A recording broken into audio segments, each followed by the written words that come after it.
There's been drama, rivalries and upsets. We started the weekend with 20 Premier League teams, but now we are down to our final 8 teams. And today, we crown the 2026 ePremier League champions.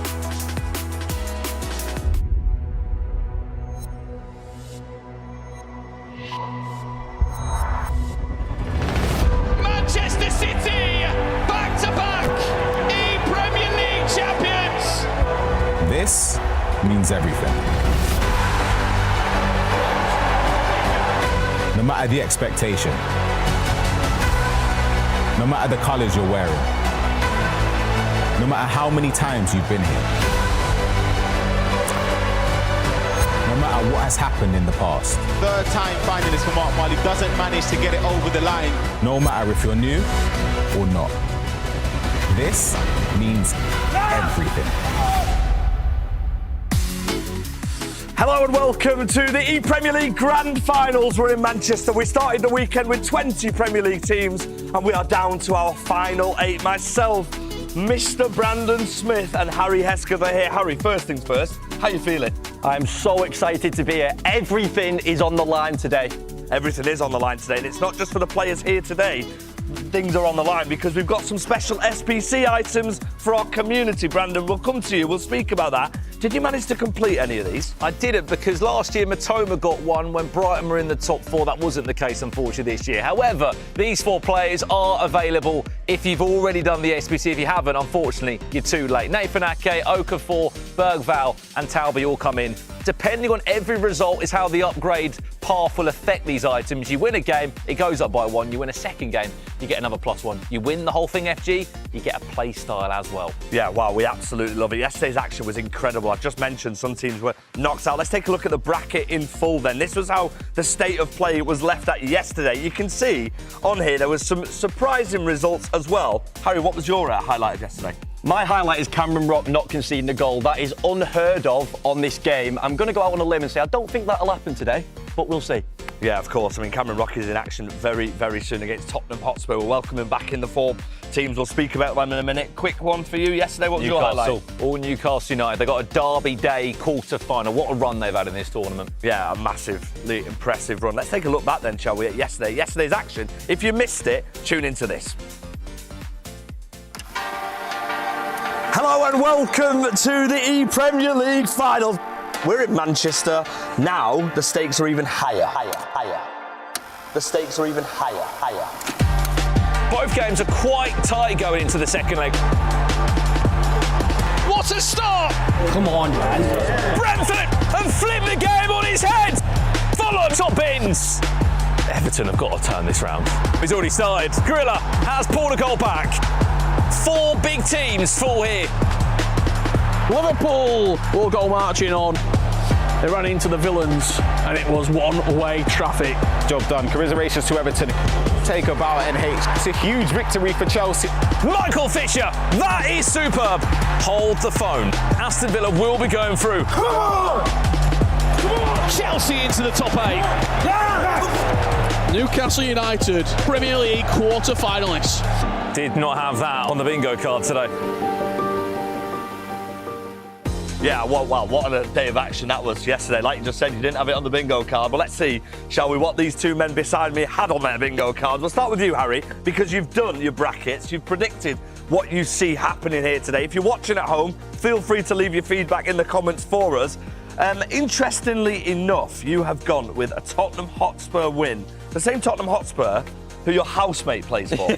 Yeah, some would say bias, but you've got to think a lot of these in the first round are actually shock results. They finished 3rd in the group, so I'm just going head. I don't think there'll be any surprises there. And you could say I've gone heart over head in the semi-finals, putting Tom and Tex, Spurs and Leeds through to the final, and then may the best man win in that, I suppose. I mean, listen, I can see your face and a picture says 1,000 words sometimes, Brandon. Let's load up your bracket, shall we? Do predictions. Onto the I'm a little stream. bit worried because I've just seen 5-Man City team looking at me from across the room. I've gone a little bit different here. I think we're going to get a final, of course, with Spurs and Leeds, but the road on that, I just see Forest potentially winning this game, and I also would love to see this Newcastle United side go and do what I honestly think would be the impossible. Go and beat Sunderland, the 2 Brazilians, the 2 powerhouses in that Derby Day. Newcastle United. Go on, make it happen. It's a really interesting dynamic in the studio because he is just getting stared at by the Manchester City coaches. The same Manchester City that have won the ePremier League title 2 years in a row. They are going for back-to-back. But listen, we're going to go a little bit back and look at the fixtures we've got coming up. Aston Villa versus Tottenham Hotspur. Tottenham are your favourites to win this tournament as well. But Cameron Rock and Aston Villa yesterday were incredible, weren't they? I think this game, judging from yesterday, you've got to say all of it hangs on leg one. Will we see a Cameron Rock masterclass again? Will he give Tom a mountain to climb? I don't think so, because I've never seen Marley get beat by more than 3 or 4, I don't think. But if Cameron Rock plays anything like he did, who knows? Let's take a look at Spurs as well. We've just seen some of the Aston Villa highlights again. They were super impressive yesterday. I mean, Cameron Rock in particular, the only player here to not concede a goal in two games and also score a lot of them. Absolutely. I mean, what a duo they've created. I mean, Aston Villa have been very consistent. They've always been in the top 8. They've always been in this stage of the tournament. But something tells me this team could be different. On the other side, as we said, for Spurs, Tom, he's been here before. He won it with Watford in the second ever Premier League back in 2020. But Martin Marley, there is a fairy tale story there that's waiting to be complete. But according to my bracket, it's not going to happen. Harry's bracket, it will happen. We will definitely come back to that bracket at some point if things change for sure. Let's look at the featured game for what we're kicking off with. Manchester City, the defending champions. They've won it 2 years in a row. They're up against a Nottingham Forest side who looked good. They looked really, really confident. We're going to look at City first. They won their group. We haven't seen them in action yet, but these two are just born winners, aren't they? Absolutely, Harry. Look, on paper, it's all on them, really, isn't it? They've won it 3 times before. They could go and win it 3 years in a row. That's why I look at Forest and go, we're not under the same pressure here. I have heard rumours as well that Forest are happy with the matchup. They're happy with who plays first and who plays second. I mean, will Manchester City be happy as well, though? Because maybe not after hearing that, it could give them a little... They've, of course, had the weekend off. Still. He is just staring at us, the coach here, by the way, Edu. He does a fantastic job at Manchester City. Of course, we have to speak about the opponents as well, Nottingham Forest, but we'll leave it in the good hands of Mr. Richard Buckley and Ryan Pessoa. Thank you very much, guys. Yes, Nottingham Forest is where we'll be turning our attention to. Ryan, you've played here before. You've competed at this level. What will these players be feeling before we get into the clips? Obviously nervous, but I think excited, especially those players that we didn't see yesterday because of how well they've done in the group stages. The likes of City, obviously, I think will be really hoping to prove a point that I think for the last couple of years, obviously they've won it against Brighton in the finals. They're not there now. So hopefully they can get it across the line for their sakes. Well, not only are we going to be showing you some incredible gameplay, we're hoping to teach you how to get better at FC as well. This is R3, we've got the controller, We've picked out a clip. Ryan, what are we seeing here? Yeah, this is a goal from Michael Fisher in the group, or in the knockout stages, against Zanieri of Liverpool. It ultimately starts from the transition, building up, triggering runs, utilising the player locks a few times, just to create those spaces into the box. And we have the controller, so we can just walk you through it. Let's go back to the start, because you said about the player locks there. Yeah. What is the player lock? Talk me through, what are you talking about here? Because I saw the cursor changing around. I've not seen that before. So player locks are very, very simple for those at home that aren't familiar. You need to click in the left analog stick and the right analog stick at the same time.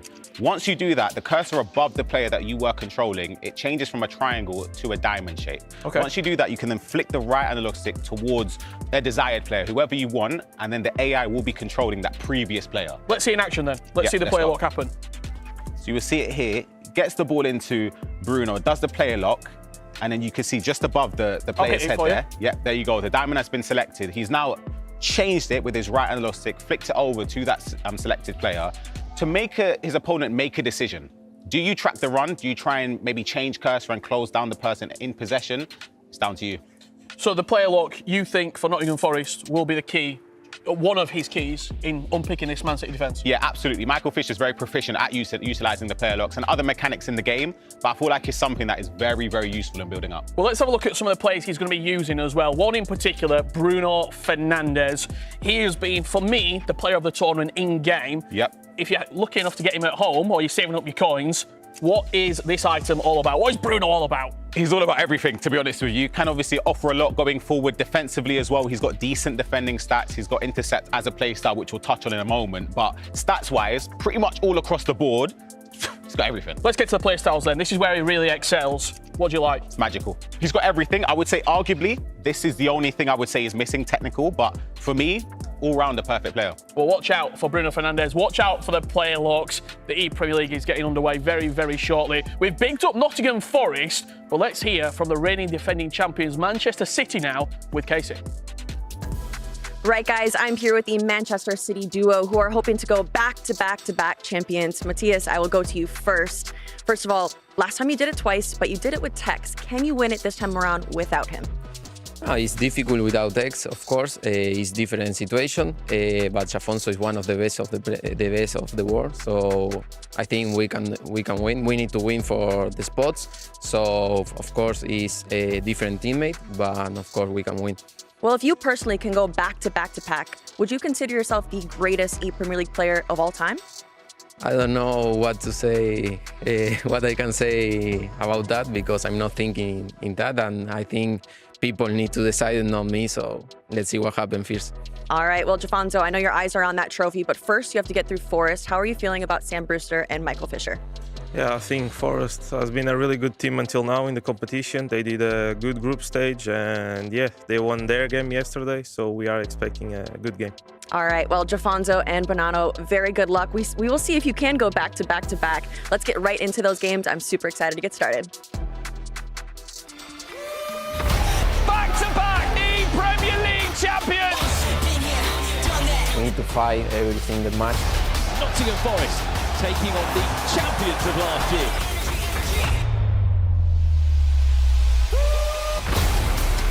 Simple, really. If you lose, you go home.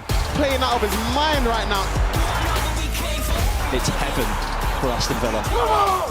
Be prepared. We could be watching something special here.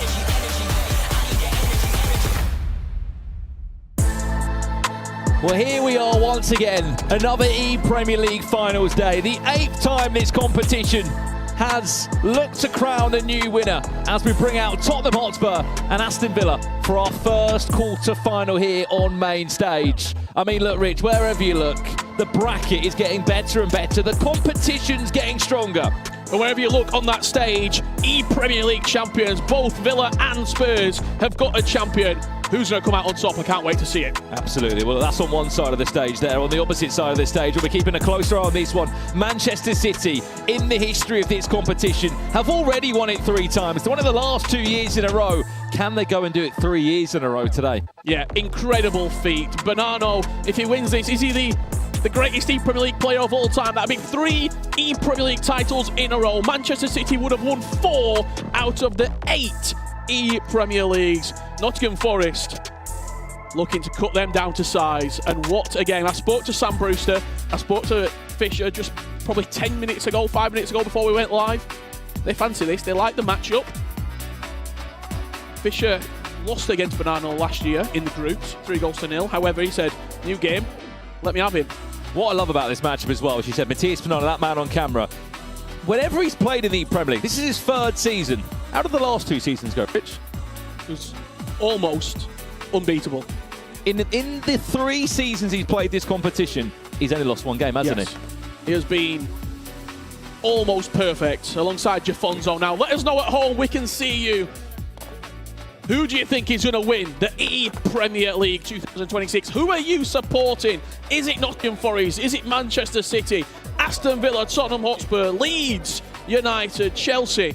Or are you from Newcastle United, Sunderland? That's coming up. I can't wait. All the games are crackers today. And also, cannot forget Sam Brewster. He's been in an ePremier League grand final. He represented Brentford, the Bees, all the way back in 2022. Sorry, they lost in the final to Norwich with Damian Goalpoacher, of course, was playing for Brighton yesterday. That game is not ready as of yet, but we know one game is underway. Let's jump into it now. Spurs against Villa, and we can confirm the first match, if you didn't know, is Mark Marley against Cameron Rock. Richard Buckley, Cameron Rock, superb yesterday. 2 games played in the knockouts, 12 goals scored, 0 conceded. And the big question for me is the players who are joining the tournament at this stage, who won their group stage, they won their group A, B, C and D all the way back the last weekend of February. What are they going to do? How are they going to show up? We've not seen them play over this weekend yet. They've waited a long time. They've been watching. They've been joining us on guest commentary. What did Tottenham Hotspur have? What do Manchester City have? as they enter the tournament at this stage? Well, one thing the Spurs have, Richard Buckley, he's won a champion. Tom Leesey's won it before with Watford all the way back in 2020. But Mark Marley, he has been to more finals than anyone. The one thing that's been missing is just that trophy at the end of it. Speaking of Mark Marley, he looks to come forward with the first chance of the game. Not only Brandon Smith, Richard Buckley, but also Harry Hesketh joining us in the commentary for this one. I mean, in the predictions, you've gone for a Spurs win here. How do you see this one going? We said we expect Cameron Rock to concede a goal. Yeah, I just couldn't stay away from this game. I think it took me about 8 minutes to get myself involved. It's a tough one. We're just used to seeing Cameron Rock absolute demolish people in the first leg, so it's going to be interesting to see if it is level after 30, after 40, how he reacts and how he plays for the rest of the game. Is there a question mark when you look at Cameron Rock? He's shown unbelievable levels. When we get into the latter stage of tournaments, he's not got that experience of maybe icing up, of getting over the line, or of winning that tournament. I mean, on the other side of it, you've got Tom Lees, who has done that. That's exactly what Cameron Rock said in the interview yesterday at the end, weren't it? He was saying about time that performed in the latter stages. You could argue it's not the latter stages yet. Today is where it matters. And we're going to find out today. We're going to find out now. What is rather interesting here is what Aston Villa haven't actually dropped a single game in terms of they're unpolished in the group stages there as that shot comes in and goes just wide. Yes, there was moments yesterday when Stokes was definitely challenged, but with the element of this format now, it's an aggregate scoreline. We must remind you, it's the two scores combined together that will determine the winner of this and who will be going into the semi-finals, which is even more important today. We heard Jafonso Matias Bonano speak as that finesse comes in, and Cameron Rock will give Aston Villa the start that they definitely would have been dreaming about. Picking up where he left off. Lovely finish into the top corner. That's the 150th goal of the Premier League finals this weekend. And Harry, what a goal it is. Well, I did say we maybe see a different Cam Rock if it did reach minute 30, and it didn't. He's picked up as he's left off yesterday, and can he continue? Well, Cameron Rock, what a tournament he's having. He's always here in the Premier League, but maybe there was just something different in the air this time. And it would be the Spurs player, Xavi Simons, who has just opened the account for Aston Villa here. Remember, he has not conceded a single goal yet. We have kickoff as well. Nottingham Forest against Manchester City. And it's Matias Bonano against Michael Fisher. Sam Brewster just leading on what you said when you spoke to him earlier. He said to me, just do your job. Do your job, Michael Fisher, and allow me to be within enough to go and complete the job. Yeah, you can see a pause cued there at the top of the screen.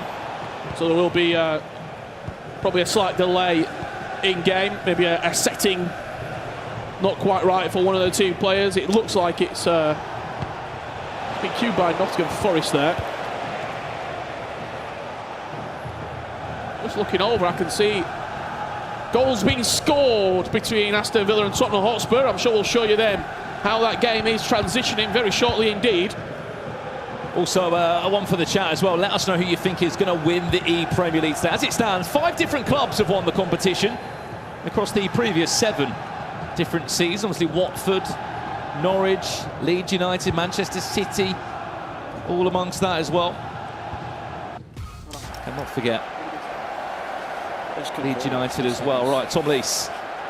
Tom Lees's mum is watching. Got to support my boy from home. And everyone always gets confused when they see Tom Lees in the chat when he's playing. They're like, how's Tom typing? It's not Tom, it's normally his mum. Ragnar, he's a blast from the past. I remember him qualifying. Brighton over Albion. Wow, it's my goal. Reece Vaughan has been the surprise package of the tournament, to be fair, hasn't he?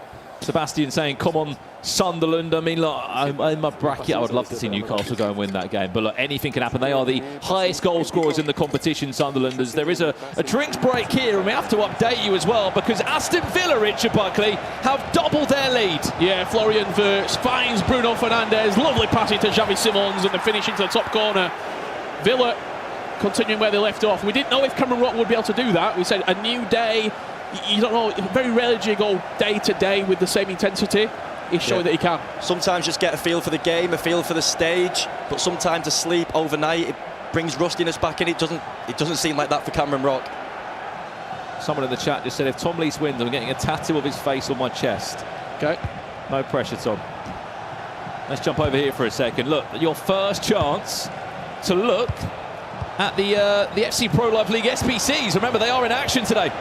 The 4 of them represented the 4 teams that top the groups. That's Nathan Ake there. Remember, if he wins just one game, Matthias Bonanno, of course, they win the tie. Sorry, Manchester City, he'll go to an 89. If they make it to the final, he'll go to a 90. And if they win the whole competition, Manchester City, they will then get a play style on that item too. And we can show you what's coming up there as well. Jafonso will take on Sam Brewster in the second leg of this matchup, with Tom Lees taking on Tom Stokes, with currently Cameron Rock leading 2 goals to 0.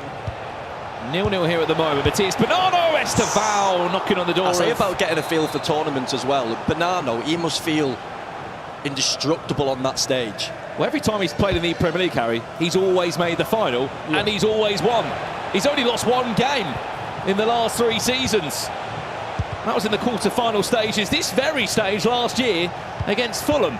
He but does luckily seem his sharp. teammate did come back to support him in Tex. Of course, that's a storyline in the chat. A few people saying they'd love to see Tex go and win it 3 years in a row. Rich, if he was to do it this year, it'd be a 3rd club he'd won the Premier League with. Yeah, absolutely. We'll be seeing Tex later on. Mark Marley has replied. Bruno Fernandes finds the top corner 5 minutes ago before half-time. 2 goals to 1. We've seen quite a lot of finesses on the edge of the box, aren't we? We're seeing maybe a bit of cautious defending in that game. There's been a bit of backing off from both on the edge of the box, and we've seen 2 finesses. That's one prediction, right, Harry, for today. Cameron Rock has conceded a goal. Yeah. It may have taken, what, 200 in-game minutes? That is he has incredible. conceded. That is ridiculous. He has had a clean sheet. Near enough, what, 200 in-game minutes, 2 and a bit games of FC 26. He hasn't conceded a goal. Now he does. 2-1 they lead, though, Aston Villa. Still here, though. It is 0-0. Michael Fisher against Matthias Bonanno. This is his draft coming through. Donnarumma in goal. Remember, 12 million coin budget was the difference this time round, as Michael Fisher is popping it around the box. In that team, Harry, who do you think is going to be the key player for Matthias Bonanno? He's got Ginola leading the line.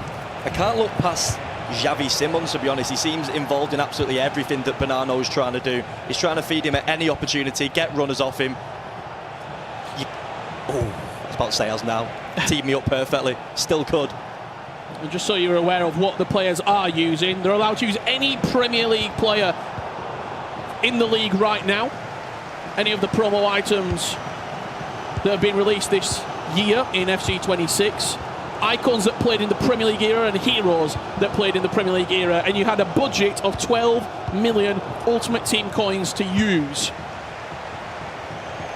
People in the chat saying Talby still involved. The SBC item, yes, they haven't played yet. Sunderland will be playing Newcastle in the next round alongside Leeds against Chelsea. As Florian Wirtz comes forwards. Nottingham Forest will score the first goal in this quarter-final. As it stands, both group winners are currently down.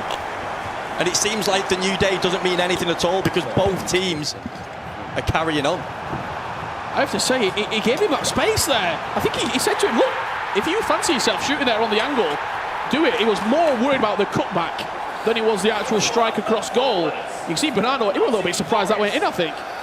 You said about a new day, Harry Eskev. If you were playing in this tournament, knowing that you were going to go through, hang on, there's been an equaliser here. Tottenham are all square. Mark Marley has just tied up the game here. There's Brolin.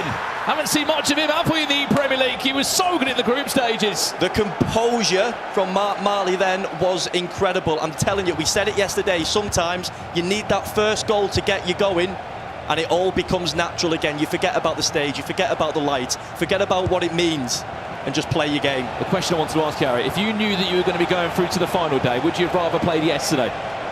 Yes. Without a shadow of a doubt.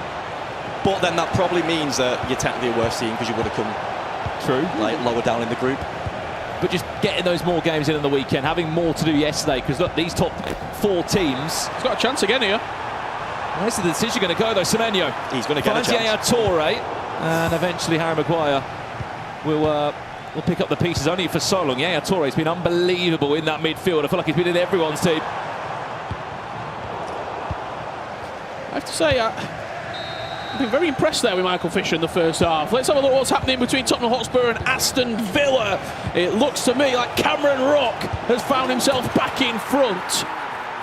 Round the goalkeeper. Like a pretty It looked like a team effort, to be honest. He's found the top corner, though, out of the reach. I feel like people are disrespecting Florian Wirtz's left foot. Yeah. Today, they're kind of standing off him and going, let him have a go, and he's just finishing them.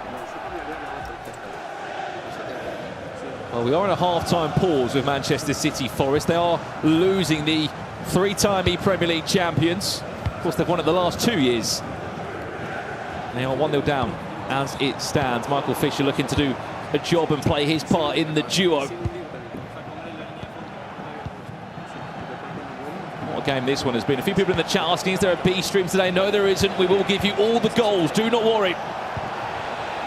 Of the knockout stages here on our finals day, Estevao, he runs into Mickey van der Ven. He's playing well. Here's Cameron Rock. You might just hear a little bit of a chatter in the background.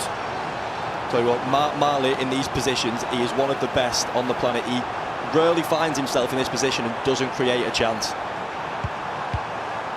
He's patient, he knows the patterns, he's looking on the edge, but again, you see that team press and offside trap from Cameron Rock coming into play.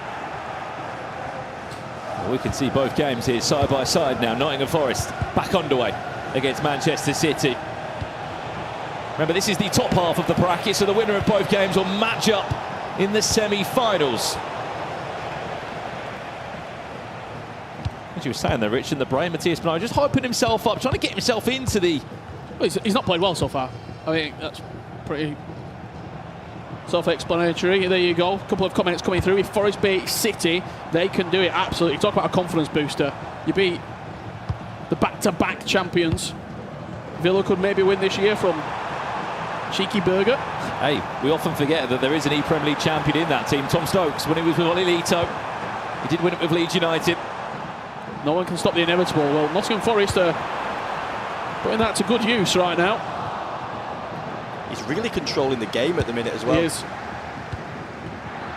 There's a second goal in this for him. If he carves out a chance here, Bonano looks... He looks hasty. He doesn't look in control like he usually is. It's a little bit reckless, but he does get away with it. How does he deal with this, Harry? He's clearly been put in quite a difficult position here. I mean, look, there's no doubt that Manchester City have got the pressure on their shoulders. You're 1-0 down in a game. How do you try and wipe that away mentally when you know the situation you're in, and also you are the player that's trying to tee your teammate up for the second game? Yeah, I mean, see what's I think there's been a goal. Yeah, certainly has been. It's Mark Marley waiting, finds the pass to Bruno Fernandes. We talked about him in the preview, and what a finish that is. He's got everything. He can pass, he can dribble, he can shoot. 3-3, great game. After this attack comes in, we'll pick up that point again. But yeah, how do you sort of take that pressure off you as best you can, Harry? Because there's no doubt Man City, everyone's looking at them. Yeah, I think it's a question to ask the back-to-back Premier League champion rather than the person on commentary, to be honest, Brandon. I think maybe Hold on then, let me go and ask you. maybe shouting Vamos at yourself at half-time might help, time will tell. I'm sure this might come back to bite me, but I don't really like how they've lined up in terms of personnel. I mean, I would always go Bonano second. We also said, we heard from Forest before that they was very happy with the way the matchups played, and I think that's because that's what we all think. Yeah.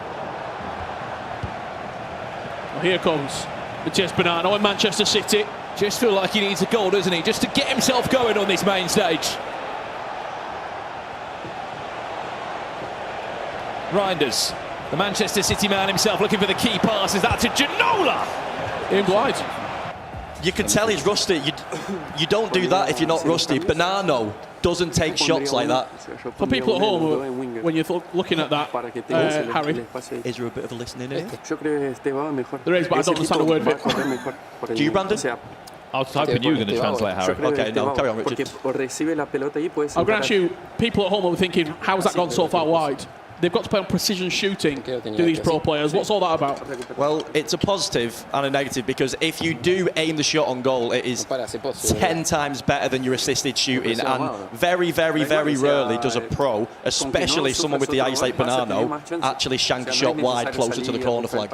And sometimes that happens in your first games at tournaments when you get into grips with it, and again, that might show why it was better to play yesterday and get a feel for it. A few people in the chat asking how do the team requirements work. We are playing an ultimate team of EAFC. You aren't allowed to use Premier League players and Premier League icons or heroes that have played during the Premier League era. It's 12 million coins they were given Hence why you will see a lot of similar teams, at least you'd say same sort of 8 or 9 players. I think for the first time in this ePremier League finals, it's a bit of pressure on Tom Stokes. Yeah, Tom Stokes has got his first proper game at the tournament, and it's in the quarter-final at the ePremier League Grand Finals. And who's it against? It is against my housemate, Tom Lees.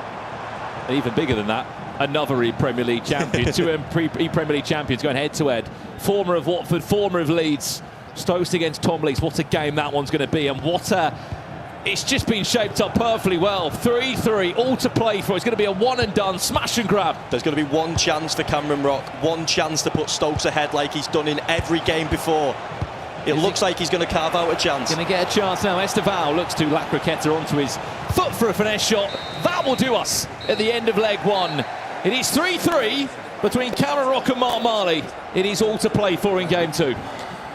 Really excited to see that game and how it unfolds. We're going to get underway with Tom Stokes and Tom Lees very shortly. I want to go back to our featured game, Man City and Nottingham Forest.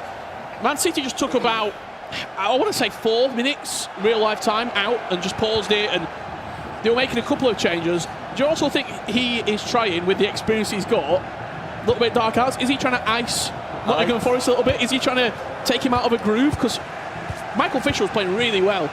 I wouldn't be surprised if that come from Man City's coaches thinking this game is not going how we thought, it's not going how we planned. Pause it, maybe devise another game plan. Yeah. Because 4 minutes is a long, long time. You'd have to say in the other game as well, judging from Cameron Rock's performances in leg 1s, Spurs are happier coming out of that. Absolutely, especially what he went 2-0 up as well. Chance. Lewis Smiley straight down the goalkeeper's throat. Again, his aim is off. With this precision shooting, you can't be blaming the game anymore. If Bonanno aims that right, it goes in. Yeah, that's two big chances. We're just having a look here. Matthias Bonanno in the group stages. 16 goals he scored. He played his part. I mean, he was unbeaten in the group stages. His teammate did lose the game in Jafonso. They lost to Crystal Palace. That was against Ethan Higgins, 4-2. Aside of that, they won every game. Big chance again, Manchester City have their reply. And finally, he's aimed a shot correctly. Even that one, though.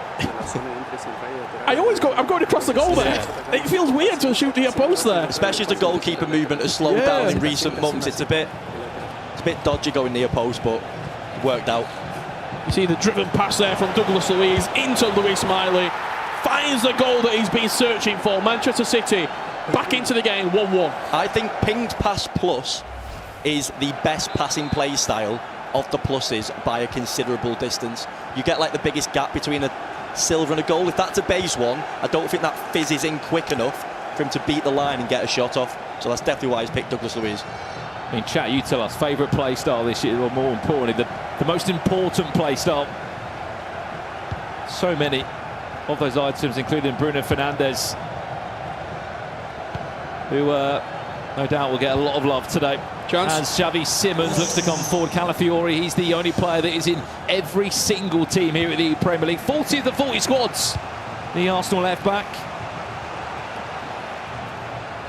Of course, there is the other players, guests and family that have come along here to Manchester to support the Premier League finals. They'll be hoping that there's a big hashtag house contingent on row 3. I see him ready for Tom's game. We've got Tom's girlfriend Nicole, we've got George, Shori, Jamie. Chance, Man City, Semenyo at the near post. Manchester City have turned the game on its head, and it just felt like that first goal is all Matthias Bonanno needed. The pause worked. It did. You've got to say the pause worked. You're 1-0 down, pause the game, it's 2-1 up. Whatever plan they devised, it's going well. But again, it comes down to getting your first goal of the tournament. And look who it is again, Douglas Luiz in that middle of the pitch. Finds the City superstar Semenyo. And again, near post finish. I think Semenyo's the most common attacker in all teams over the ePremier League as well. And FG said he was pretty happy about it in the DMs, apparently. He's not looked out of place, has he, on the left-hand side of the pitch. A chance to break there as you see Sam Brewster getting ready, Richard, for the second leg. Headphones are going in, 5 minutes left to play. He's probably thinking here, try and get a goal, but whatever you do, do not concede another. Yeah, exactly. I think if you're Michael Fisher now, you're looking towards that last attack territory. He might fancy a goal, though. And now I think if you're Bonanno, I don't know, he might fancy himself for another, rather than think last attack. I think he's thinking last attack. I think he's thinking last attack. For people that might not know, Harry, what is the purpose of trying to play for the last attack here? I think from around about the 85th to 86th minute, if you can keep the ball for as long as possible, and then as it's approaching the end of added time, you'll just try and play one killer pass, so you might score, but they definitely can't. Minimising risk then. Yeah, exactly. Added time of 2 minutes to come in now. Manchester City looking for a third now. This will be a horror show for Nottingham Forest if this was to be the case. Florian Wirtz will spin 2 or 3 Nottingham Forest players, and that will do us for the halfway point in this game as well. Michael Fisher may have led the game by a goal to 0, but the 2-time champion Matías Bonanno came back fighting. You just saw a grimace there from Bonanno. That was a big chance at the end of the game. The play a lot cancelled, he faked it and then just turned and couldn't quite get his shot away. We are underway in the second leg with Aston Villa and Tottenham Hotspur. Let's jump into the live action now and see how Tom Stokes and Tom Lees have been getting on. Score still 3-3 from the first game. What a game this is, by the way, more so just for the UK community as well. Often we're going to see a game like this on main stage with so much on the line as Aston Villa and Tom Stokes will get this one underway. I would definitely expect a lot of goals in this game, a lot of back and forth. There's been a lot of Stokes and Tom clashes during the years, and I don't expect this one to be any different. And there was one clash as well, in particular, when they played in the ePremier League final, didn't they? All those years ago, Leeds versus Spurs. Tom will... He's got headphones on, so he won't hear me saying it, but he will remember that more than most when he, of course, was teammates of Gorilla. Yep. Stokes teammates of Ollie Leeds, so Leeds went and won that. You saw the work from Stokes. A lot of people there would cut back inside and recycle. He hit the byline with Estevao, a running fake shot. It just opened up that then extra little bit of space to cut back and find that extra pass inside the box. I'm telling you, it's Calafiori, but he's too slow, but there's no other option really. The amount of through balls you're seeing on his side, I think you're going to see one now. Hang on. Brolin! First shot of the game for Tom Lees. He goes over the park. And as your comments come through to the chat as well, we've always wanted to get you in the conversation. Best play style, Finesse Plus coming through from Jordan. Yeah, not a bad answer at all. A bit controversial, but long throw plus. Yeah. Is that Rory's lap? If used correctly, long throw is actually quite usable. Yeah, maybe when there's about 4 play style pluses in August. Jonesy, game changer is seriously underrated. Talk to Ryan Pessoa, he loves game changer.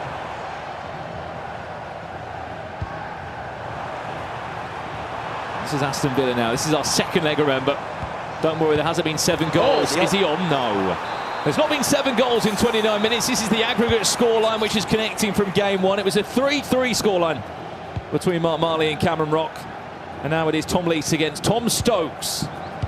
The winner of this will book a spot in the semi-finals of the Premier League. Remember, of course, there is ECL spots, E-Champions League spots around the corner, depending on performances here. And more importantly, the World Championships for the FC Pro ecosystem. Semenyo now.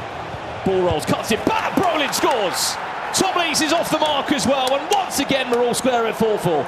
That goal was so much higher quality than looks to the naked eyes. The amount of creative runs he threw Semenyo on to get him down that line was basically indefendable, and then a typical goal on this game. Similar-ish to Stokes, we've gone down the line, cut inside, and the level. I'm going to say you've seen 2 very similar goals in terms of the actual execution of the finish. Stokes went down the outside, Tom then cuts back, little La Criqueta, and then finds the top corner. I also seen Tom do a Bonanno. He went 1-0 down, he starts shouting at himself, getting him hyped up. It helped Bonanno, he won that game, it could help Tom now. All square here, we are just about to kick off Man City Forest for the second leg. Manchester City leading that 2-1.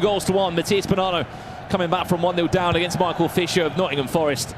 Now it's Sam Brewster against Jafonzo. I have to say, Sam Brewster looks very, very relaxed. He was just chucking his hand warmer up in the air and catching it. He looks very, very chilled. That is exactly what I used to do. Yeah. Well, where do we look? That's the question. Chat, I mean, I'm sure you're wanting to stick on the game on the right-hand side. We'll come back to it.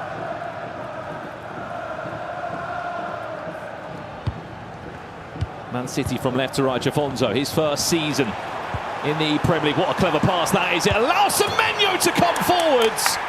You could argue there was an extra pass potentially on the cards. He went alone with Semenyo. It may have taken a deflection on the way through, but he will not care. Man City 3, Nottingham Forest 1. What a start for Jafonso. What a start for Manchester City. Double tap pass, finds Semenyo. Again, I've got question marks on Donnarumma. You're getting something on it, but you're not saving the ball. It's not the first time this weekend we've seen that animation from him. I think when Mali was on comms with us yesterday, he was saying the exact thing. He was going, Donnarumma's got that save in him where he just like palms it into the side netting. Let's switch back if we can. The chat are crying out for it as well. We'll give both games the airtime that they deserve. 3-1 here, Man City. And we are just about to go into half-time between Villa and Spurs. It's 4-4 still in that game. Yeah, what we're going to do is once it's back underway in the second half, we'll head back there and see the culmination of it.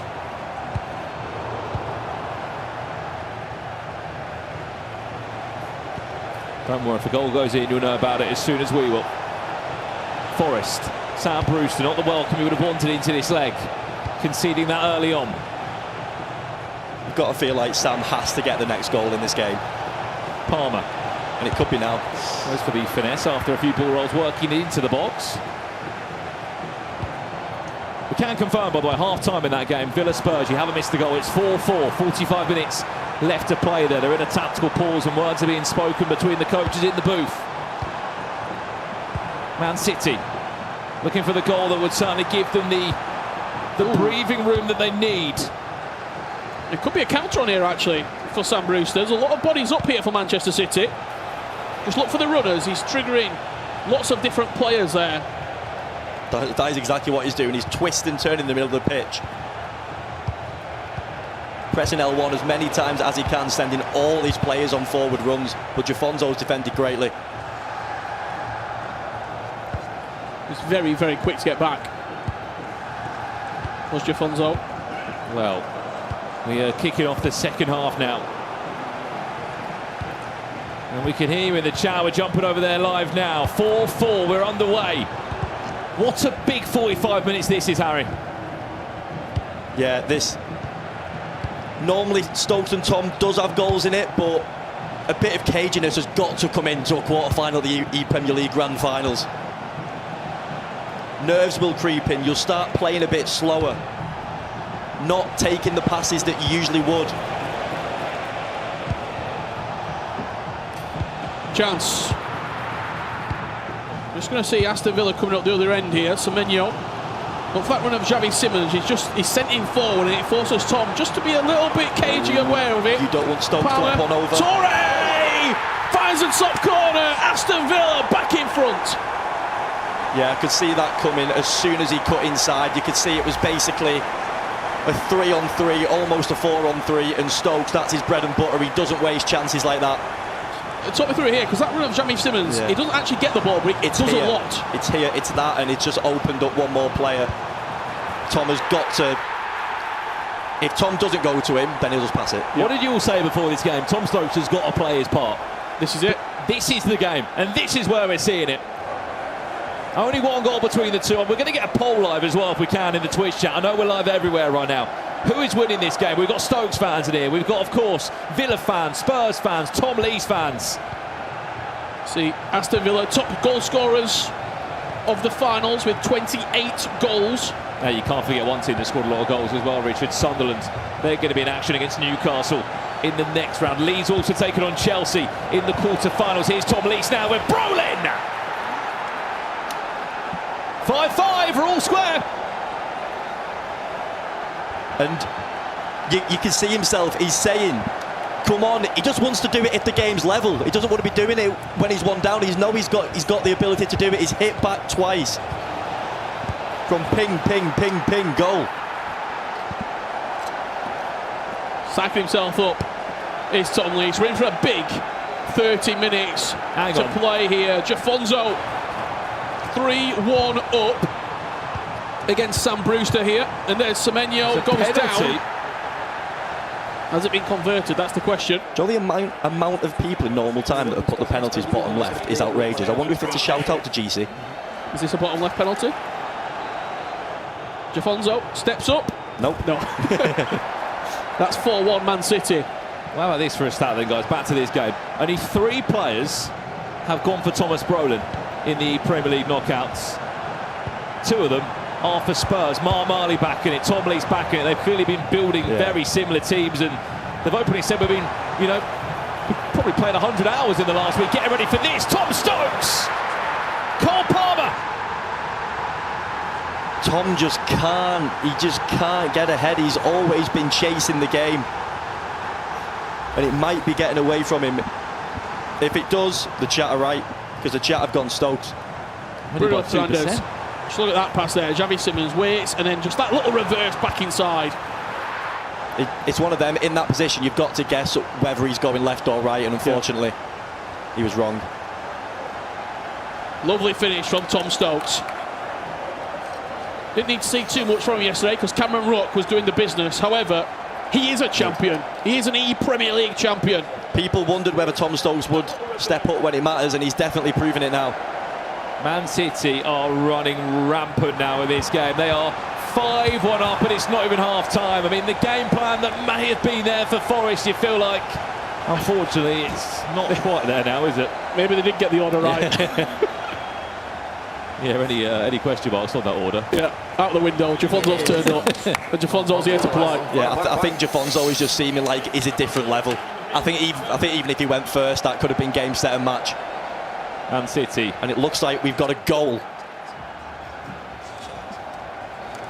Not again. You can't take your eyes off it. Right, Tom's just scored again. No, not Stokes, Tom Lees. It is 6-6 now. As you said, Harry, he's doing it when he's behind, but he's not doing it when he's level. Thomas Brolin is having an incredible performance out there. He must be thinking, just do it once while it's level. I've clearly got the ability to score. Stop conceding and then equalising. See both camps there getting input in. You've got Adam Ryan next to Conor Wolf there. Yeah. Coach Yesse, who's been working a lot with Mark Marley over the last probably a few years actually. Lyrics, former ePremier League player in his own right, in Tom Lee's ear. Lot of experience in that booth. Probably nearly 100 years if you combine them all together of competitive FC. I'm telling you, the way this is teed up, we could be watching game of the tournament right here. Chat, you had a poll. 52% went one way to 48% of you. You can't decide yourselves. I can't decide. Can you two decide? It was 3-3 in leg 1. It's 3-3 already in leg 2. We've only played 70 minutes. I'm telling you, there's one thing we're going to get in this game either way, and that is scenes. Yeah, one of these booths is going to erupt at some point, and make sure you're here to see it. Please give us some extra time drama. I wouldn't mind some. Spurs. Is this that chance? Is this the time? Tom Lees can't find the angle round Donnarumma. He's actually made the right decision there because the angle closed for the far post finesse, but I think the keeper's just done well. You could argue you could go round him. It's going left-footed on this. It's going to be an outswinger in towards the back post area. What can we see from this? Oh, no, it's not. No, it's not. Scenarios are just trying to like reposition the players. I think a lot of work on Discord has gone into Bruno this. Fernandes. Not sure where Mickey van der Ven is headed that, and it might have just costed Spurs possession. Oh, hang on. That's a bad place to lose it. Palmer. To Riders. Tom Lees looking to go in front for the first time. Into Brolin! That time! Spurs will take the lead in the tie. And there's a little bit of a roar. There'll be more to come in that final whistle if there's no more goals, I'll tell you that. First time in this tie. Tottenham Hotspur ahead on the scoreline. I actually thought that Tom had wasted. I thought he could have played it into Brolin there. But what do I know? Because he's took his time. Brolin's took up another position. And Brandon, them late night discords with Marley and Tom picking this team, being the only ones to pick Brolin, it's clearly paying off now. Unbelievable. Thomas Brolin, as we said, in 3 teams out of the 40 that were locked in just yesterday. And he is showing exactly why he is in there for Spurs. The amount of goals he has scored. Forest have got a goal back, 4 minutes from the restart. Sam Brewster, I mean, come on. We'll show us what you can do. We'll keep our eyes on it. Depending on Game on. how the next goal is scored, but our main focus here, they're in a pause right now, Aston Villa and Tottenham Hotspur. Chance to go 4 in front here for Jafonso from the corner. Have we? Well, I thought we were going to see a different corner then, just a higher powered one. If anyone at home is watching this, copy that corner. Get you so many goals and foot jams, it's ridiculous. Well, that's the potential semi-final we are looking at. Manchester City versus Tottenham Hotspur. Yes, your top goal scorers. Aston Villa, surprise, surprise, are leading the way. It's a bit of a skewed stat, isn't it, when they've come in at round 2 and then some team are just entering 2 rounds later. That's as it stands right now. It would be Manchester City against Tottenham Hotspur. Let's go back there now, see what Villa can do. Esteval twisting and turning, but a good tackle from Mickey van der Ven. As it stands as well, Bovau is on his way to an 89 rated. SBC on the FC Pro League Lives. He's onside, Brandon. Semenyo. Where's his options? Is Brolin waiting this time around the box? Brolin is! He's squeezing through the goalkeeper's leg somehow. Thomas Brolin. Why didn't everyone else pick him? It's just that run there. Just a lot of space for Semenyo to attack. Stokes had to sort of 50-50. He couldn't fully commit because it gave the pass inside, but he probably let him go a couple of yards too far. Again, Tom's had 2 big moments there where he could have shot earlier, he could have passed earlier, but that composure for the last 2 goals on a stage like this is incredible. We just heard Tom Lee say the words, "You cheeky man," to Thomas Brolin. He's been very much more than that. He's been unbelievable. Another goal for Jafonso. Manchester City, we might as well write them in to the semi-finals. Can they go and do it for a 3rd year in a row? 4 years out of the 8 they would have won the Premier League. I think Tottenham and Villa is still currently paused. I think you're expecting just an onslaught from Tom Stokes now.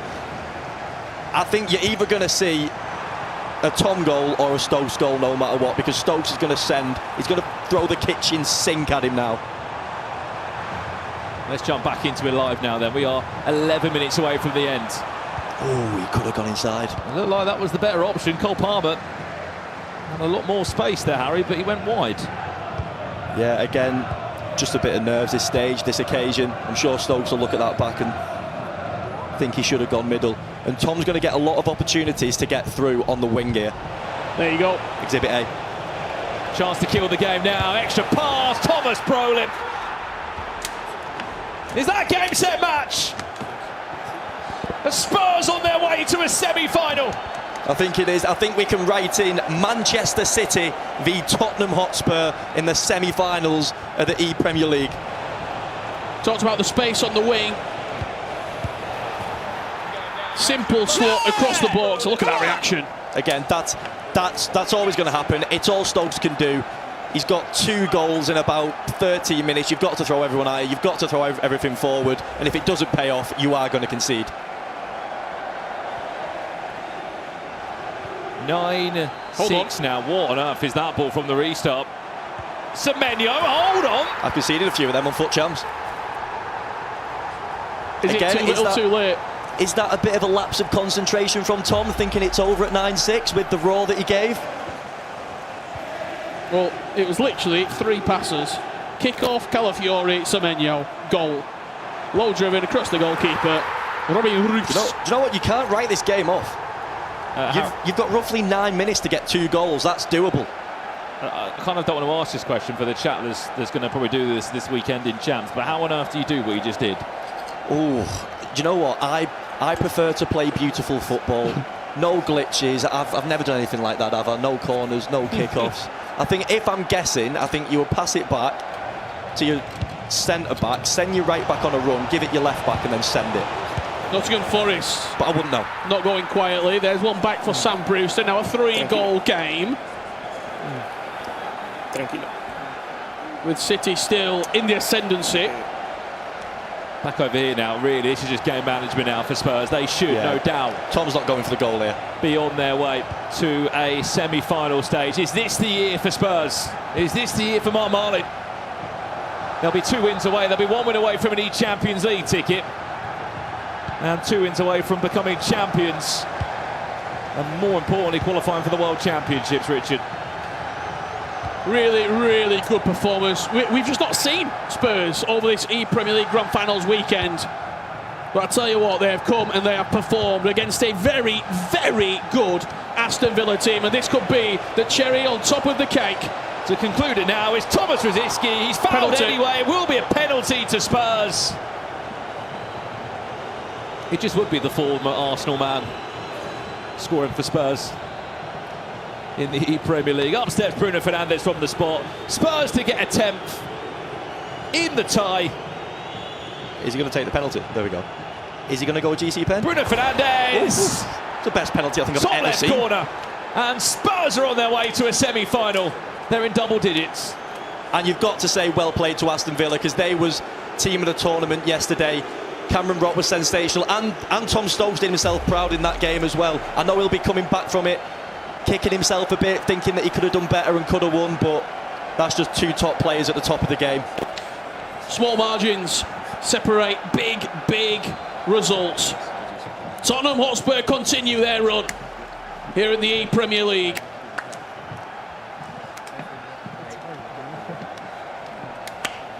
Villa eliminated on that side of the stage. Spurs go through. Now let's check in to close out this quarter-final.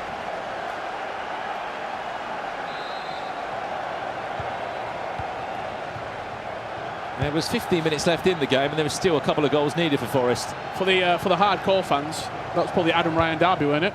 Yeah. He's coaching Aston Villa, but he's been coaching Mark Marley since he's started, really, the last few years. Yeah.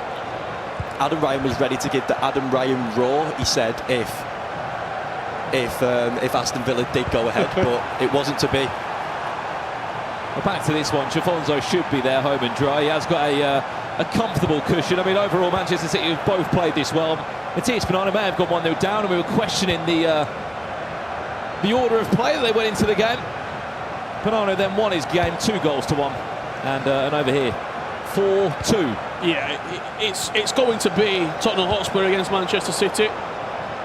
They are 6-3 up with 5 minutes left to play. Hey, my predictions are on here, Brandon. Mine's already over. 2 out of 2 so far. Did you say Nottingham Forest? Yeah, he did. Hey, when they won the lot. If there's one thing that you go by when you're giving predictions in the Premier League, just don't bet against City. Don't predict against City. They've won this tournament 3 times. One to his Shells in 2021. Manchester City moving and grooving their way into the semi-finals. No matter what you say, they are the team to beat. And what a semi-final that is going to be. Locked in.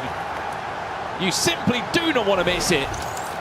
Manchester City against Tottenham Hotspur will be a semi-final. You can see Bernardo smiling there. He just looked over the commentary and just gave us a little wink.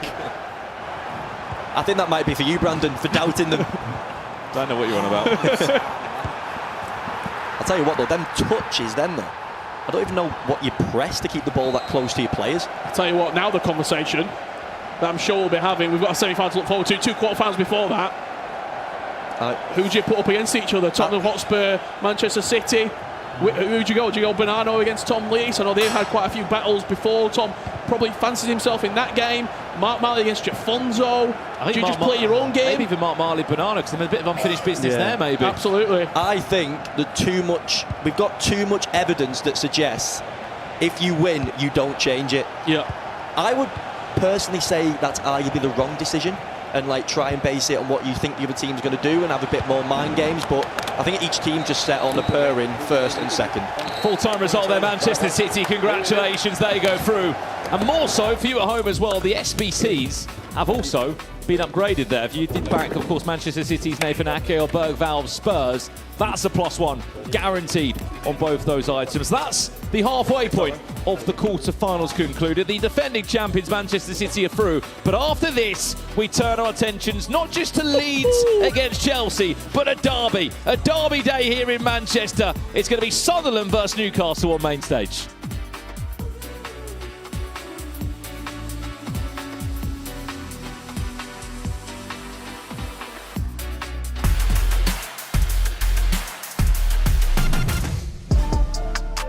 started off at Arsenal. Yeah. I've been there for quite a while. Monaco, Como. Do you know that? I don't know. Wait, that's obvious though, no? Yeah. I mean, if you don't get it, I'll be... Did he actually play for Como? Yes. My first guess comes straight with Fabregas. Yeah. I just don't know if he ended his career at Como or not. Yeah, Go on, I'll let you say who it is. Cesc Fabregas. Yeah. Ooh, Cesc Fabregas. Fabregas. Yeah, it's got yeah, that is Fabregas. Oh, what a brilliant goal! Cesc Fabregas! Oh my God. Don't do this. Do you know it? Goalkeeper? Big Dutch man. Think of a legendary goalkeeper. You're a Man U fan, mate. No, wait. It's, Oh, no, I know it. We'll go Van der Sar. Van der Sar. What, Van der Sar? Oh, yeah. The Fulham part threw me off. I know he plays for Ajax and Juventus. You're actually not bad at this, are you? I know.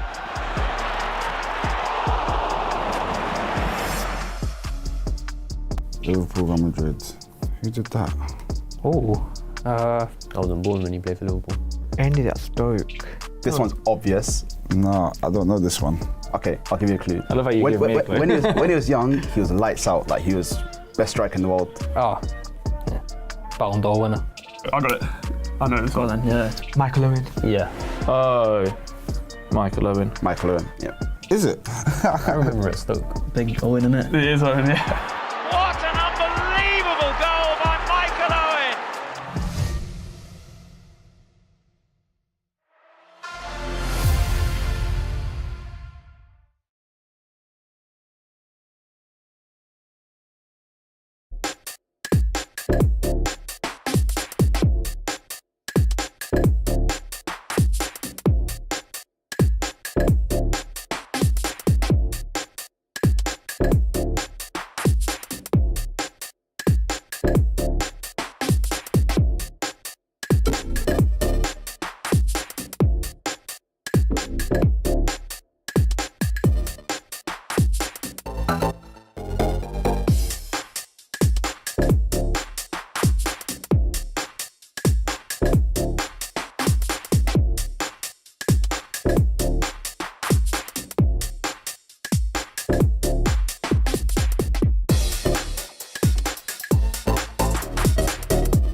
Join in on the action of the ePremier League broadcast at Twitch or YouTube/EA Sports FC Pro to earn your viewership rewards.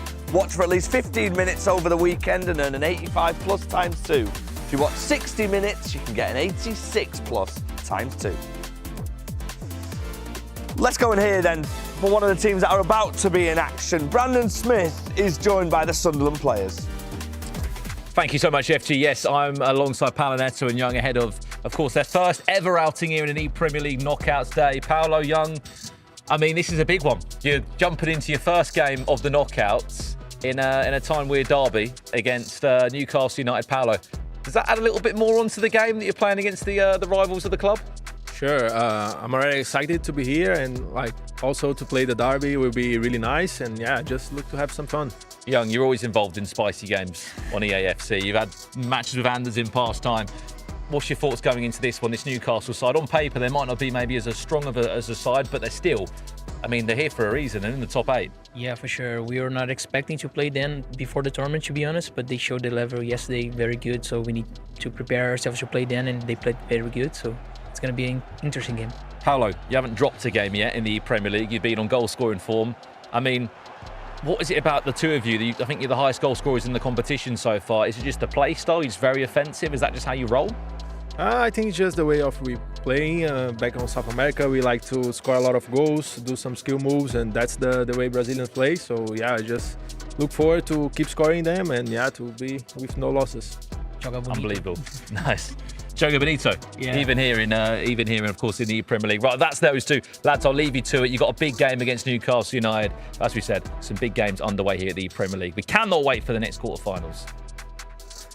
Yeah, thank you very much to Brandon, and Sunderland are in action soon in a time-weird derby. But first, let's take you back to the games we've just seen, and we'll start with the defending champions Manchester City, who booked their place into the next round. You can see the results on the screen for you now. They beat Nottingham Forest convincingly, and we will also come to that game as well, Tottenham Hotspur going through. But first, let's focus on Manchester City then, Rich, because we're about to see Sunderland in action. There's been a lot of talk about Sunderland being potential favourites. Manchester City have won this tournament 2 years in a row. Yeah, we had question marks over if the order of games we agreed with, really. Bernardo going first, with how good defensively he is, with how good at seeing out games. This was the turning point. He paused the game, he made the changes, and then Jafonso just showed his quality in the end. It wasn't a convincing win until it turned convincing, which sounds really strange to say, but it was very close, and then Jafonso just went into a different gear. Flicked the switch. Yeah. He did just flick a switch, indeed. Remember, it is two-legged action here in the ePremier League, and it is straight knockouts. Aston Villa, very much the tale of two legs in that one. Goals galore, by the way, in that second game involving the man you've tipped, or the team you've tipped to go all the way in your bracket. Were you impressed with Tom and Marley and how they did? I was especially impressed with Mark, considering he went down to Cameron Rock again, and you're thinking, oh, this Cameron Rock from day one, he's here, he's doing it again. But Mark, as soon as he got that first goal, as soon as he settled, he did what he does best. He started controlling the game a bit more, threw Cameron off his game, and if you would have asked Spurs before the game to take a 3-3 going into the second leg, I'm telling you, and they actually know, they would have took it. Well, it worked in their favour. And Cameron Rock, by the way, yes, they didn't concede a single goal. He conceded quite a few here today. Unfortunately, Aston Villa out. Let's take a look at the bracket, how things stand. We're getting closer to revealing our next set of semi-finalists. What a game we've got there, by the way. Manchester City against Spurs for a place in the final. But we're now focusing on the two games. We've got Leeds United versus Chelsea. And, well, a fixture that needs no introduction for football fans all around the world. One of the biggest derbies around, a Tyne-Wear derby. Newcastle versus Sunderland. Hey, Sunderland, they could do the treble over Newcastle this year. They could. They could. From a Newcastle perspective as well, what a journey they've had in this tournament, because Newcastle are very much outsiders in this fixture. But there is the element of wanting the fairy tale to come true. If you look at Brandon's bracket, he needs it because he's already lost his prediction on the other side. I spoke to Reece Vaughan earlier today. He played a practice game against Paolo Neto yesterday. Apparently it was 1-1. 1-1, yeah, he told me in as a well. practice game that we played. Read into it what you want. Read into it what you want. Sunderland aren't happy that I've revealed that information. We can see the Sunderland coaches and they're not happy at all. Leeds against Chelsea, another fixture that needs absolutely no introduction. Chelsea, by the way, made it through on penalties yesterday. Leeds have got Tex. He's inevitable in this competition, Harry. How do you see this fixture going? This is all about three-time ePremier League champion Tex making his return, and I back him to be the Tex that we all know and love. That's all I've got to say. Let's take a look at Chelsea as well then, shall we? We mentioned before yesterday, this was the game against West Ham. Remember, extra time and penalties. If it's required, we will use it. And if it goes to penalties, Chelsea have already won a penalty shootout. Yeah, look, if it goes to penalties, maybe they'll take it. Me personally, I don't think it goes to penalties. My winner is in this game, and it's Leeds United. I think they will go all the way. I think Tex will cement himself as, without any question of a doubt, the greatest ePremier League player of all time. Well, let's conclude the quarterfinals then, shall we? Because the semi-final will await. Both the teams will play each other. It's Leeds against Chelsea and Sunderland against Newcastle, and it's next. Come on, Leeds. Leeds United finished top of Group C. Let's have it. Come on, you Blues. Yeah! Think you can beat us? Leeds Chelsea in the quarter-final stages. This is the dream team. The Black Cats into the quarter-finals of the Premier League. This is our time. We are the Geordie boys. Come on. No one is stopping us. It's Derby Day here in Manchester.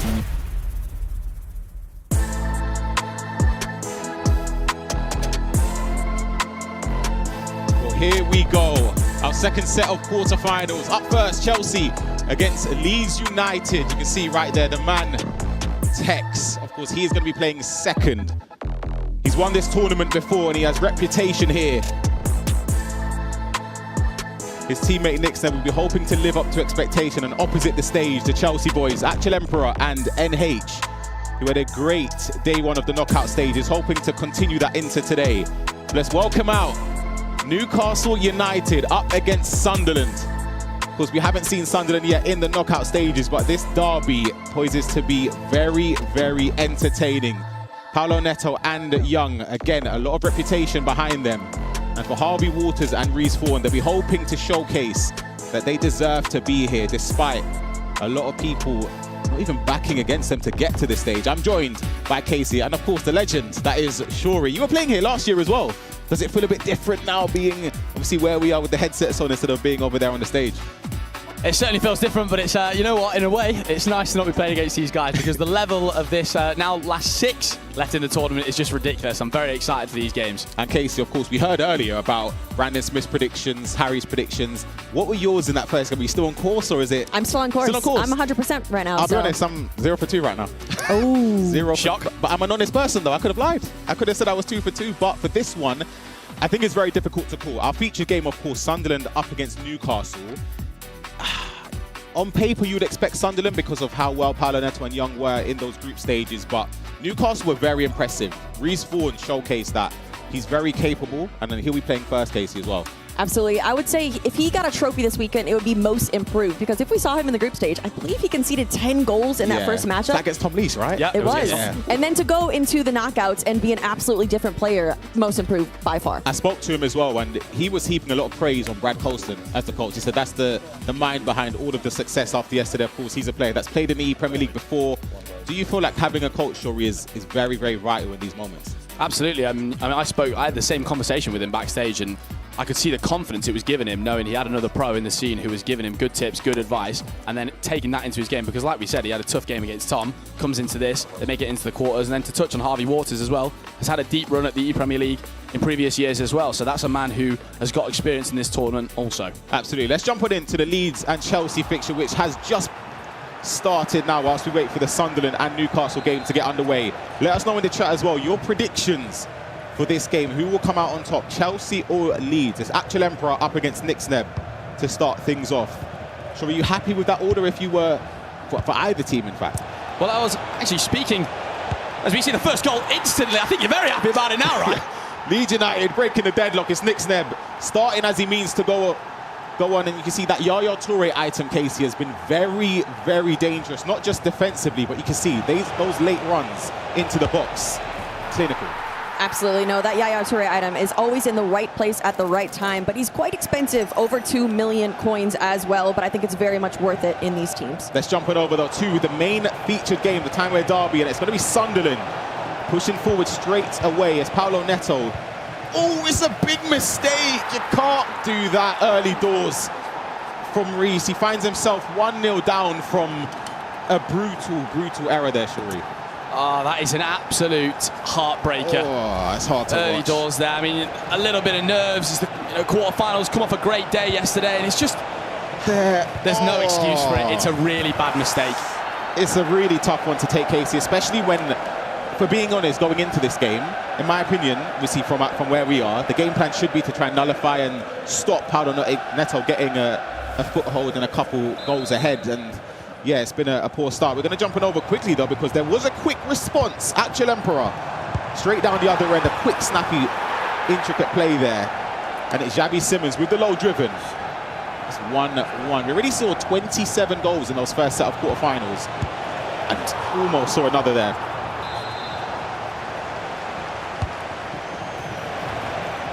As Reece, you've just got to stop any sort of early hurricane from Paulo here. We call that a free goal that he gave in that case.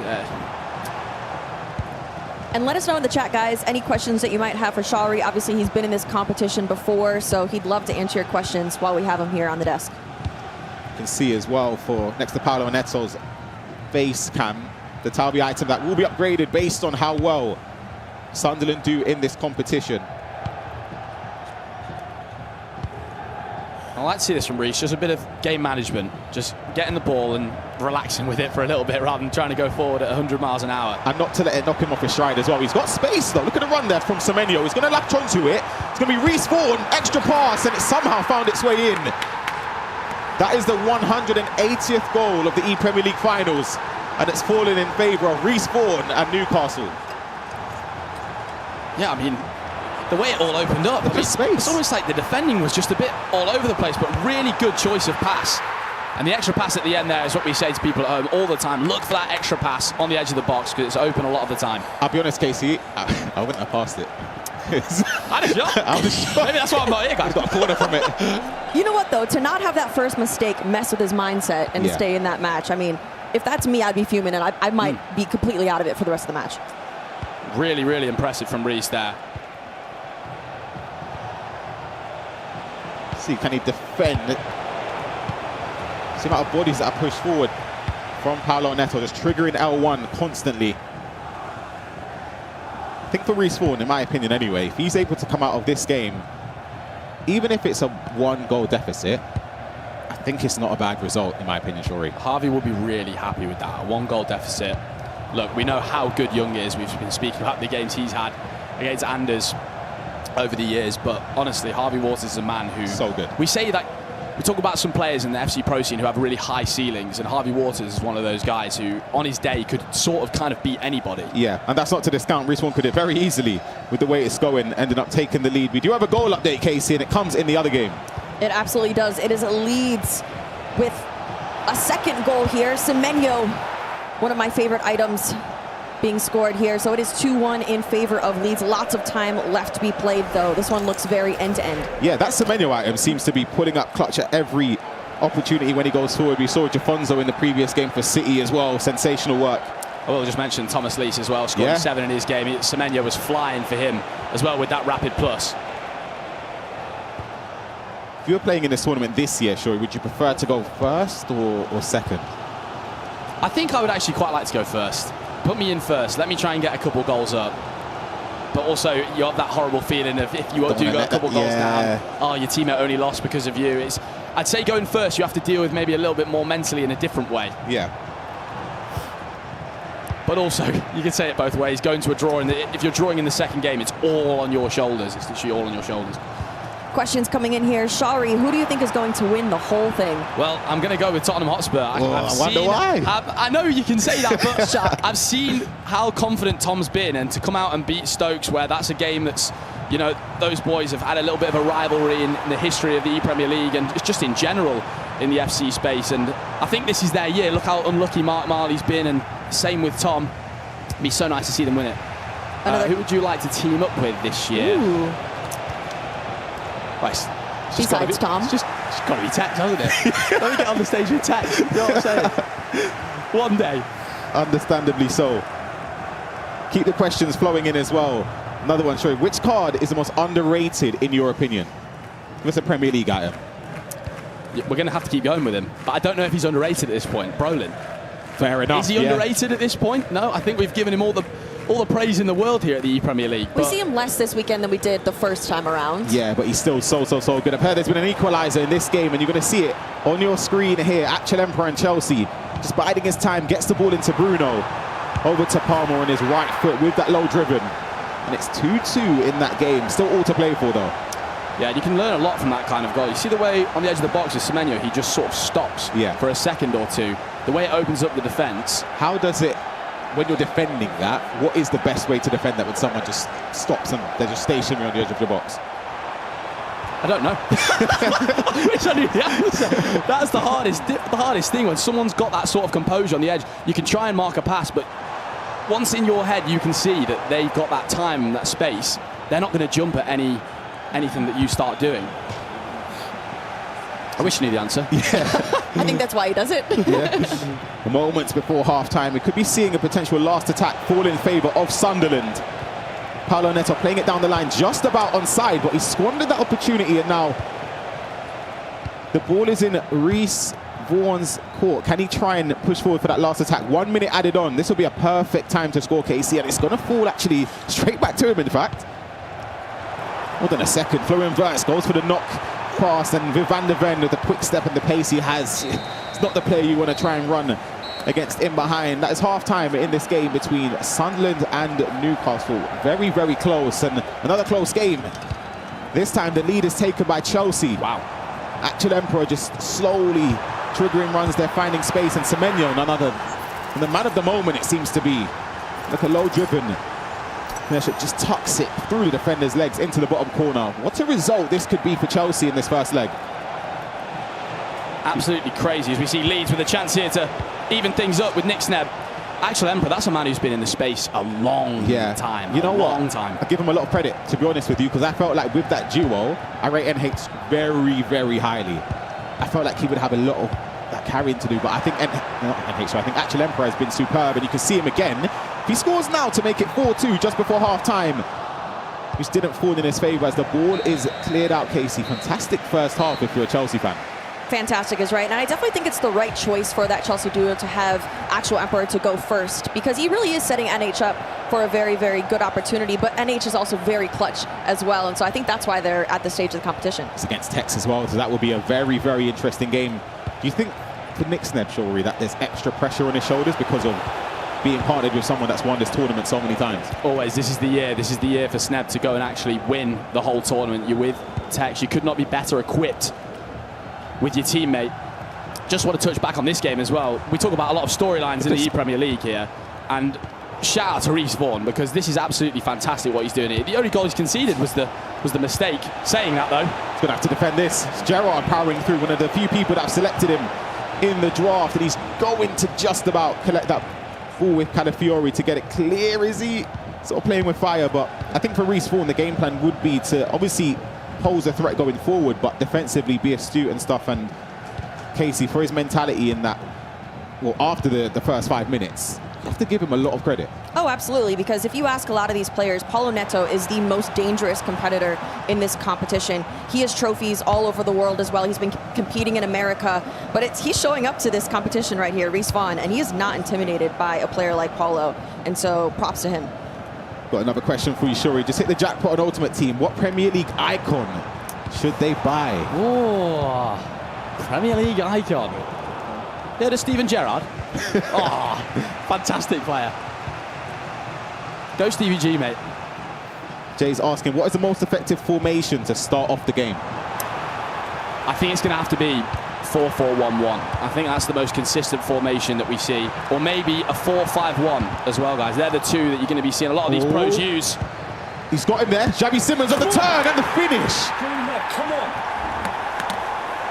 Reece Vaughan and Newcastle United have turned this game on its head as they take the lead against Sunderland. Wow. I mean, we spoke about mistakes at the back. Oh, goodness me. The play lock cancel there as well. We touched on it at the start of the stream, myself and Richard.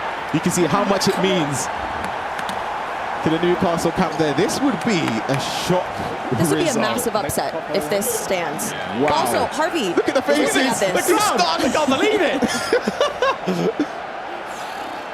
I mean, that's a man just riding on pure confidence. Pure energy. I mean, what are you thinking as Harvey Waters? I mean this with all due respect to Newcastle. This is against Sunderland. This is an absolute powerhouse of a team from the group stages. And Reece is just making Paolo look relatively average. He's going to have to defend this, so Esteval straight from kickoff. Right on cue, Paolo Neto jumped straight back into this game, that near post finish. In case you could never count him out. Absolutely not. We've seen him at all the high levels. Paulo Neto, he came over all the way from Brazil. He wants to conquer every single region that he possibly can. As we see the replay coming here, it is Esteval across. I mean, it makes it 2-2. But if I'm Reece, I'm happy with the draw. I'm very happy with the draw. I think, though, that tackle, this is where advanced defending a little bit. With Stam, I think if you press X and go for the shoulder barge there, you're more likely to win the ball than press and tackle.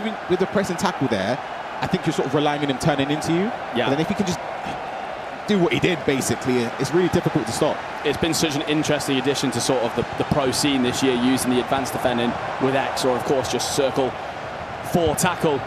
I don't know, guys, I did just cash in my first commentator's curse of the day there as well. You did. The moment I said that, Paolo Neto went, "Be quiet, Shuri." Still got a little while left in this game to see how the game will pan out.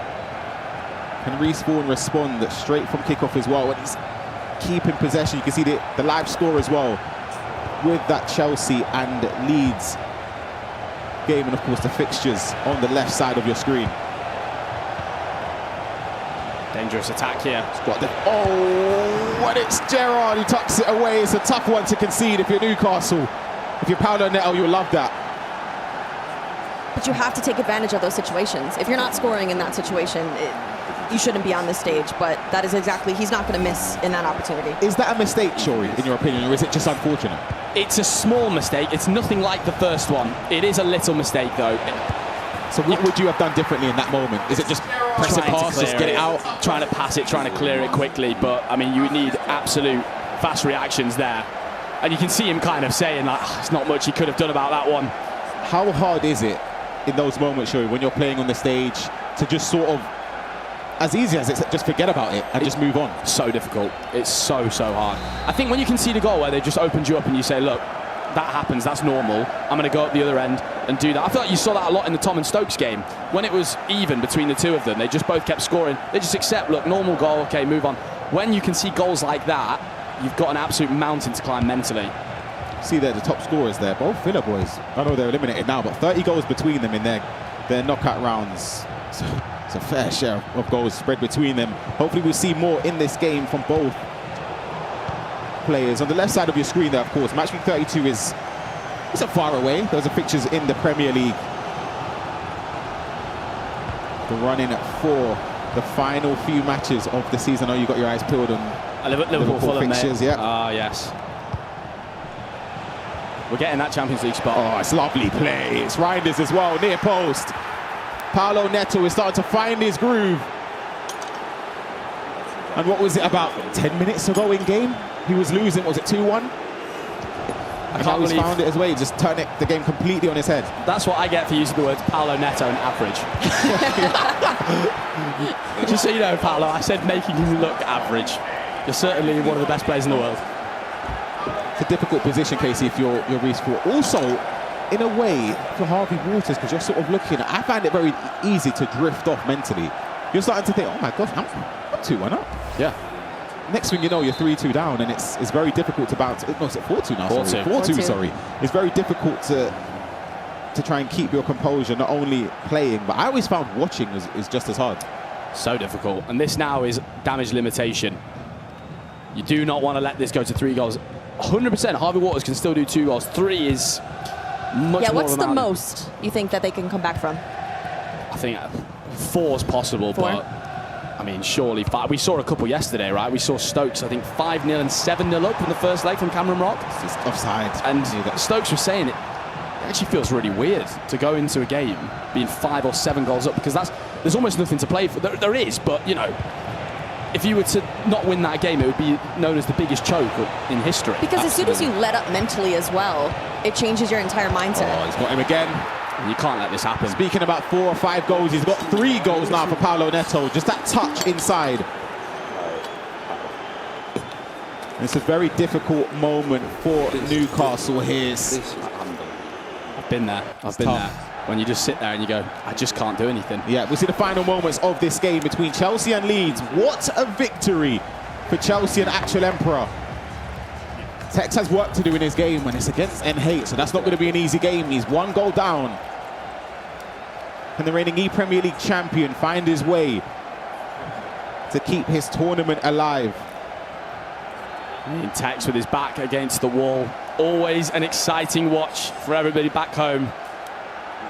NH, a big game for himself. I feel like mentally he'll be quite stronger. I feel like he's one of those players. He'll definitely back himself. Oh, 100%. He'll back himself. 100%. NH is very capable, Case. We saw it as well.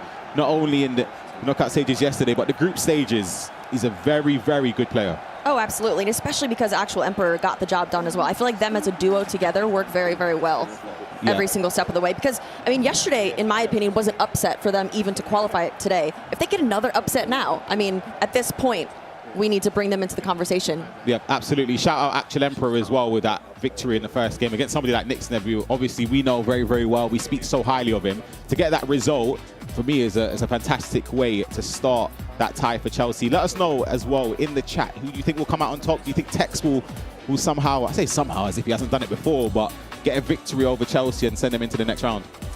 I think it's got to be Tex, hasn't it? Let's be honest. I mean, a man, this would be his 4th time winning the ePremier League, ladies and gentlemen. I'm predicting him to do it. I'm predicting him to do it by a couple of goals as well. I think it's going to be that. What about you, Casey? How do you feel? I think Leeds come back. Yeah.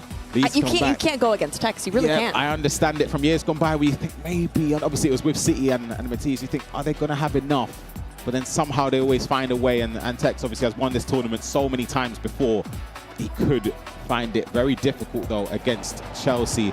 Let's take a look at the last Sunderland goal that went in to make it 5-2 and give Paulo Neto a healthy lead, and that is the finish from Cole Palmer there, Casey.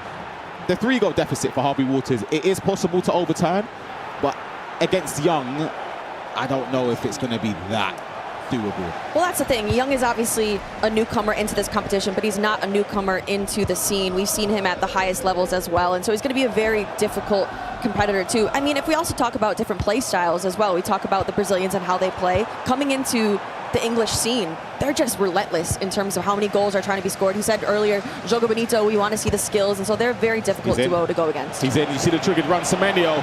Is he going to make it 6? He slowed down. It doesn't matter. The finesse shot finds its way into the top corner. And Sunderland are absolutely flying, similarly to in the Premier League as well. They've done the double over Newcastle. They're about to win this first leg. Tucks it away, Semenyo. So how difficult is this if you respawn? Do you try and go for another goal, or what do you do? Damage limitation now, stop. Just stop. You try and do the last attack if you can. But the problem is, Paulo Neto has turned into a different beast in this last half an hour. He's going to be trying to push for another one. Look at the way he's flying in the press here. It's a tough one because, again, it's like a deer in the headlights. Yeah, I feel like it was around the 60th minute, though, when it was 2-1. In a matter of moments, Casey, he scored 5 goals. This is exactly what I was saying is the problem. This is what I'm saying. Maybe just stop. Could be 7. Oh, dear. Look at the run. He's got him. Oh, he's got him. Semenyo in behind again. Surely not number 7. Just about. Maguire does enough to sweep up 6-2. Paulo Neto and Sunderland win that first game against Newcastle. Over to Young to see this game out. But with a 4-goal lead, you kind of think, Casey, you're not home and dry yet, but it will take a lot for you to throw that away. Well, especially with 6-minute halves, they do go by fairly quickly. We see the emotion there from Reece. I mean, it's a tough one, right? Because he was doing so well, quite the roller coaster. But now Harvey has to step in there, and he has a very high mountain to climb. For you, Shoei, what would be going through your mind if you're both players? If you're Harvey, you sort of don't blame your teammate. You just have to just try your best and get back into the game. Yeah, it's all about shaking teammates' hands, saying, look, really difficult game, but I've got to go and do what I can try and do here. We know Harvey's got the ability to do so. It's just Young is a really experienced player at the same time. Harvey, he's not going to be angry. He's not going to be, raging at him or anything like that. Go and believe in yourself. And there's not really that much pressure on Harvey here. Absolutely. You're already 4 goals down. Again, let us know in the chat. Do you think there could be a comeback for Newcastle, or do you think that Sunderland are home and dry? You see their booth there with Coach Renzo behind them.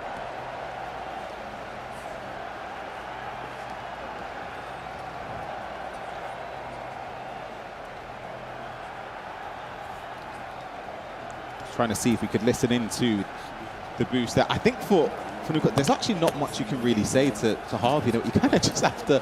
How would you approach that game? Do you start off constant press, everyone going forward, or do you still sort of play your game for the first 30 and see what happens after that? It's tough with a constant press because you might lose a bit of stamina early doors, and then your team starts chasing around a little bit more. You make it harder for yourself. But if you can just sneak an early goal or two, you put that doubt into the opponent's head. So I think it's about going all guns blazing early doors. Well, we're going to start off with this game. Tex against NH. Of course, Chelsea leading 3-2 after the first leg. An early start and an early goal for Tex will do him the world of good. And he's got a great opportunity to spring an attack here. Space again. Cole Palmer, good last-ditch defending with Calafiori there, Casey. Absolutely. Obviously, Tex, one of those competitors that is always in the conversation. But Cole Palmer has an opportunity. Oh, and he goes wide. You cannot miss those types of opportunities. NH shaking his head. I think we're all shaking our heads. Tex had almost given up on that. Like, you see the way he sort of sat forward. Oh my goodness. Got to see that again. Look at Cole Palmer latching onto it. Saliba's dusted. Cole Palmer, R1 dribbling, goes to the low driven. The playstyle plus activates, but the aim, that's the thing with precision shooting. And he celebrates that as if he scored a goal. When you look at that as just a normal chance, you just look at it like a normal through ball. The way that he stops sprinting is the difference between the goal there. Oh, he's done him as well with a turn. Harry Maguire just about blocking that attempt from Javi Simmons. Corners, though, very, very efficient on this game. But just back to that chance, NH is not doing that against any other player here other than Tex. It's because you're playing Tex in your head. That's why you doubt yourself a bit. Oh, he's gone for a sort of an obscure one there.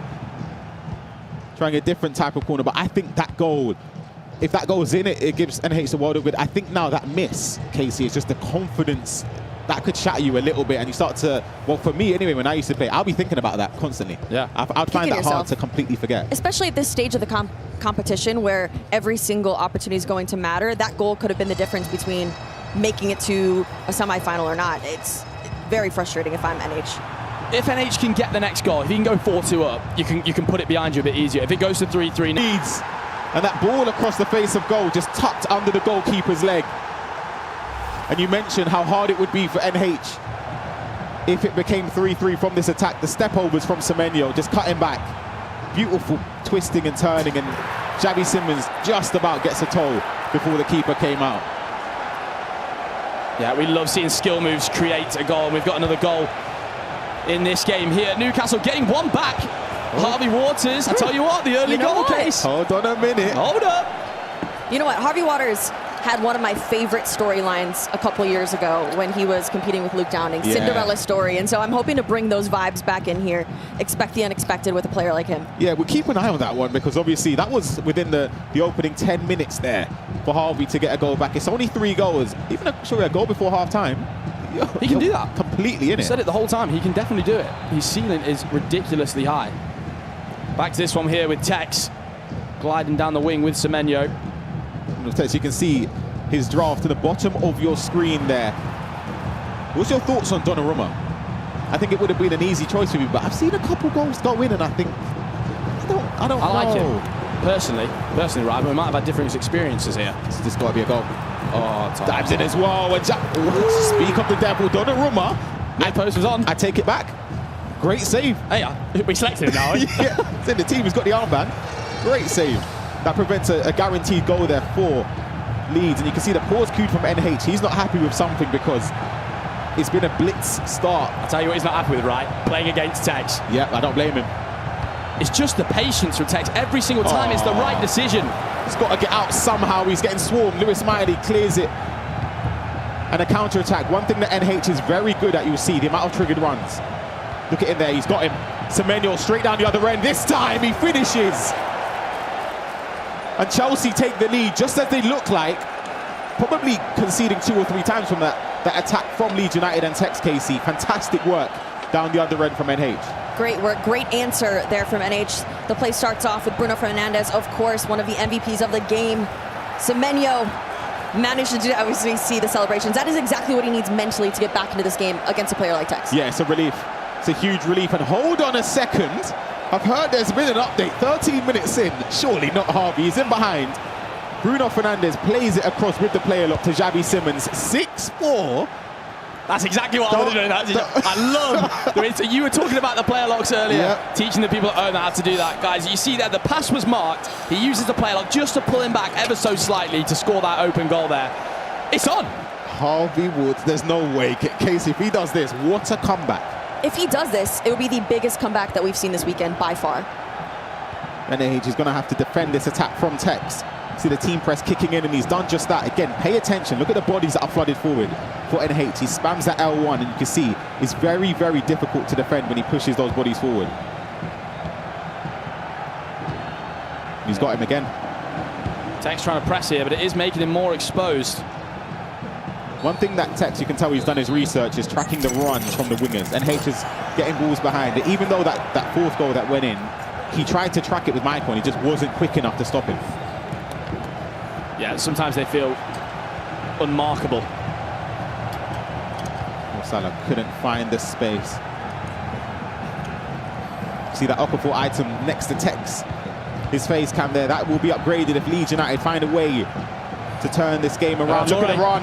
Yaya Toure, keepers come out. No man's land, straight past him, and it's 4-4.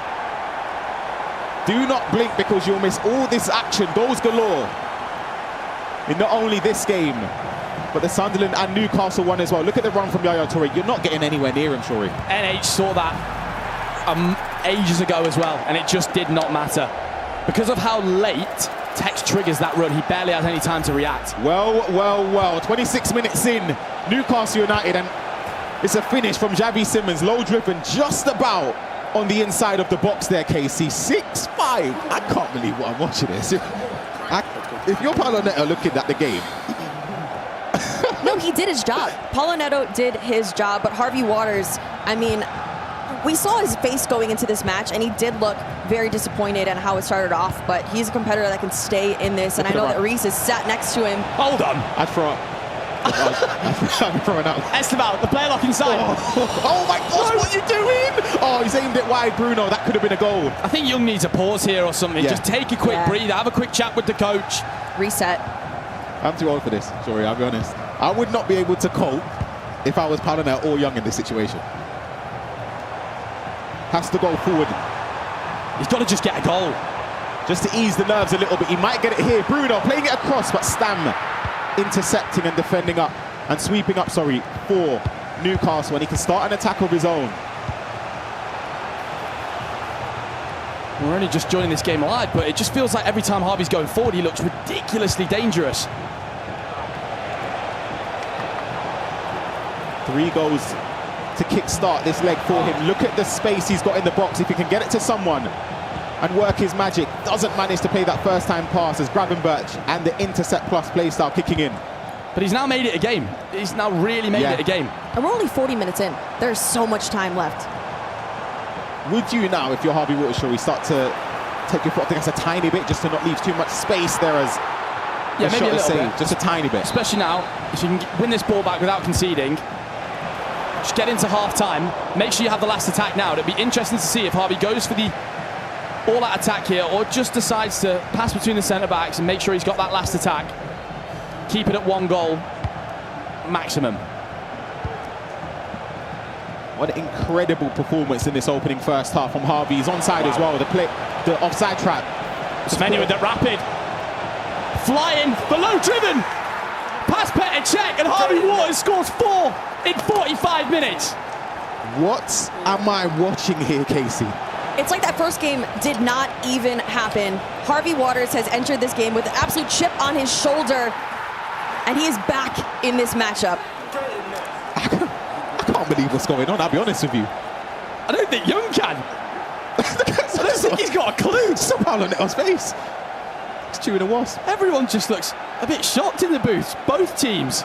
Even Reese is shaking his head. The coaches, they're thinking, wow, this performance from Harvey will go down in history if he's able to see this out. What a first half. And let's remember as well, there's not just getting to the next round in it. There's prize money available for these players.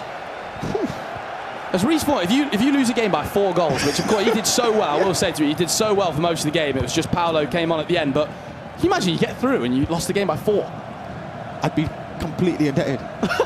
You can take my share of the prize pool. It's yours. Let's go. It's yours. Unbelievable first half for Newcastle and Sunderland. Sorry, for both of Harvey Waters and Reece Vaughan there. Despite not playing, you feel on top of the world there, Casey, if you're Reece, because you've got a teammate that can help you. And straight across, we jump in right at the perfect moment. Semenyo and Chelsea take their 5-4 lead again. You can't look anywhere. Yeah, Chelsea keep showing why they deserve to be this deep into the tournament. We'll catch it in its entirety here, Casey. Just the triggered runs from NH, and you can see it just causes a lot of trouble for Tex. Of course, and it's the one and only Semenyo. Honestly, you cannot blink watching this round of the competition because you will miss an absolute banger. Both games are now very, very end-to-end, and it could go either way for both matchups. Don't really know where to look. We'll stick on this game for now. What an exciting set of quarterfinals here. I think the biggest thing for NH is to showcase that he has an offensive threat, which he's done so. Defensively, though, he has to defend Tex, who's twisting and turning. And straight from kickoff, you cannot count him out at any moment because despite conceding, he always backs himself to respond straight down the other end, and he's done just that. Yeah, I mean, when Tex is in the box in that kind of situation, he's expecting skill moves, he's expecting a pass, keeps diving in for tackles. Tex does not care. He'll pick his moment, shoot, score, low driven. Thanks for coming. It's very difficult to defend, though. Because of how patient he is, you don't know if a skill move's going to come out. Is he going to carry on R1 dribbling or twisting and turning? And it's so difficult to stop Tex when he's in full flow. I mean, that's why he's been the hardest person to defend since the beginning of FC, of the pro circuit, is because you're defending against him and you've got a million things going through your mind of what he could possibly do. Around 30 minutes left to be played. If, of course, we do not find a winner in regular time, we go to extra time and potentially penalties. But NH pushing forward, might have other ideas. A good bit of decisive defending from Tex. Trigger that Yaya Toure again. Look at the long ball pass coming in there into Maicon. Whoa. It's very surprised that fixture went through there. He does some strange things, doesn't he, Donovan? Just ahead of the curve.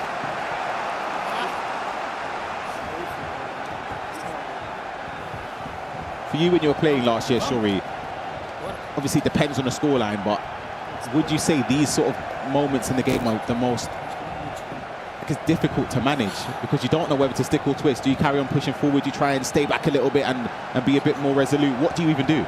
This is so crucial. These are the most crucial minutes now, between the sort of 60th, 70th minute right here. You saw it in the Tom against Stokes game. It was just all even, and all of a sudden, Tom went full guns blazing. Yeah. I think you've got to go for it at this point of the game. Exactly what Tex is doing. The team press has been activated, but he's putting bodies all over the place. Bruno twisting and turning again for Tex. Offside. Would have been offside anyway, but the pass was intercepted. We do have an update, and it's fallen in favour of Sunderland for the first time for Young in this game. Pushing forward, he's got so much space, he's so passive defensively, and the pass into Cole Palmer. 52 minutes in, Sunderland take the lead. I mean, it's taken him a while to heat up in this matchup because Young has done absolutely nothing in that first half, but Harvey is still very much in this matchup. I mean, how devastating would this be? I think it's 7-all. Another one. He had an answer. Said he's still in this game, and not only is he in this game, he's equalised, and that is goal at number 200. Wow. The boys are flying. Still got quite a fair few games to go as well. I believe as well, Tex has made it 6-5 in that Leeds game. I'm sure we'll get that goal right now. So you see in the box here, a couple bounces going around. Oh, it's not pretty. It's not pretty, but Tex will not mind. That's a tough one to concede. That's tough. I felt that for NH. I felt that. That's a tough goal to concede if you're Chelsea and NH. But the one thing because you can't let it derail you. There's still a fair few minutes left in this game, Casey, for NH and Chelsea to equalise. You could see the emotion on both players' faces. I mean, you concede one goal and you're letting out the biggest side. You also score a goal, you're letting out the biggest side, because they know at this stage the pressure is on and they're so close to one more prize money, 2 spots in future competitions as well, and I mean, bragging rights as well. So they want all of this under the lights today. Yeah, you see the big, deep breath from Tex there. It's because you know he's got his back against the wall, and NH, it's 6-6. Count him out at your peril. NH with the equaliser. It's just end-to-end action. As soon as one person scores, you just feel like from the kickoff, someone always seems to create a chance from it. And Chelsea have done just that. You can see just the play inside to Xavi Simons. Cole Palmer can turn either side, and that low-driven finish is exactly why a lot of players have selected him in their drafts. Has there actually been a player that obviously mentioned about Brolin? Anyone else that sort of, I guess if you were to play, that you would have selected, maybe prior to the draft closing, plays that you've seen afterwards that have impressed you the most? Well, we've kind of already took. I think it's that Semenyo. Yeah, I just really think it's the Semenyo. I seem to notice him be faster than any other player. Yeah. And I think that's the difference in a lot of these pro games. If you can trigger that ball down the line and play that through ball, it's the difference between scoring and not. So I'd have to go for him, which case I'm sure you're very happy with. Yes, definitely. Mine's Yaya. Yeah, 100%. It's about 2 or so million coins. Like, he's been ridiculous going forward. That Lewis Hall item that's been brought off the bench instead of Calafiori is a little bit quicker, but physicality-wise, you're thinking here, next goal wins, really. I agree. If it's in regulation time, yeah. We do have a goal update from the other game, and it comes in favour of Young. That through ball in behind, and Cole Palmer latching onto it, sort of just picks the corner out. He had time to make a decision.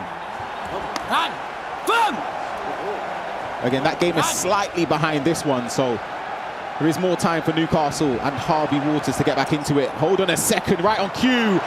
Leeds United and Tex, 7-6. We jumped in at the right time. Yeah, and Tex uses the game changer play style there to perfection. With the precision shooting into the far corner there. He had to pull off the snapshot though. It got really close to the keeper getting there. Yeah, you can see the offside trap kicked in, but then Bruno carried on running. And Van der Ven can't catch him. That little, just to cut inside, just to get the angle for the game changer. Low driven there, and Leeds United and Tex, you'd say if they defend this kickoff, Casey, they're home and dry. Yeah, I think that's looking very, very good for Tex here. What do you think the coach is saying to Tex at this point? Do you think it's a mentality thing? Do you think he's asking him to change the thing up? Obviously, he's in the lead here, so he can sit back a little bit, but not too much because there's a bit of time on the clock. I think it's a mix of a mental coach and also, yeah, a couple of tactics. Like, we can see him pointing at the screen here. We're chatting about a couple roles on some of the players. Do you maybe want to bring a couple more players back? I mean, we know Tex is not someone who's going to, you know, put everyone behind the ball completely, but he's a man with experience. He'll do what he knows is best. And how many times has he been in these kind of situations and always seems to pull it off? Can NH cause the upset? Yeah, this is a crucial moment in this tie. Exactly the same across the stage as well. Sunderland are now 9-7 up, so they have that 2-goal cushion again. But one thing we've learned, Harvey Waters can score 2 goals in very, very quick succession, so he could find a way to get back into this game. Yeah, I feel for Harvey here. I mean, he's put in such a great performance. There's still plenty of time, like we said, but Young seems to have locked in more. You can see the emotion coming out from him when he's scoring. Here we go, last 4 minutes here for Chelsea. Mentioned earlier how good of an attacker NH is.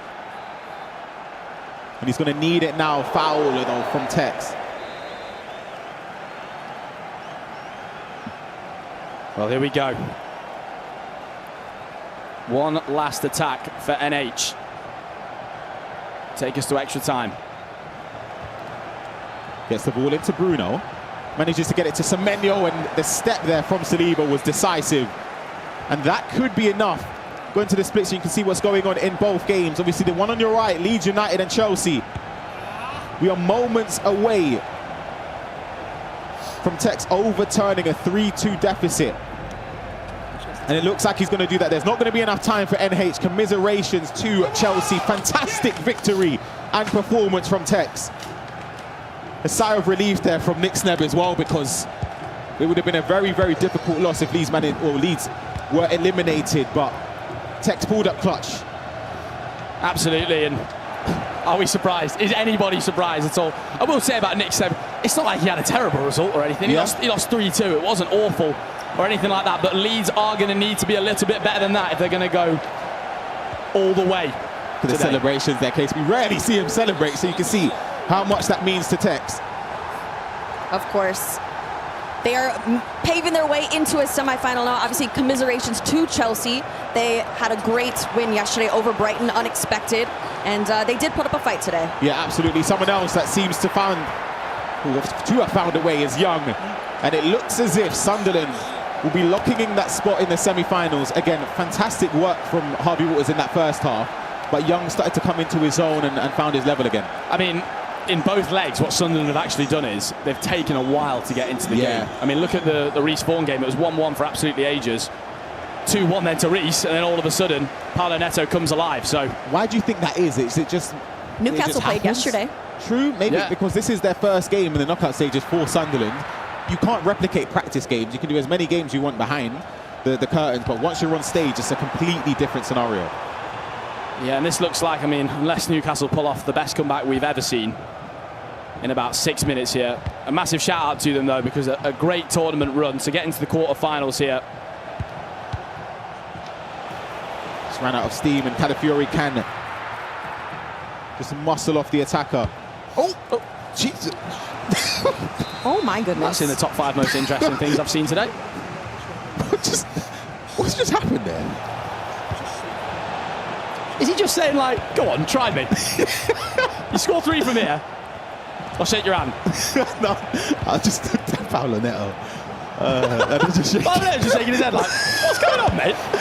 And it's actually led to a goal. It's 10-8. There's not enough time, though. And Harvey knows it as well. Irrespective of this fantastic second leg performance from Newcastle, it's just not enough to overcome that first leg deficit. But there's work to do, I'll be honest, for Young here, in terms of preparing for that semi-finals. I know you've done the job now, but it was really ropey. No, not against the better opposition that they're going to be playing against as well, which of course I believe is going to be Leeds. You're in big trouble. If you do that against Tex, you've got no chance. Yeah, and we know how good Young can be and has been over the years, but this second leg, for his standards, he'll be disappointed, irrespective of them advancing into the next round. But as I mentioned before, similarly to Chelsea, commiserations to Newcastle United. There isn't just not enough time in the 6-minute halves to get 2 goals back. Do you think now, True, in this position, if you're Paulo Neto and Young, do you change the order? I think you could. But it's not like either have been... I mean, he's lost by 2 goals, theoretically, Young has here, but Harvey had everything to fight for. We always say it is a bit of a strange position when you go into a game leading.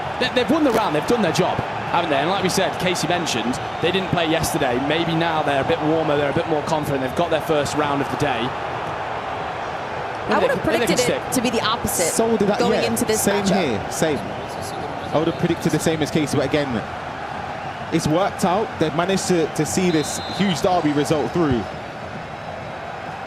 And they've got a little while just to ponder and decide, do they change things up or do they stick with technically what's worked for them, Casey? We haven't seen too many shifts so far. We talked about yesterday whether or not we'd see that, but that might be the first one that we see.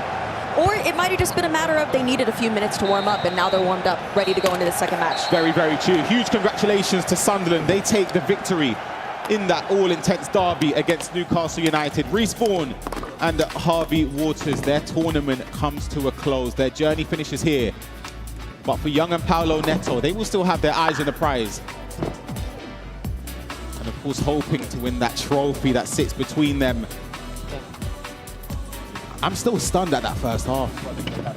I really am. I think that first half was sensational from Harvey Waters, but it wasn't enough. After the break, though, we have Manchester City up against Tottenham Hotspur in our first semi-finals. Do not go anywhere, because the action is just going to get even more intense.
The time is now.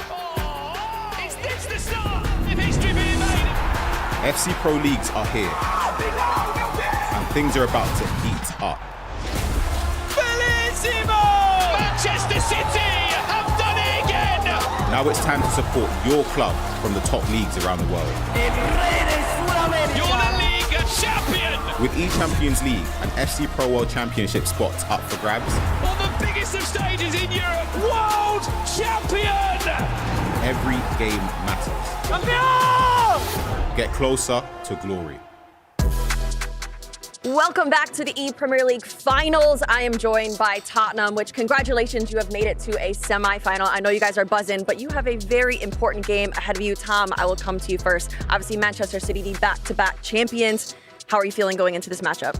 Yeah, good. I mean, full of respect for Man City. They've earned it for what they've done the last couple of years. Been really, really good. So we know how hard it is, but as I say, someone has to beat them at one point, and hopefully it's us. Could be you guys. All right, Marley, I know this one is a very special game for you. Your first match is against Matías Bonanno. Bit of a grudge match the last 2 years. Is that in the back of your mind? You've made it to a final. You've played these players before. How are you feeling? Yeah, obviously the last 2 years we've played, kind of expected it to be a third in a row, but that's the same. I've played everybody at this event more than twice now, so yeah, it's not a problem, no. All right, well, I'm very, very excited to see what this one face off. It is a semi-final matchup. We'll see how it goes. Spurs versus Manchester City. FG, are you ready for this grudge match? Oh, I absolutely am ready for this. What a match it's going to be. That's our semi-final next, which means we've concluded our quarter-finals. And the last round of fixtures did not disappoint. Let's start with that Tyne-Wear derby. We can see that at the bottom of the screen. We'll have a look at the highlights for that. Sunderland are through, as are Leeds United, who have also got ePremier League champion Tex representing them here. We'll go to that Tyne-Wear derby right now because, Harry, I know you've been excited to talk about this one. What a game that was. Well, well, well. Sunderland win the Tyne-Wear derby again. It's the same old story. But I actually think Rhys Vaughan can count himself really unlucky because I thought he had the perfect game plan. He had 80% possession in that first half. It was about keeping it low scoring. And how the game went, he probably should have. There was just a few unlucky goals that went against him. And any other day, that could have been 1-1, 2-1, and then Harvey Walters, what a performance in that second leg. He pretty much did everything that he could. Yeah, absolutely. Let's look at the Leeds game then, shall we? We mentioned that one with Tex. I mean, credit to Chelsea as well, Brandon. They had a fantastic run in this competition. It's come to an end at the expense of Leeds United. Where do Leeds United now rank for you in this bracket and in this tournament? Well, my prediction table's been pretty terrible. So who did I say was going to win it all? You did say Leeds United. I did say Leeds, all right. So maybe I can hold on to that at least for now. But look, am I 4 out of 4? We won't speak about that. That's the Leeds United side that have been pushed to the wall there. And you saw the reaction, you saw the pressure that came out of Tex at the end. We cannot forget this team. I think Nick Sneb's still got a lot more levels that he can show us there, but Tex getting through, and a word on Chelsea. NH getting better every year. Atruempu's always part of the conversation. That's the performance that he can be proud of in that team. But Leeds go through. Can they go and do it all again? Well, it's semi-final time. Let's take a look at the bracket then, shall we? This is how it stands. A quick reminder, the winners of the semi-final are guaranteed a spot at the E-Champions League. If they go on to win the tournament, they get a World Championship spot. So there's not just the opportunity to be in a final. It's very, very important for the rest of the season. This shows how important it is topping your group a month ago as well, because we was talking about being warm coming into the games. Maybe the other teams are worn out. And also, FG, if you did the SBCs, they've all had an upgrade in the first round. Yeah, they've all had an upgrade. There could be more on the way.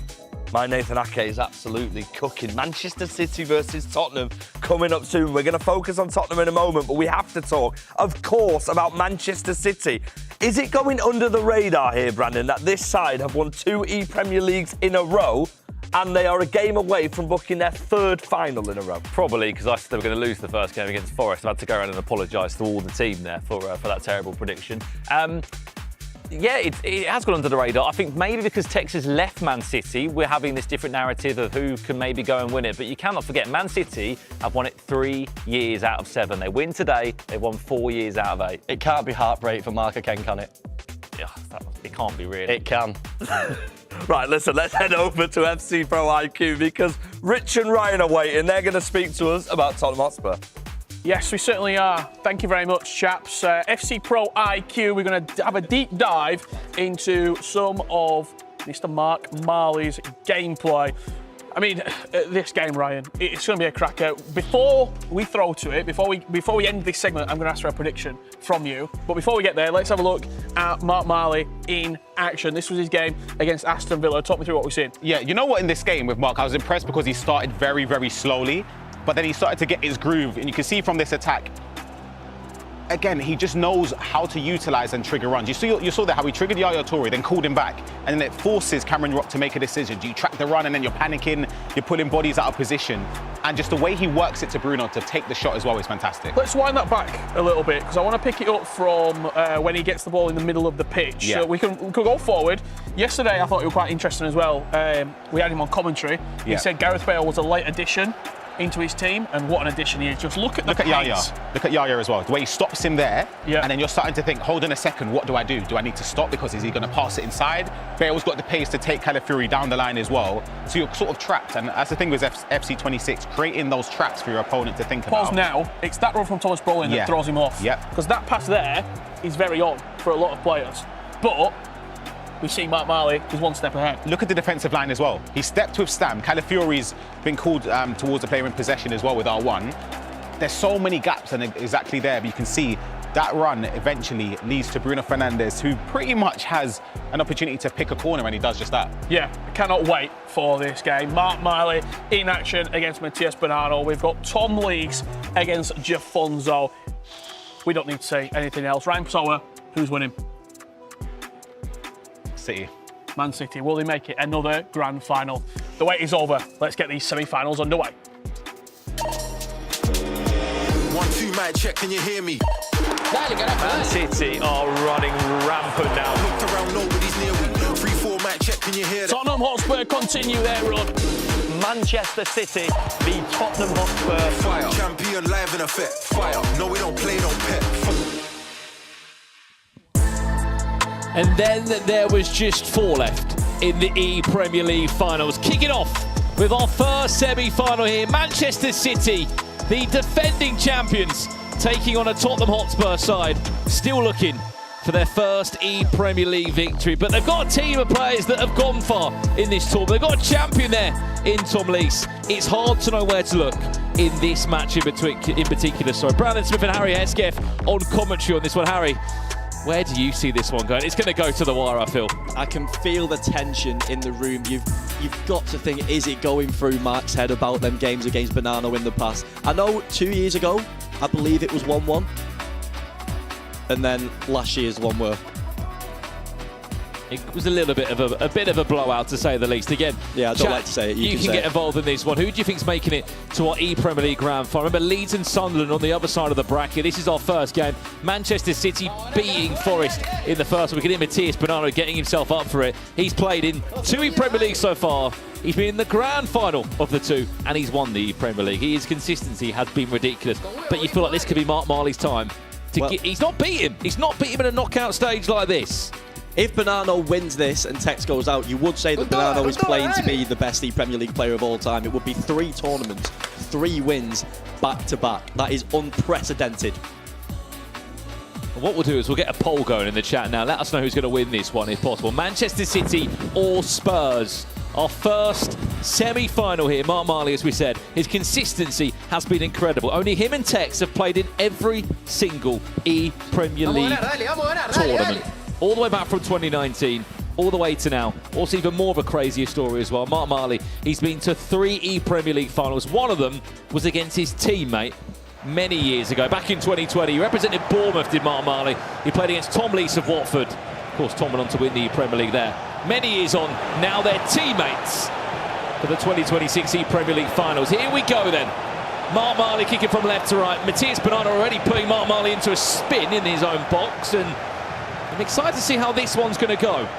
You look at the cards at the bottom as well. We've got Nathan Aki, Bergvall. 1 more win, 1 more rating, Brandon. Well, he's already gone up by 1, so it'll be an 89 for both of the 2, as you said. If they win again, they make it to the grand final. They get all the rewards that come with that prize money. World Championship spots will be just around the corner.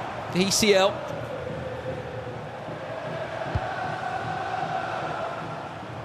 seeing Mark Marley there as well, trying to take it round the side with Bale. Mark, I think, is one of only 2 players who picked Bale in this, and it's because he said he's too fast against Caliafiori. But Caliafiori got the better then. Well, let's see. Well, you're saying at home in the chat, get involved in this. Who do you think is going to win? Loads of support for Leeds off the back of them getting into the semi-final stages. What result? Again, just squeezed past Chelsea, who are eliminated now from this year's competition. Just 4 left. Freddie in the chat saying I need a Bergvall 90 red. Well, look, that could happen if Spurs can win this. How do you see both of these 2 matchups in particular? For me, I look at this one as this can really set the tone, can't it? If Mark Marley is able to get the better of Bonanno on a third time of asking in this stage of the tournament, it might just give Spurs the boost they need. Yeah, I would see leg 1 in this one being more of the cagey one, and then try and let Tomas off his leash again in the second leg. Leash. You can see already, coaches speaking. That's Zinho in there, of course, former FUT Champions Cup winner. If you can cast your mind all the way back to Paris. It's also interesting that Marley plays without a headset, so Yese can talk to him all game whenever he wants. You see, Man City, they usually need the pauses, and long pauses at that. If you were picking up the sticks again, Harry, where headset on? I was headset off in my prime, actually. Was you? Yeah. I just like listening to all the players just cheer around me. Well, speaking of Manchester City former champions, there's one right there. Shell's watching from the sidelines. He was on commentary with us yesterday. He won on a penalty shootout against Leeds United. I wonder who Shells wants to win. Who do you want to win, Shells? I don't think you can hear me. Or he's being diplomatic. I'm sure it's a City win. I wonder how he'll want him to win. Right, we asked you in the chat to get involved. 55% of you thinking that Manchester City are going to come out on top of this game. So yeah, Bonanno's playing a few rash passes early. He seemed to have started this game like he started his previous one, but he came into that a lot better. Will he come into this? Marley down the wing, he's a speciality in this position. Them cutbacks just aren't seeming to work out for both players at the minute. Douglas Luiz now on the break. Xavi Simons, can he find the all-important through ball into a teammate? Tajani Reinders now cuts it back for Manchester City! Well, it would just be a Manchester City player to get the champions underway. Matthias Bonanno will lead leg 1. That's the goal that Bonanno needed to settle himself. He just kind of opened up in the middle of the pitch. What that was a good L1 to send the play on the run, R1 to pull him back, touch out, finesse. But Marley's been down in the first leg before, so he knows how to deal with this situation. I mean, there's been a lot of chat, isn't there? I mean, look, you could get involved in this at home. If Matthias Bonanno was to go and win this, would he be the best ePremier League player of all time? He would win the tournament 3 years. Tex has won it 3 years as well.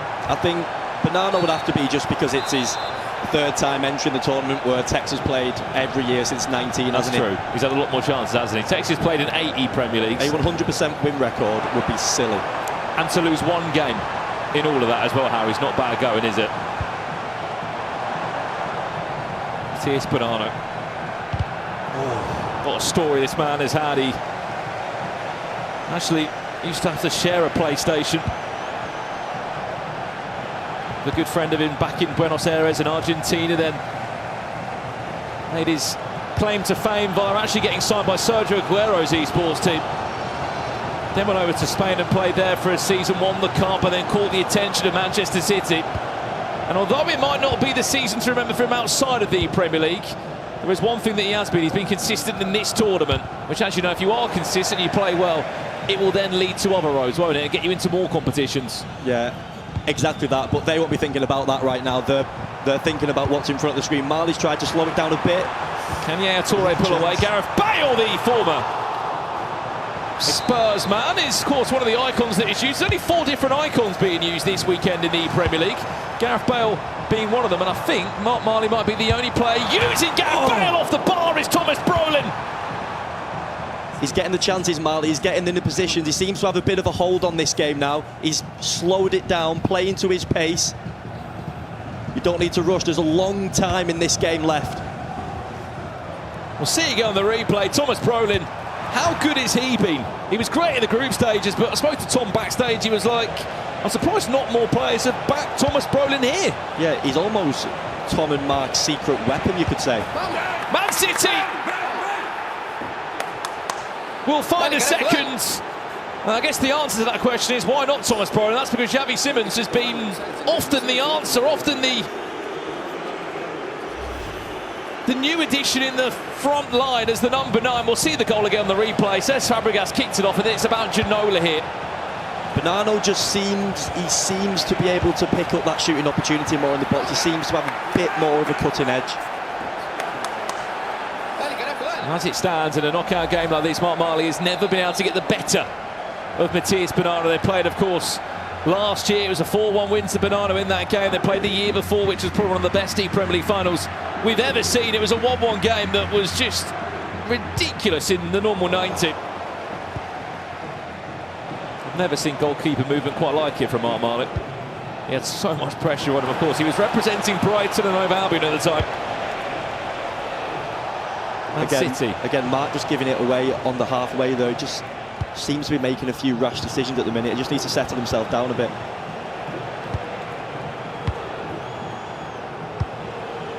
Have to remember as well, 6-minute halves this is, not 9-minute halves as you might be used to, just because of the two-game aggregate scoreline scenario. Added time of just 1 minute. Are Man City going to grab a further for the break? No, they're not. Half-time here. Man City 2, Spurs 0. Harry, what's your thoughts on half-time?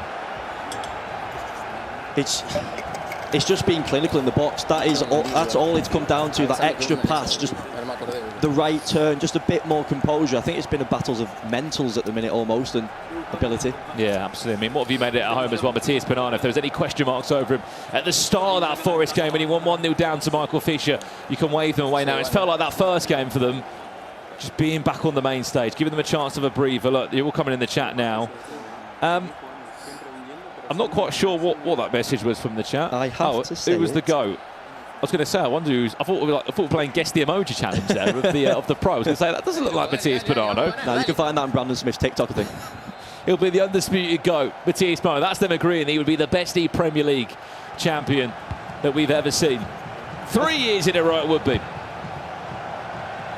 Back underway now. Even if you could just do a little bit of damage limitation, if you pass the control over to Tom, even at a 2-1, Harry. Yeah, I do think that Mark's still got the ability to bring it back, though. Like I said, it's been a very, very even game. It's just about that right pass or not making mistakes like this.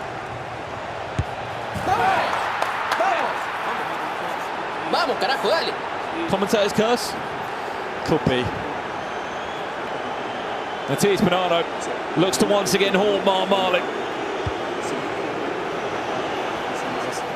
I mean, he's won the ball back to Lee, but what's happened there with Gravenberch, Harry? I would almost say that's Gravenberch's fault and not Mark Marley's, because all he's done, he's gone for a player lock, went to play the pass, and Gravenberch has just took a big touch for almost no reason. So maybe don't listen to Ryan and Richard on R3. Keep the player locks out of your game.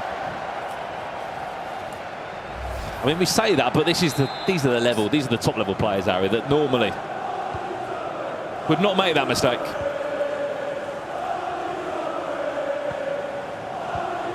3-0 Man City, and Jafonzo must be licking his lips at this, thinking, what an opportunity I've got in the second leg. But the best chance that they've had, Spurs, to hit the bar. That was Thomas Brolin in the first half. Chance to break away, and Man City on for 4. And they might just be able to get for Calafiori able to eventually get the ball away, and it gives us a chance to welcome in someone who's fresh of the quarter-final, Reece Ford of Newcastle United. Reece, I mean, commiserations first and foremost, but you must be not quite, maybe not today, or maybe you are, but you should be very proud of that run you had in the tournament, the game you gave Sunderland. Yeah, I'm very proud of the game I gave Sunderland. Like, it didn't go my way, but I'm proud of how far I've come for my first, competitive tournament. I can't complain. Ooh, you look like a very different player from the groups to the knockouts, is safe to say. just a word on your teammate as well, Harvey Waters. He had a great game in that second leg. Yeah, Harvey had a great game. I wish I set him up better from my game, but Harvey was a great teammate, honestly. A few dodgy goals in there, though, wasn't there? We won't talk about that. But yeah, Harvey's a great teammate. You know, I can't be more proud of him. Like, honestly, he was an amazing teammate to team up with, and you know, yeah, can't complain. Was that your game plan going into it? Like, you just keep the scores down and let the better player play? That was the plan. That was the plan. Keep it low scoring, but yeah, Harvey's good. Like, as you can see, he clawed 4 goals back, and I think he went up. You know what I mean? Harvey is an amazing player, and you know, he got lucky as well. Of course, get your questions in for Reece Vaughan as well. Represented Newcastle in the ePremier League for the first ever time he's been in this competition. Made it to the top 8 as Spurs look to try and unlock the door. I mean, my question instantly is, how on earth you kept, what, 80% possession or so in a half against Paulo Neto? I mean, the game plan was always that you're going to limit him having the ball so he couldn't do as much damage as he would have wanted to. And I kind of respect that to a degree, Harry, because he knows what he's playing in front of. Rightly so. Reece has said that, you know, I'm not a full-time pro player that Paulo Neto is. It's his game to lose. And in your opinion, you kind of did that to a degree. Yeah, I've done that, to be fair. Like, my game plan from groups to knockouts is completely different. Shout out to Brad Coulson as well. He came in and coached me and completely changed me as a player. You know, we tried to take a BC ball all the way, but you know what I mean. Shout out to Brad. Obviously, if it wasn't for him, we wouldn't have made top 8. I'm positive on that. So, yeah. I think probably the reason why you've been the surprise package of the tournament is because you played the tournament. You didn't play the game. You played it based on your opponents and not just, let's you go first, you go second, see if we win. Yeah, I'd rather like keep control of the game than just go back and forth 50-50, because then you're just asking to get, you know, pumped, to be honest. You know what I mean? Like, Yeah. you're just asking to concede more goals and more goals. You'd rather just keep control and keep the score as low as you can, to be Well, we fair. have got a question coming in for you as well. Again, we can see all the questions coming in the chat. Get them involved for Reece. Reece, you've had an incredible run in your first ePremier League. How does it feel? As we said, it's still raw now. You've obviously just been eliminated in the quarterfinals, but I mean, how's it been? Yeah, qualifying for ePremier and being here it was a dream of mine, and you know, I've fulfilled that dream, man. Like, just being with all the players backstage, you know, just having that, you know, friendships now with them, even playing in the tournament, like, it's just a real feeling. And I was even the underdog to qualify, and I qualified, and you know, I never looked back, to be honest. Will the Toon expect to see you again next season or not? I hope so. I hope to be back. Are you going to change team? I don't know. I hope to be back again, but we'll have to see what team we go for next year. Chat, who should Harry be playing for next year? Obviously, it's going to be Everton, but Everton, surely. Can we persuade him of a good teammate to go somewhere else? Probably not, but dust off the cobwebs. Yeah, I'll do better than Gorilla. Let us know in the chat. Right, let's jump back to it now. This is where you don't want to lose it off these corners, because Bonanno's just going to send these runners. He's going to send them. Semenyo's got yards on. If he comes inside, he's going to have a player over. But he doesn't need to rush, does he? He can do this for the next 5 minutes if he wants to. But I feel like Bonanno's just got a feel for this game. He's wanting more. He's smelling blood. That's Bonanno, Steven Gerrard. 4-0 Manchester City leads. And not many players. But the English midfielder, Schafonza, looks onto his team. He must be buzzing with the start that Matthias Bonanno has had. I mean, the question for you, Reece, off the back of this is, how are you feeling on the opposite side of the stage here? Say you're in a situation where you're giving your teammate a 4-goal lead to come back on. At this point now, is it, I don't want to go and concede again, or am I going to try and get at least one back? I don't know. You obviously want to chase a game, but you know what I mean. Tom is relentless as well. You know what I mean. He could easily call this lead back. So for Mark, if you could get one, you can get one, but you know, just keep it tight as it stands. Yeah, I don't think Mark will accept himself almost giving Tom 4 goals behind. He's gonna even just for himself, he's gonna want to get a couple goals.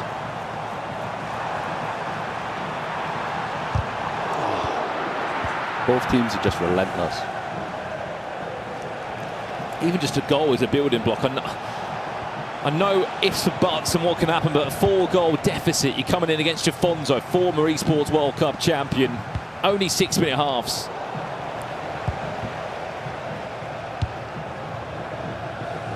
Yeah, it's a tough ask. It's a really tough ask. You're going to probably want a goal or two from Mali here.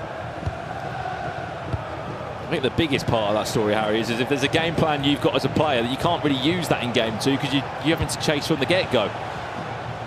Yeah, exactly. And Bonanno knows that Mark might have to be bringing players out here to even want to give his teammate a chance. So he's waiting, he's probing, and he keeps seeming to be able to find the pass. He is cooking right now. Matthias Bonanno is looking frightening out there. He's 5-0 up. And Moroni in leg 1, Reece. Bernardo is just relentless. Honestly, give him a half bit of space and he will punish you. Honestly, when he's on that stage, he's a different man. He's finding passes in the box that I don't even know are there.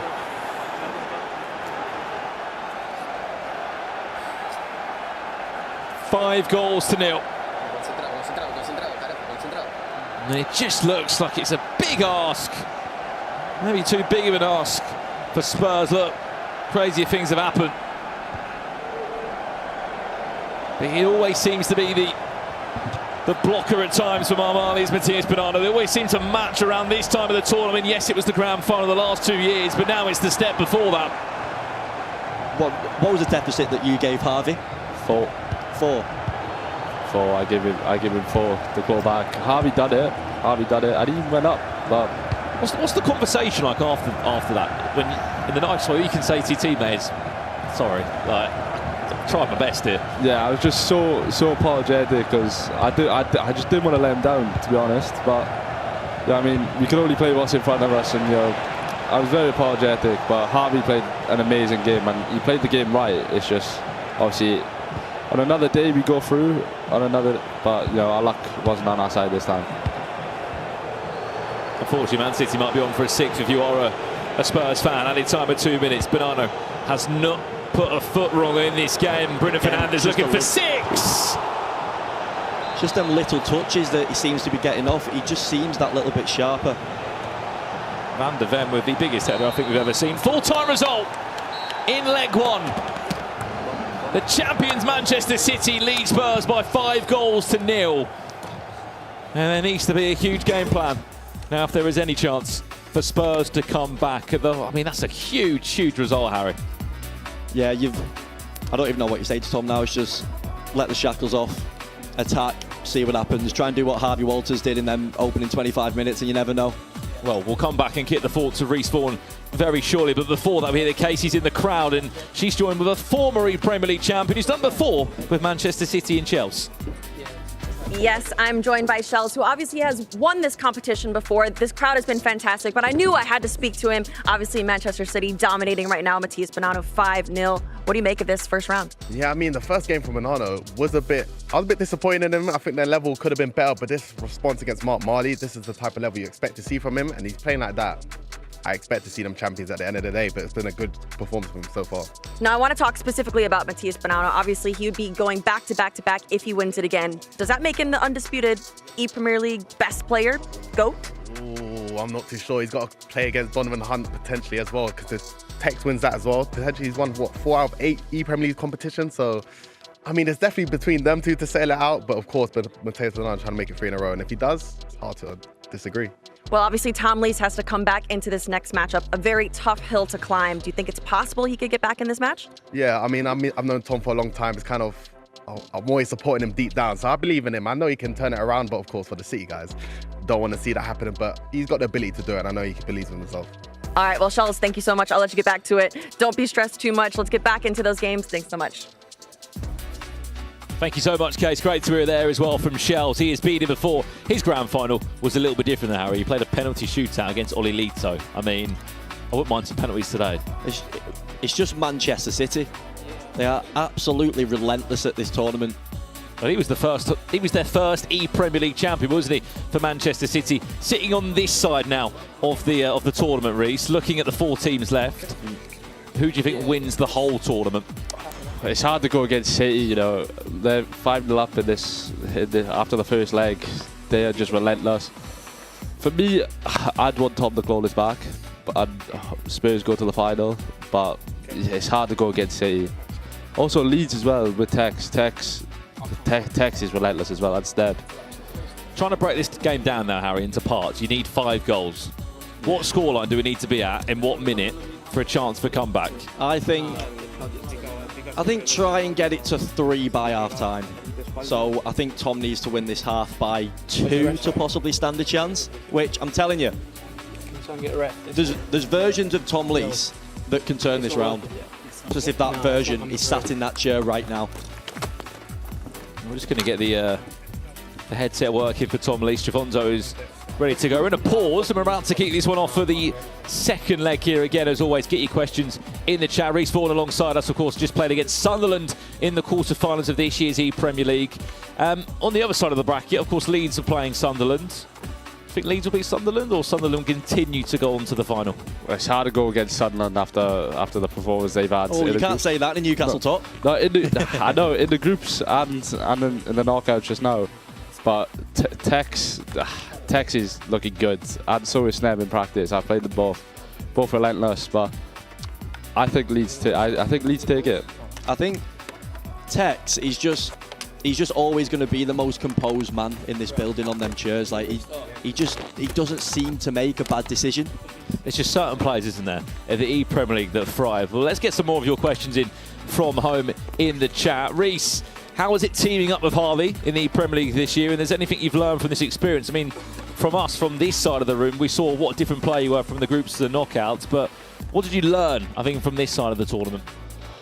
Teaming up with Harvey, first off, was an amazing experience. He's a funny guy, and he's one of my mates now, to be honest. Like, I wouldn't change it. I wouldn't have picked any other teammate, to be honest. And what I've learned from this experience is just having fun in the tournament. Not putting too much pressure on myself, which I did in the groups. But yesterday and today, I just played freely and play my game, and I've learned how the game works. That's the main thing. Not to rush, be patient. And keep a lot of the ball. Keep a lot of the ball. Like 80% to be exact. Like mentally playing FIFA or FC, as it's normally called now, it's draining. But how long have you been playing? How long have I been playing? FC? Competitively, it's my first year. But see, all you can do at home then. All you need to do is sign up, keep the ball. And you'll make it. Don't do that, because we commentated the game against Everton yesterday and it was not that enjoyable. However, you've had some entertaining games. Your last knockout game yesterday was one to remember in particular. But so someone at home that wants to get better at EAFC, maybe they just played champs on the weekend. What are some of the small details that you improved coming back to the knockouts, aside, of course, of keeping possession? Just to get better from maybe a FUT Champs player to want to compete in these tournaments is just watching other pros in the scene. That's all I did. I've been watching the pro scene for years, analysing each player, what these do, and just take parts out of everyone's game, and then you might be able to implement it into yours, and that's exactly what I did. Who do you think the best FUT Champs player of all time is? How many people have gone top 100 with a bronze team is a question. Thank you. I've waited all weekend to get that in. Not many people have done that. So it must be Broomy then, is right? Last question coming in. Random matchmaking, mate. Favourite Toon player? Ooh. Dan Burn's got to be up there, isn't he? Just don't say Anthony Gordon, please. Dan Burn's up there. Dan Burn, corner, header, bosh. Even though he did ruin me a few years because of the Carabao Cup final, since I'm a Liverpool fan, but we won't talk about that. Back underway for our second leg here. Is there a way back?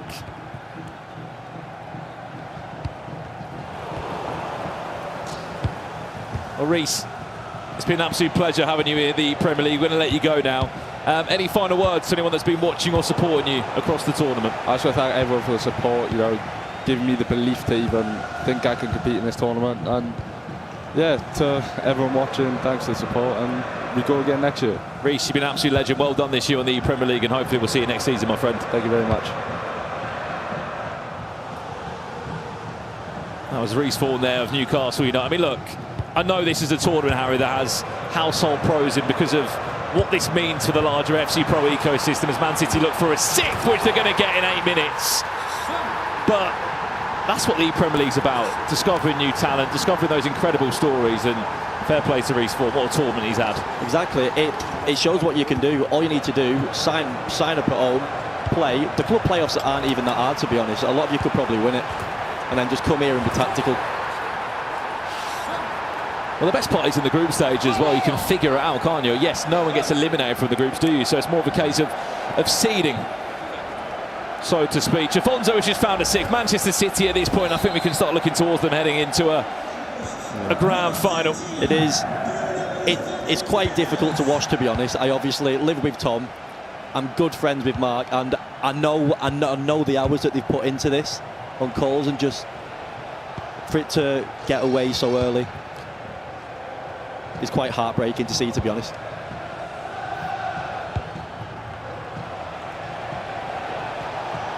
Brolin.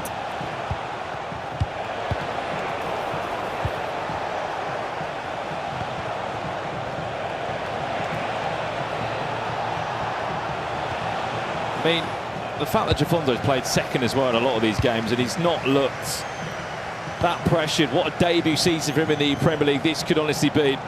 Signed for Manchester City for the FC season. Spoke to me yesterday, said, look, outside of this competition, I would like to have achieved a bit more in the FC Pro ecosystem, but this could certainly set his season underway. Pause that's coming from Tom about 80 minutes in. What do you reckon the plan here is, Harry? I think he's just going to have to go for it earlier than he thought. Obviously, the goal didn't help at all. I do wonder if he'll change something if he manages to score here, which chance is still on. Jaya Toure trying to find Semenyo. Probably the attack of the tournament so far. Fernandez, who has been just as good as he runs into. Both of them are impeccable at defending on the edge of the box. You can't seem to get that touch and turn that them and pretty much everyone's getting in any other game. To not concede a goal against Tom and Mark in 112 minutes is extraordinary. Just to add on that as well, Tom Lees was one of the best defenders in the Premier League stages, alongside Nixon. Both only conceded, I think, 4 goals in the groups part of the tournament, and the fact that we've seen this start from Afonso already. Big chance now for Brolin. This needs to go in. It's not going to get past Donnarumma. That really did need to go in. At least that would give some confidence. Like we can score against these. It's just a building block, isn't it, at this point? The game has also been paused for about almost 20 minutes now, and Tom's not been able to make his change. If you're Afonso, though, Darry, you're just saying, I'm not in a rush for a pause. If I'm pausing it, definitely. I'm scoring.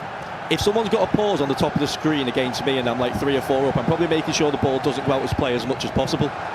Probably stay away from the wings. Offside trap that's gone wrong. Manchester City found a 7th there. It was a risky offside trap, had to be played. Afonso will make the most of it. I thought he may have been offside. And the one thing this is setting up, which would be an incredible story if Leeds can pull through against Sunderland. Against his former club. Man City versus Tex. Bonano versus Tex to be the ePremier League GOAT. Now that's a story. An even bigger story on that as well, Harry. Of course, you've got 2 former ePremier League champions as well, of course, in terms of the clubs. Leeds have won it before, didn't they, of Tom Stokes and Olilito. But that would be quite the final. But there's just something about that Sunderland duo, isn't there? The Brazilian duo. They haven't just travelled across from the other side of the world for nothing. Yeah, I'll tell you what, judged off the last round performance, though, if next round I see Young matched v Tex, I would have to heavily back Leeds. And I would say that game is probably one of the first where we would see an order be changed.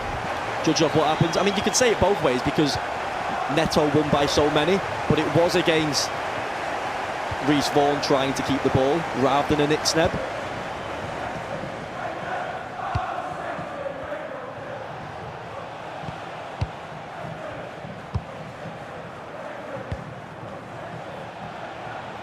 I just realised I think this is my predictions down the gutter as well. 4 for 4 before this. Chance to break on the overlap now. Florian Wirtz bundled off there by William Saliba. And I'm just looking back there in terms of the goals that have been scored. Leading the line by quite some distance is Palinetta, by the way. He scored 31 goals in the group stages. Didn't lose a single game. Of course, he's bagged 6 in his quarter-final. I actually played Paolo Neto in, I think, my second to last tournament.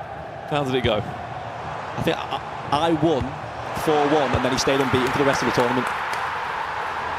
Fun fact. If I was here, I'd win this. We've always had a good record against the Brazilians. Yeah, I think I went like 6-1 in my time. 8-0. Manchester City have just scored again, and Jafonso at this point is in a really good position that Tom's having to go for the game, and he's just having to pick him off in these moments where he's had to overcommit. You're in a situation now where, don't get me wrong, at 6-0 we kind of knew it was going to be game over, but you're having to chase, you're having to take risks, you're having to throw everything forward. They must have something in the water outside of these shows, because the passes that they're seeing, I just can't see.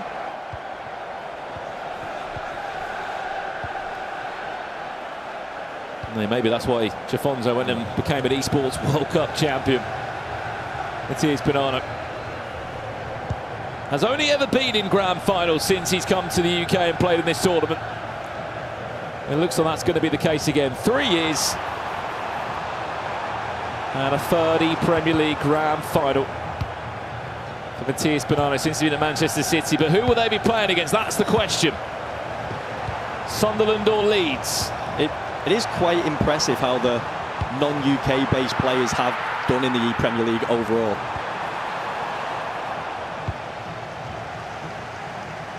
Well, you kind of forget that we had Manu Bashir here last year, didn't we, for Liverpool with Lex? That was a roster that didn't really go on to... That is true. To make it to the semi-finals. Of course, we're forgetting, obviously, he went to become world champion off the back of that. Unfortunately enough, it didn't really matter too much his positioning on that tournament. I think it's a weird position to be in this game now, isn't it? Because it's over, but you might as well keep attacking. It's going to leave you more exposed, and the scoreline will probably end up looking silly, but it also doesn't matter if it ends up looking silly. So you might as well just keep going. He must be secretly quite happy, though, the two of them.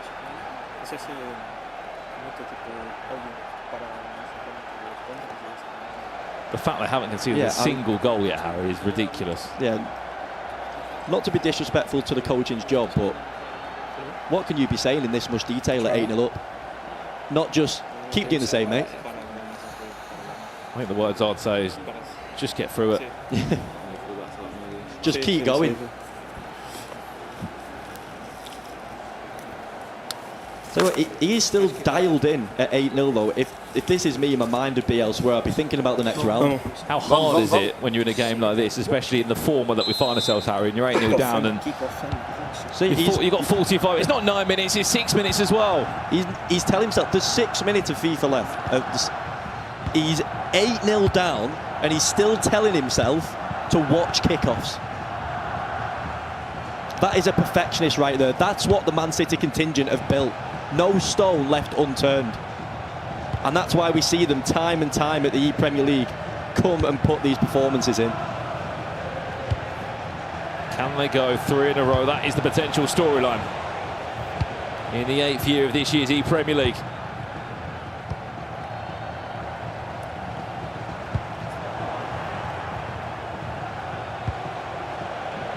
What would your advice be to Tom right now?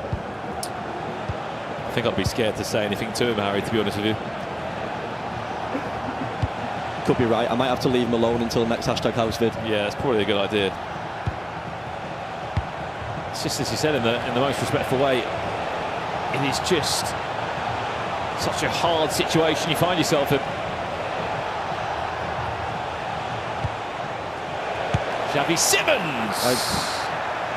Just nothing will fall, nothing will drop, but you can't even say there's been that many clear-cut chances that could be a goal in both games. Again, the fact that they've kept Tom and Mark out for this amount of time, I can't believe what I'm seeing. It's one of the best defensive displays I've ever seen in competitive FC.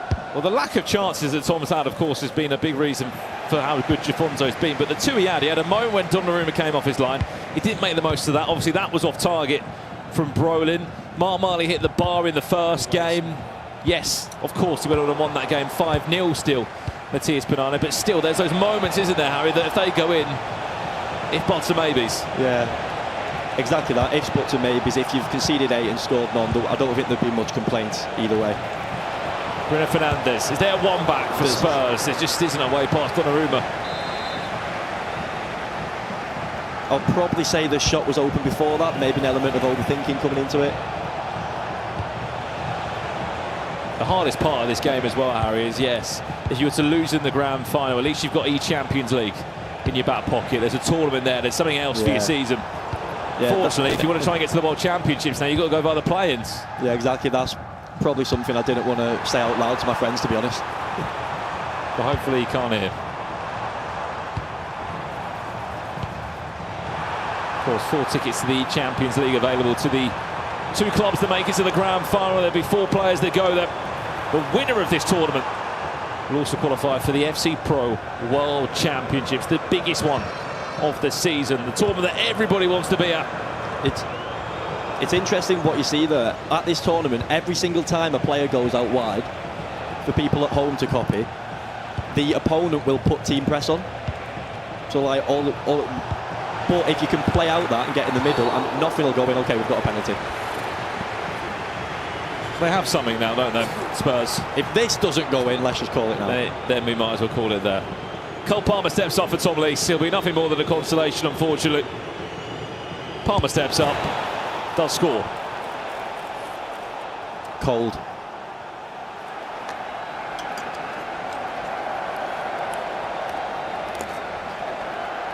It's sad to see, and it's 2 players that have put so much into it mentally and physically, and all they'll be thinking is what could have been.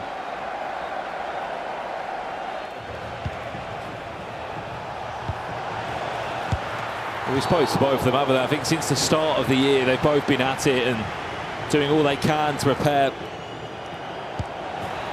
This tournament means so much more to these two, and I think you'll ever know. They're in the ePremier League every year. They've built a duo. Mark Marley left Brighton this year to go to Spurs. Again, I've got to give credit to Man City here, because I can see the screen and I'm seeing tactical changes. I think I'm seeing assignment changes. They are not. They're not letting themselves think that the game's done, and you've really got to take it out. You said the words, every stone unturned. It is the details, isn't it, Harry, at this level? They're the sort of details that just weren't there back in the day. Well, back then we had some sliders, didn't we, that you could manually move everything in the game. I think everyone's coach was the mate when I played, just to be a bit of a cheerleader. Sure, he was quite a good coach, actually. Florian Wirtz looking to make it 9.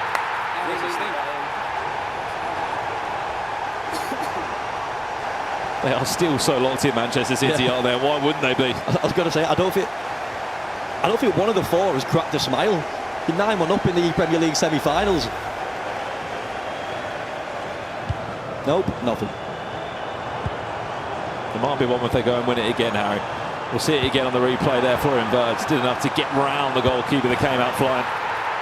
I think what you would say is Man City are probably using this last 25-30 minutes of the game to just keep themselves sharp for the final. Just making sure you've got the right mindset at the end of this game and the start of the next.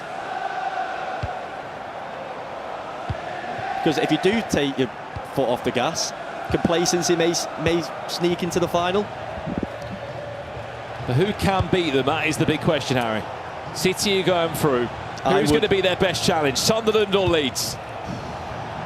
Judging off Young's performance in that first half, and what I know Nick Snebb can do, and just because it's Tex,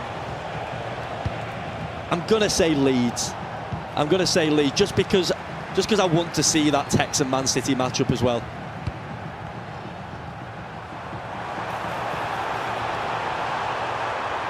Chat, who would you like to see in the final? Maybe they're not happy until they get 10. Well, they're looking for double digits. Semenyo, Elasticar, oh, it's pretty special from Jafonzo. Yeah. The worst part is they've both brought their best games of the tournament now. This is what champions do. This is what Man City do. They show up, they save the best performances for the big moments. Well, they got 21 points in the group stages. They were incredible there. They only dropped one game. Jafonza was the player that lost that to Crystal Palace. But they are right on the money, aren't they, in the knockouts? And I think it's safe to say we'll be seeing, is it a 90 rated Ake or 89? Is that updated? It'll be a 90 rated Ake. If they win the final, there'll be a further upgrade to that Nathan Ake item. Well, FG's team, he's smashed He'll it. be happy.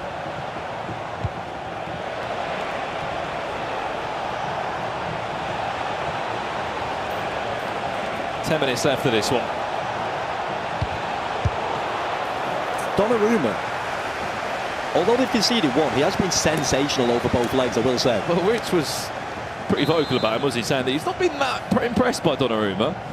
But I'll tell you what, he's had quite a good game here. In case you missed the first leg, Jafonzo, of course, played the second leg. It was Matthias Banana that beat Mark Marley in game one. I mean, the fact that Mickey van der Ven's there kind of says enough, doesn't it? I think even the shot choices at the minute, I think everyone's just kind of waiting for the game to end. Leeds and Sunderland definitely are. They're waiting in the rings, ready to go. Is it number 11 for Manchester City? Xavi Simons, ball around the keeper. Van der Ven puts it into his own goal. Again, staying sharp at 10-1 is really, really, really, really impressive. If I'm through there, I'm just whacking it or chipping it with this long left at 10-1.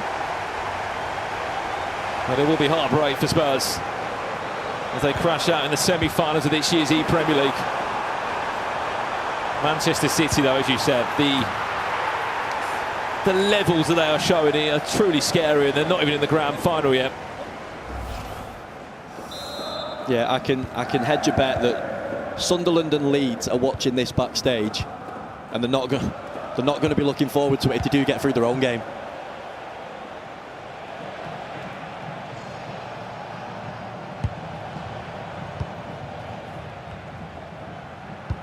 Just imagine seeing this Tottenham team get beat 11-1 and knowing that's what awaits in the finals. Especially if you're Tex as well. It's your former team, isn't it? Exactly. I mean, Tex, I told you, he's always the most composed man in the room, but there'd be some nerves creeping into that game. Well, Harry, we're not going to be on the next semi-final. Who do you think is going to get to the grand final? I've gone for Leeds in my prediction.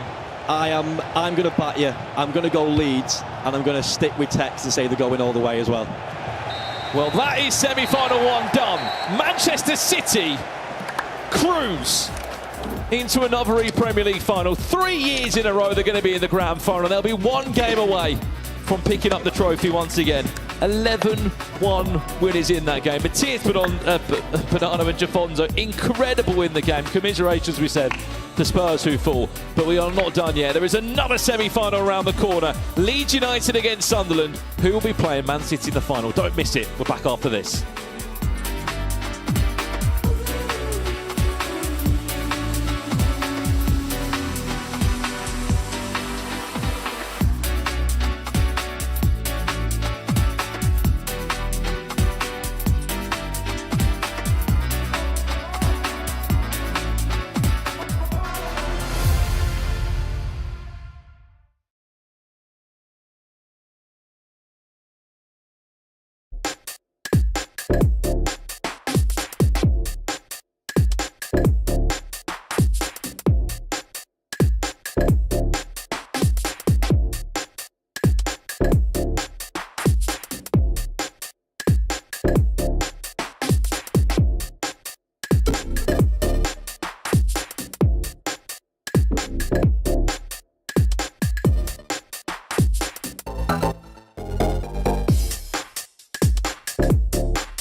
Marley loses the first leg against Manchester City by 5-0. And Manchester City book their place into the final once again of the ePremier League 2026. Now, let's take that back. Myself, Richard and Casey here. Unfortunately, we've seen it a couple of times over the weekend already, but the damage was done in the first leg. There was no coming back, unfortunately, for Spurs. I know Tom was not excited about the scoreline that he was given, but Matías Bonanno had absolute domination in that first game. 5-0. Jafonso finished the job. Manchester City came out on top. When you look at that scoreline, and Marley's played his part in numerous tournaments here in the ePremier League, but from a Tom's perspective, that scoreline you look at for Tom, you sort of throw out the window a little bit because all of the tactics, everything, go out of the window. It's a really not a nice position for them to be in, but there wasn't much they could do, could they? I was getting deja vu of Matías Bonanno in first legs in semi-finals. I went back into the history books. 2024, 6-0 win. 2025, 6-2 win. This year, 5-0 win. In that first game where the pressure is on, especially after he played poorly in the quarterfinals in the last 2 years, he has dismantled his opponent in the first leg of the semi-final. I mean, let's talk, shall we, about Manchester City, because it's only right we do. They are into their third ePremier League final in a row. We haven't really spoken much about them. We've spoken more about who can stop them. Now we're looking at a side that are in incredible form going into the final. Are they now the favourites, if they weren't already? It's an interesting one, though, because obviously we know it's a different duo this time around. We don't have Tex, but we could see him on the opposite side going into this final, facing them. And so we're seeing a lot of familiar faces. Things are shifted around, but it's looking like Manchester City could maybe do it again, but we'll have to see who they face up against. I'll answer the question. Yes, they are favourites. Absolutely. I mean, you don't win like that against the team that was your toughest competition to date. 11-1. If you're watching that, if you're Leeds, if you're Sunderland, you're watching that game and you're thinking, all right, we've got a big final ahead of us if we win this game. Yeah. There's going to be no gimmies. Well, let's take a look at the bracket then. If you're just tuning into us or you've been catching up with the action, this is how it stands. Like I said, we have our first finalists. It's no surprise if you've watched the ePremier League in the last couple of seasons that Manchester City are there. They do loads of great work behind the scenes, Manchester City eSports, but waiting for them, Leeds United or Sunderland. Sunderland's first ePremier League, and they could be in a final. And of course, Leeds have got Tex, who is a current holder. Yes, and both last games for them was not an easy battle to get to this stage right now. I'm curious if Sunderland switch up that order because it did seem like a difficult process for them to get there. We'll have to see the order of who's playing first, but it's going to be a very good matchup. Well, I'll tell you what, let's go and find out who's playing first. Maybe we can get some pointers from the current ePremier League holder who's now representing Leeds United. He is with Brandon. Yes, I'm with the main man himself. Whenever this man's in a final, he simply does not lose. Tex, you are one game away from doing so. A stressful game against Chelsea. What are you making of your opponent with Sunderland now? Yeah, stressful game. We come through, and I feel like when you win a tournament, you need one game where it goes your way, just like a tight margin. And that was a big game. So yeah, Sunderland now. I'd say on paper they're one of the two best teams in the tournament, alongside City. So yeah, we'll see. What is it about this tournament in particular, Tex? Because it seems like this is the tournament where you are always so consistent. And we've heard Matías Bonanno maybe down to one of the best ever Premier League players. I mean, you've won it 3 times. You win it this year, it'll be 4 times. Is that in your mind at all?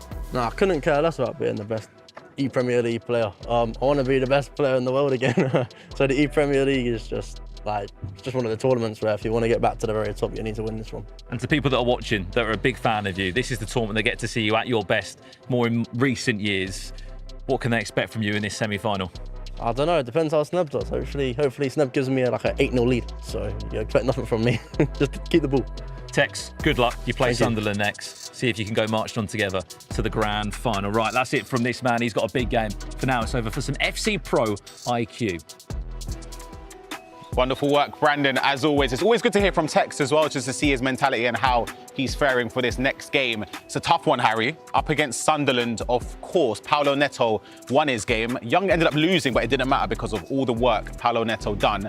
I want to ask for a prediction, but I'm going to wait. I'll let you think on it first. But we're going to dissect a clip from Paulo Neto's first leg against Newcastle and Reece Vaughan. Talk us through it, Harry.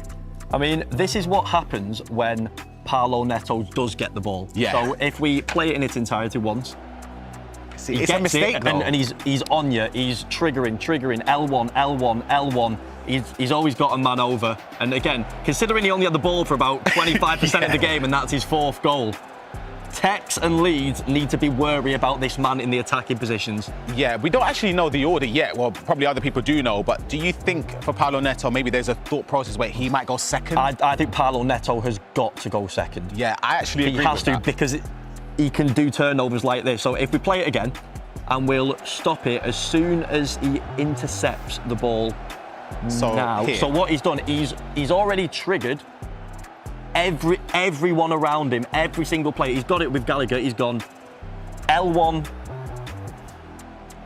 diagonally, L1 there, and L1 here. Yeah. And then if we play it, you'll just see all of them just start absolutely legging it forward, and then it's indefendable because you've always got a man over.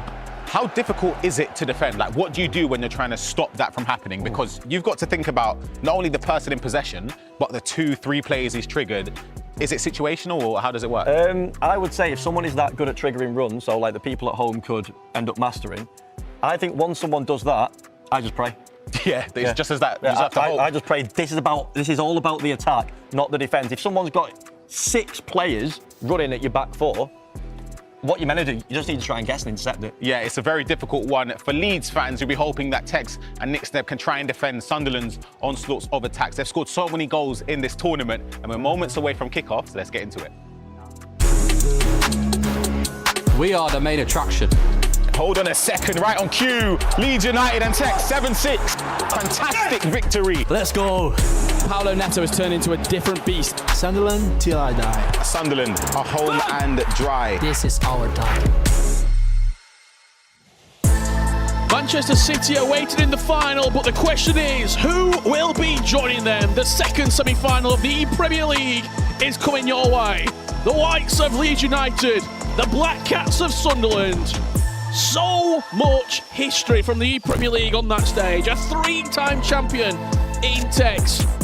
Nick Snebb looking for his first big grand final of this stage. On the other side of it, rookie's debut season for Sunderland and 2 absolute worldwide stars in Young and Paulo Neto. For me, there's 2 players on that stage with a lot to prove.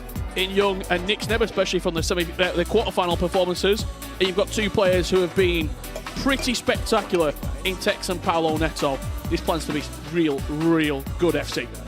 Absolutely. No, that quarterfinal game for that Sunderland duo was a bit tumultuous, a bit of a roller coaster for them, and so hopefully they've able to level out here. We'll see if they've switched up the order and they're able to go into this next game, because honestly, everything is on the line, and going up against this Leeds duo, Tex and Nick Snebb, is going to be difficult. I can't wait to see how this game is won and lost. The first big change in player in terms of the rotation coming through in this game. Sunderland, Paulo Neto started against Newcastle. Young finished. They've swapped it around. Paulo Neto will play second now, and Young will play first. Nick Snebb takes the reins as he did against Chelsea. And I think both players just psyching themselves up a little bit as well as we get into this game, because they don't need us to tell them. I don't like saying like a weak link in the team, but they've been the weaker player in the duels. They will know that themselves.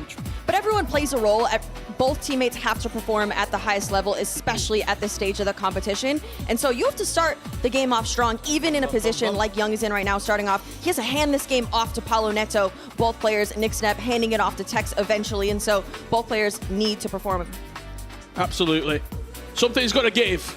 Man City await in the grand final. They have just been absolutely outstanding in their semi-final. An 11-1 victory, if you are just joining us, against Tottenham Hotspur. But who will be going up against the reigning defending champions in Man City? We're about an hour away from finding out. Will it be Leeds United all in blue from left to right, or in the red and white of Sunderland? Young gets us underway. As you can see, the FC Pro live upgrades as well, the league upgrades are in effect. No Rockefeller and Talby both already had a +1 from their 88 SBC, and they're now looking to go to 90 rated if they were successful in this matchup. Did you complete either of them, Rich? I did Noah Okafor, actually. Okay. Because Leeds were my pick before we started to go all the way. Young with the first chance of the game, Esteval down this right-hand side. Just recycling. He's going to play, for me, you don't want to go into a basketball-esque game against Nixneb. There is Young with Florian Wirtz, finds a strike. Donnarumma with the save. First corner of the game.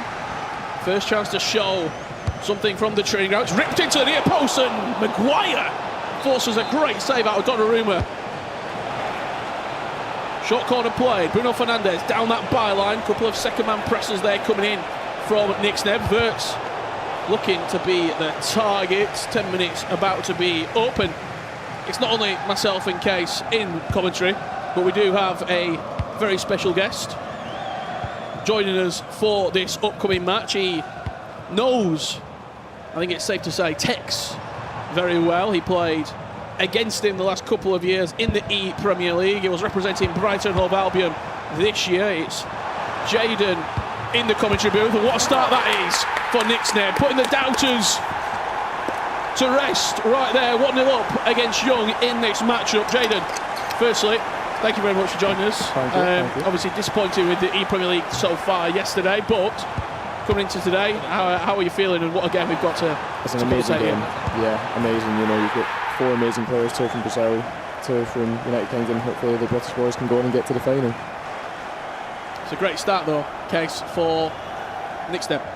Great start for Nixneb and Leeds. It's exactly what they need for that momentum into this semi-final game, but there's a lot of game left to be played. Can I put you on the spot here for a prediction for this match specifically? I think Leeds are going to do it, to be honest. You know, Tex going second, and with Sneb having the lead, I think Tex is really good going second, and I think that's what's going to be the difference. We've got any questions for Jaden in the chat? Get them in, we'll get them fired across to him. Could be Ultimate Team Help, could be FC gameplay tips, or his thoughts on the ePremier League and Brighton and Hove Albion. Let's get back into the action here. Leeds 1-0 up against Young's Sunderland, and Semenyo could be in again here, looking to cut it back. A bit of a wild touch there from Lewis Miley. There's pressure on both of these two players, I think that's safe to say, Jaden, especially after the quarter-final performances. Both didn't help their teammate, I think that's safe to say. Are you surprised that Sunderland switched the order? Not one bit, to be honest. I mean, I think watching Young play and being 4 goals down at half-time was something that they had to change for this game if they wanted to win it. And were you surprised, I suppose, that Leeds didn't falter at all? Still, I think just through Texas' strength, you always put him second to go in and win the game. Yeah, 100%. I was speaking to Tex and Sneb after their win, and they said they'd feel more regret if they changed it and they lost. Yep. So I think, you know, because it worked the first game, there's no reason to change it. I mean, throughout this commentary, at some point I have to ask you about Man City. They've been a pain in your neck for the last couple of years, and they seem to be sort of running rampant at the ePremier League. That win earlier today, obviously Mark, a very good friend of yours, but I don't think anyone had it that emphatic going into it. We thought it was going to be a tight game.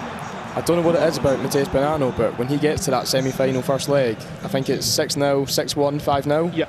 I think that's the most extraordinary record I've ever heard. And he seems to get to finals so easily, and I think they use that quarter-final as a warm-up. Well, in all of those quarter-finals as well, he's not been great. No. He lost pretty heavily against Salmon. Last year with Fulham, the game could have gone away from them.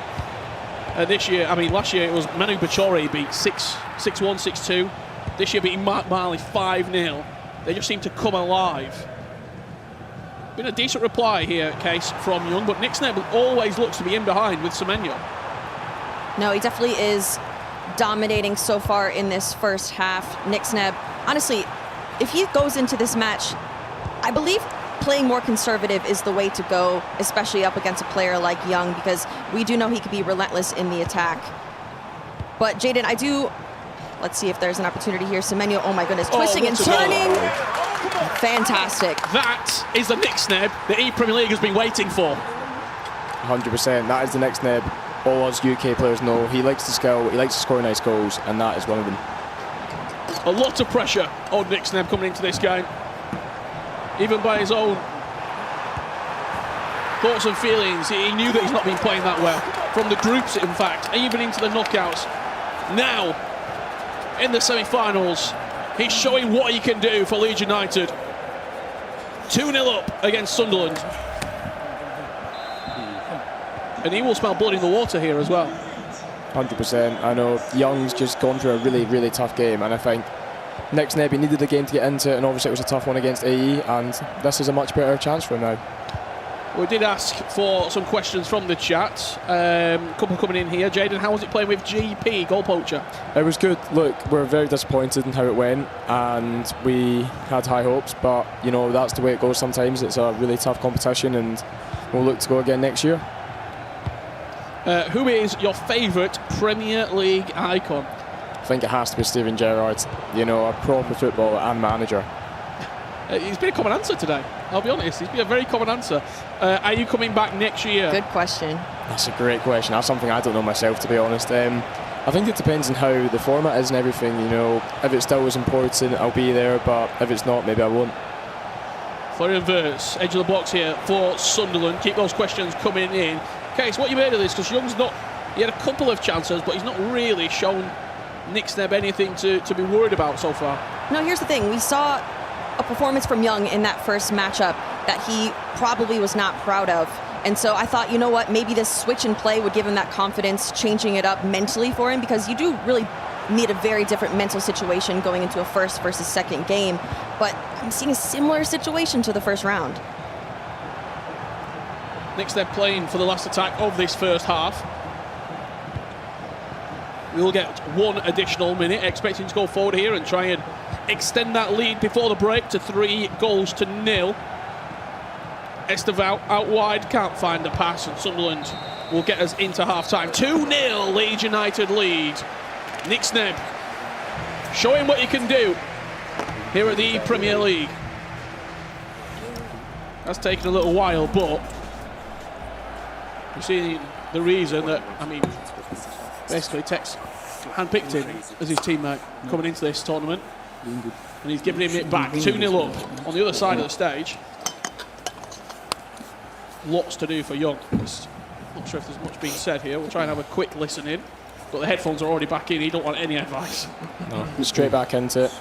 I think Nick Snebb is really feeling himself. I'm seeing, you know, step over cancels, McGiddy spins. You know, you've got to be confident be doing that. How difficult is it? You've played in this arena, in this venue a lot of times. Being in there, you can hear us commentating over the game. You can, if your teammate gets up and gives a celebration, you can see that. You can see if you concede. I mean, you've got Banano getting up and shouting, or whoever it may be. It must be difficult now playing in this scenario. It is. I mean, there's so many different things that go on. You know, as you said, you can hear everything going around you. You can hear your opponents. And I think it's all about blocking everything out and just focusing on yourself and your game. But as we can see here, you know, we're straight back into it, and it'll be an interesting second half. Does that take time? Yeah, 100%. I remember my first time coming to the ePremier League. And I think I was playing Red Lac, and I could feel my heart beating out my chest for that first game. What's the biggest shock coming into a competition like this, first time coming in as a rookie? I just think it's the nerves, to be honest, because it's so different to playing at home. You know, all the cameras in front of you, and just everyone knows that when they're at home they can play well, but on stage it's just a completely different aspect. So I think it's just being on stage and, oh, you that's know. Lovely. What a goal. And that's how quickly Young can turn it around. He's not shown his quality today, but just in glimpses, he does enough. And that's a really, really good goal. As we see the replay coming here, starts off with Cole Palmer. Bruno Fernandes, one of the most influential players of this competition, and no shock here, Semenyo is right there to finish, bringing him right back into the game. One of the most dangerous scorelines, 2-1. Young is still in this matchup. We saw Young, what, 2000, I think a couple of years ago, he lost in the Esports World Cup final against Jafonzo. He got momentum on that day. He beat Anders by a crazy scoreline as well. Once he gets going and gets the confidence, I think he is a real top player. He's just not had any sort of confidence to take from this ePremier League Grand Final so far. Yeah, I mean, I think the biggest shock for him was that 6-1 loss to San Bruce, and I think that does put a bit of confidence against you. And I think it's just, you know, trying to find your way back into it. And as you can see, he's 2-0 down, and he's just gone, you know what, let's just keep playing the way we are, and we'll get a goal back. Well, let's see what other people in the chat have been saying.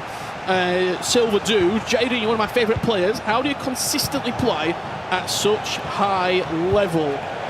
I think it's just natural ability, to be honest. You know, I'm one of the people that don't really play, but there are a lot of people that play a lot. I think it's just this game suits me with the through ball meta. All with the ability. Yeah. I love it. Jason, based on how you play, if you could team up with anyone, who would it be? That's a really good question. You know, there's definitely people I wouldn't play with. Who would you not play with then? Oh, definitely not Sam Brewster. Okay. You know what? Potentially Harvey. I think the way he's played over the past month and a half, I think he's been really, really good. No Richard Buckley? I think we could do something. I've seen Richard. I think were you goal 3, goal 2? Let's not be. I think you're confusing me and Brandon Smith. Are you sure? I'm absolutely certain. What were you, silver 1? On a good day. Sunderland trailing 2-1. The next goal in this game feels big. If Leeds can get it, Nick Snebb goes 3-1 up. You give Tex a very, very healthy lead to go into that game with, but the person sat opposite him, Paulo Neto, he literally scores goals for fun.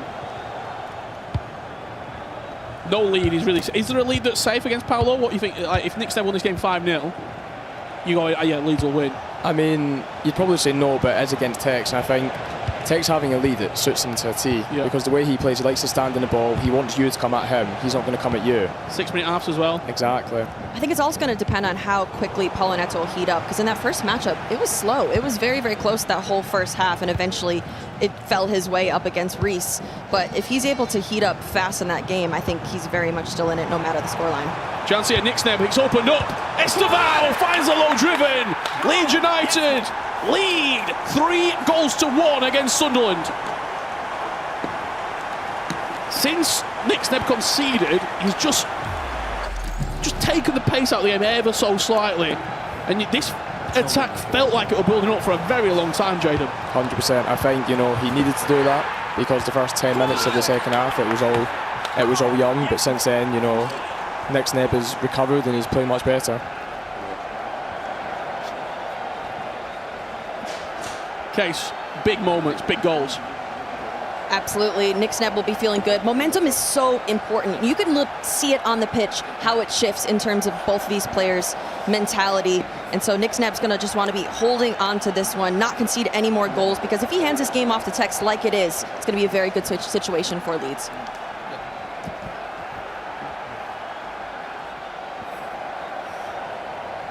Obviously, you were chatting to these players, Jaden, before they got underway. Nick Snebb did look like and did feel like he had a lot of pressure on him in this game. Yeah, I mean, there's always a lot of pressure when you're playing with Tex. We've seen it with Diogo before. You know, it's tough. But I think it's just all about being calm, being relaxed, and taking it one game at a time.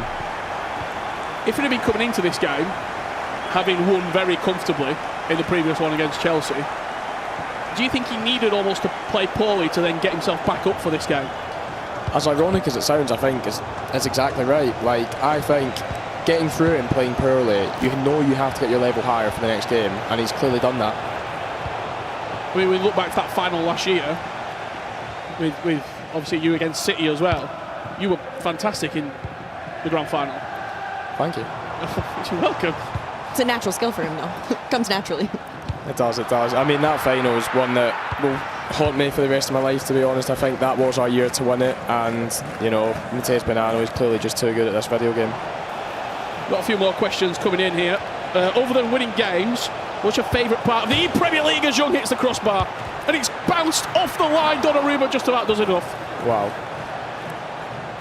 Favourite part about ePrem, I think, is just seeing everyone, to be honest. You know, everyone's so lovely, and being able to just see people you don't get to see usually, because there's not as many lands these days, is just good fun. Jaden, at what point did you realise you were good enough at this game to go pro? I would say when I was 16. Okay. It was FIFA 20, FC 20, and it was it was like I was starting to beat all these really high level players, and yeah, from there I just set up a Twitter account and here I am. You mentioned the social aspect of these events and how great it is, though, but how difficult is it going up against these players that you consider your friends, having to beat them, knock them out of competitions? It's definitely awkward. I mean, there's been times where I've had to play best friends, and it always sucks, and sometimes they beat me and I beat them, and I think, you know, as long as you're nice to each other after the game, it's, you know, all hugs. 3-1, Leeds leading here, but this could have been a real pivotal moment. I don't know how it didn't go in. Donnarumma, footwork plus apparently activated. He got something on it, on the line. I tell you what, if that's Matheus Bonanno, that's a goal. I don't know how, but that would go in. Last chance of the game. It looks like Young is going to play for it. Going forward actually a little bit quick here, and he's given the ball back to Nixneb. With one final opportunity, thinking maybe +2 additional minutes. It's only 1 actually. So if he wants to go and try and get that 4th goal, it has to be now. Maicon just comes across, takes the ball off of Young, and that will do us for the first leg. Advantage to Leeds, 3-1. The Yorkshire side lead, and Nixneb putting right the wrong of the quarter-final. He felt as though if they were to lose that game, it was on his head. He's now put Tex in a fantastic position as they go up against Paulo Neto next. I tell you what, we've got something very special coming to you now, because our very own Ryan Pessoa has been out in the crowd and he has found Nixneb's dad, Darren, to give his thoughts. Ryan, what do you think? Yeah, Rich, I thought it's only right we choose the person that knows Nixneb better than anybody else in this whole room. He's had a great victory, 3-1. However, I'll be honest, right? I feel like up until this moment, he hasn't showcased his full, I guess, promise and ability. I guess, why? I don't know what the reason for that is, to be honest. We had the conversation earlier, didn't we, that I don't think he's shown his level, but I think everyone there knows that what he's capable of. And that game there against Young was much more like it. The skills were out, the counsels were out. It just looked like he was attacking like he used to. Yeah, he was fantastic in that game against Young. Obviously, it remains to be seen if they make it to the final. He has to wait and see if Tex can perform as he has been performing throughout the years in the ePremier League. How important would it be for Nixneb to get that final spot, because that leads to the Champions League spots being put into as well, because the season hasn't gone to plan for him, but we all know what he's capable of. No, absolutely. I mean, he's always been like that, really. If you look over his career, it's always nearly there, nearly there, nearly there. I mean, it'd be a massive... If Tex will get the job done, Tex, that's what he does. If they get to the final, then we've obviously got City who are unbelievable, but there's no reason why they can't do it. Yeah, well, Darren, it's been an absolute pleasure. I'm going to head on back to the casters because we need to wait and see if Tex can see this out. Cheers, Darren. Thank you for that. Alongside Ryan Pessoa, Tex will get the job done. Was my big takeaway from that. Is there a better player in the world to be giving over a 3-1 lead in this scenario?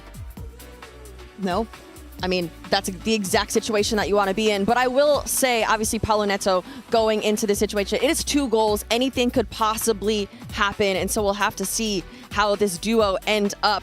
But I'm excited for this one. It's going to be top tier, because if we look at their rankings in terms of where they are globally, top of the pack. Jaden, thoughts on this upcoming game? I think Tex is going to do it. You know, we've seen it before. I think the way he plays, he likes to hold the lead, and it's going to be perfect. The first goal, it's all old cliche. The first goal in this game actually feels like it's everything. So if Paulo Neto gets that fire and can go 1-2 very quickly, it puts Tex under a lot of pressure. Let's have a listen in. When you're ready. Like, do you win stuff and everything? But also, if you have like positionless areas, yeah, we talked about, you can get like he's trying to cover you on. Okay. Just first play. Okay. Come on. Have fun. Semi-final. We can have a look at his team. I suppose, Jaden, I'll come to you on this. Is there any surprises there? Obviously, you've played in this competition this weekend. Anything there that you think I wouldn't have thought of that? Definitely that Declan Rice man in the match. I don't think I've seen anyone else use him, to be honest. And I'd say Maicon as well, quite a surprise, you know, with Miley having lengthy. I think that's really important, but you know, these people know better than me. Case, looking at the bench, do you think it's a real sign of what he's using there? No. Semenyo will be out there, absolutely. Yaya will probably be out there as well. Simmons, I don't think Brolin will be starting, so he'll definitely be shifting things around. Well, here we go. Can Tex do it once again? He is Mr. ePremier League. He always seems to find a way to make it to a grand final, but sitting in his way. A man that if you're an ePremier League loyal through and through, you might not recognise him. He's Paolo Neto. He's been doing it all over the world. A superstar in his own right. Online and online, he has shown why he is one of the very, very best. He's won championships all across the world. Can he add the ePremier League to his catalogue? He's got to get past Tex. He's got to get past Leeds to put Sunderland in that grand final. He trails 3-1 in the first leg with Nick Snebb clutching up and beating Young. Here we go, big game feel. Tex versus Paolo Neto. And it's coming your way now. Paolo kicking from left to right in that Sunderland strip. And from right to left will be Tex of Leeds United. On paper, could argue the two best players in this competition from their results that they've shown us in the ePremier League so far. They're meeting a blockbuster semi-final. Let us know your thoughts at home. Who do you think's going to win this game? Who do you think will do it? He's got an advantage, does Tex? But how quickly and can Paolo Neto scratch away those 2 goals that he finds himself behind? Just offside. And if you're just now tuning in and you see 6 minutes on the clock, 3-1 scoreline, that is not 4 goals scored in this game. It is aggregate scoring. Another game has been played, and so that's how it's all going to land right now. Work has already been done. If you're Man City, Jaden, sitting in the back, do you have a preference? I don't think so. I think Man City look at it and think, you know what, we've just beat Tottenham 11-1. We can go beat anyone. Convincing. Yeah, sorry. Driven passing to Bruno Fernandes. He's onside. Leeds United 4-1 up. First goal, Rich. Tex within the first 10 minutes. Got to see that again. It looked like it was right on the edge of offside. What did we hear in the little briefing between the games? The wing play. Use your wing play. Yeah. And we heard just play yourself. First half, play yourself, and I think I love that from Daniel, just telling him, you know what, act like it's 0-0. Coach Daniel, obviously a veteran in the scene in terms of coaching. He's coached some of the top-tier competitors all over the world, and so to have him behind him competing is definitely an advantage. Paolo Neto comes forward with that big switch of play right off the kickoff. Bruno Fernandes twisting and turning in the middle of the park. Look for him to go quick and go direct, trying to just fizz it round the corner there.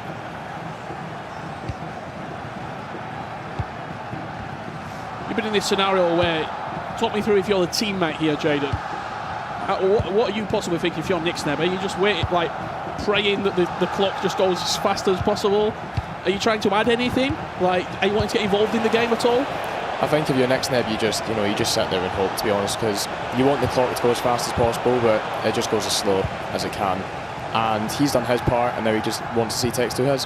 Are you able to even watch, though? Because some players can't even watch. It is tough. Chance. Esteval finds the bottom corner. This wasn't going to be a runaway game. Paolo Neto is simply too good to let that happen. 4-2. You see Coach Renzo there, giving Paolo just a little bit of intel. That pass doesn't even look on. Paolo Neto and Young, brand new into the Premier League this season, Jaden. I've got to ask you, how much has the level stepped up because they're in this tournament this year? I think the level's definitely risen again. You know, we've seen it with Lex and Manu Pachor last year. I think the only thing is, these people come and they've never played the Premier League type of game, and it's definitely different to anything you play against. So sometimes they may struggle, and we have seen it, but these two are just both amazing players. We've seen Young struggle, I think that's safe to say. Paolo's had it all his own way, to be honest, throughout this entire tournament. He was scoring goals for fun in the groups. In the knockouts, he won his first game, what, 6-2? Yeah. I think it was. What do you think those differences are that this ePremier League brings to the whole entire scene as a whole? What makes it different from the other leagues across the world? Probably the players, to be honest. You know, it's quite tough, especially with the players that you're given. And I think the whole feel around ePremier League, it's such a big tournament. It's the biggest tournament in the world, league-wise. Oh, I tell you what, Paulo Neto. You heard a groan from Tex when he gave the ball away in the final third. One attack later, Paulo's within touching distance of Leeds United. He is chasing them down. Talk me through this goal here, Jaden, because he just took all the space for Cole Palmer on the technical dribbling. It's the confidence to just dribble and just let his players, you know, do the L1 runs and just let you get as far up the pitch before you actually make your decision, and he does it perfectly. It's a lovely finish as well at the near post, guys. Definitely, that's exactly what Paulo Neto needs to be back in this game mentally. He's starting off much faster than we saw in that quarterfinal matchup, and he's right on Tex's tail. And this could be 4-4. Bruno Fernandes jigs past the player, cuts it back to Semenyo. Bruno, extra pass, Palmer, game on, 4-4. This was not going to be easy for Leeds. No, I hate to say it, Richard, but you did jinx it. First goal clearly doesn't matter that much. Not when Paulo Neto's the player who's playing against you. It's a brilliant, brilliant goal. You know, the double tap and then the reset and the touch. Wow. And absolutely zero reaction. Ice cold. He's locked in. He might be the new Iceman, maybe. You've seen him win tournaments, obviously, all across the world, Case. And he is just a winner, really. He's got that winner mentality, obviously, coming out of South America. We've seen him compete down there. He also traveled over to the U.S., won multiple trophies over there. He's the undisputed champion in that region as well. But I just respect that he just wants to dominate all over the world. Obviously, you can win a few trophies here, but he wants to do it across the pond, and that's why he's over here. And yes, he might seem like a rookie in this competition, but he is no rookie in terms of the entirety of the FC community. I mean, you're looking post this game as well. You win this, guaranteed in Champions League qualification. You make it and win the final, FC Pro World Championship spots as well. That's the appeal to the ePremier League. Yeah, definitely. I feel like the final as well was sort of a free hit, because that E-Champions League, you know, it's an unbelievable tournament, always great fun to play. But for all these players, you know, that World Cup is also so important. Chance, Gerrard twisting, turning, Palmer just getting his shot blocked on the way through. A couple more questions here, Jaden, before we let you go. What do you do to relax before a game? I just speak to my family, speak to my girlfriend. I find that the most relaxing thing to do, and just not worry, because at the end of the day, whatever happens, I'm just happy to be here. And one more coming in here for Jaden. What is the best play style in the game? Oh, what is happening there? Definitely the incisive, the incisive pass. You know, it's probably the most type of goals we've seen in this tournament. That's the labor. That wasn't to you.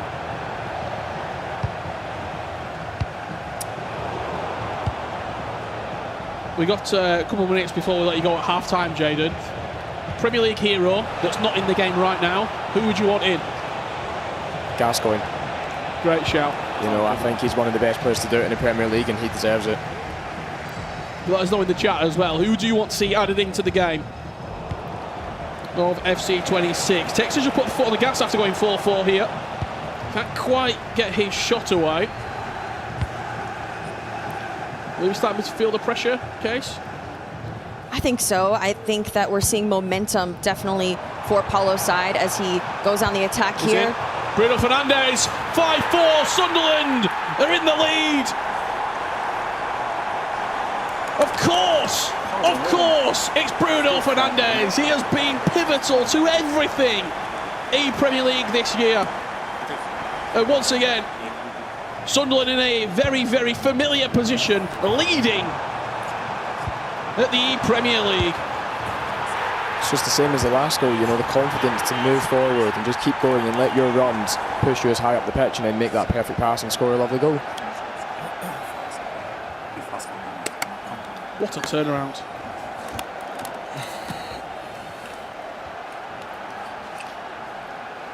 We're going to let you go at half-time, Jaden. I want your thoughts, though, of obviously this game that's coming up, and then the grand final as well, in whichever way you do predict it. Second half, what's going to happen in this game? Put me in the spot there. I have. I think it's going to go to extra time, and I think Paulo Neto's going to win it. There you go. And the grand final? Man City. Enough said. 3 for 3. Does that make Bonano the best EPL player ever? It does indeed. 3 in a row? It does indeed, yeah. And I've been off the back of 2 of those, and you just have to put your hands up and say, yeah, he's a serial winner. Well, it's been an absolute pleasure, Jayden. Thank you for joining us. We will let you go at half-time here. Thank you so much.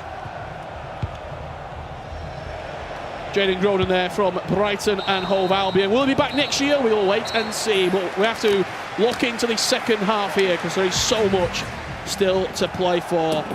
Let's see if we can get a listen into any of these 2 camps. Yeah, it's really to defend him because of that. It's really important, like to shoot in your attacks, to get in a good spot and don't lose the ball. To play in the middle a little bit more. Yeah. I think try to lose the ball in the wing though, not in the middle. Because every time you lose it in the middle, he's like, you got counter. And the thing is, like, if you're in, like, he will come out with his CMs, you will get effective, but he's... It's a Sunderland camp. Silence. Nothing there.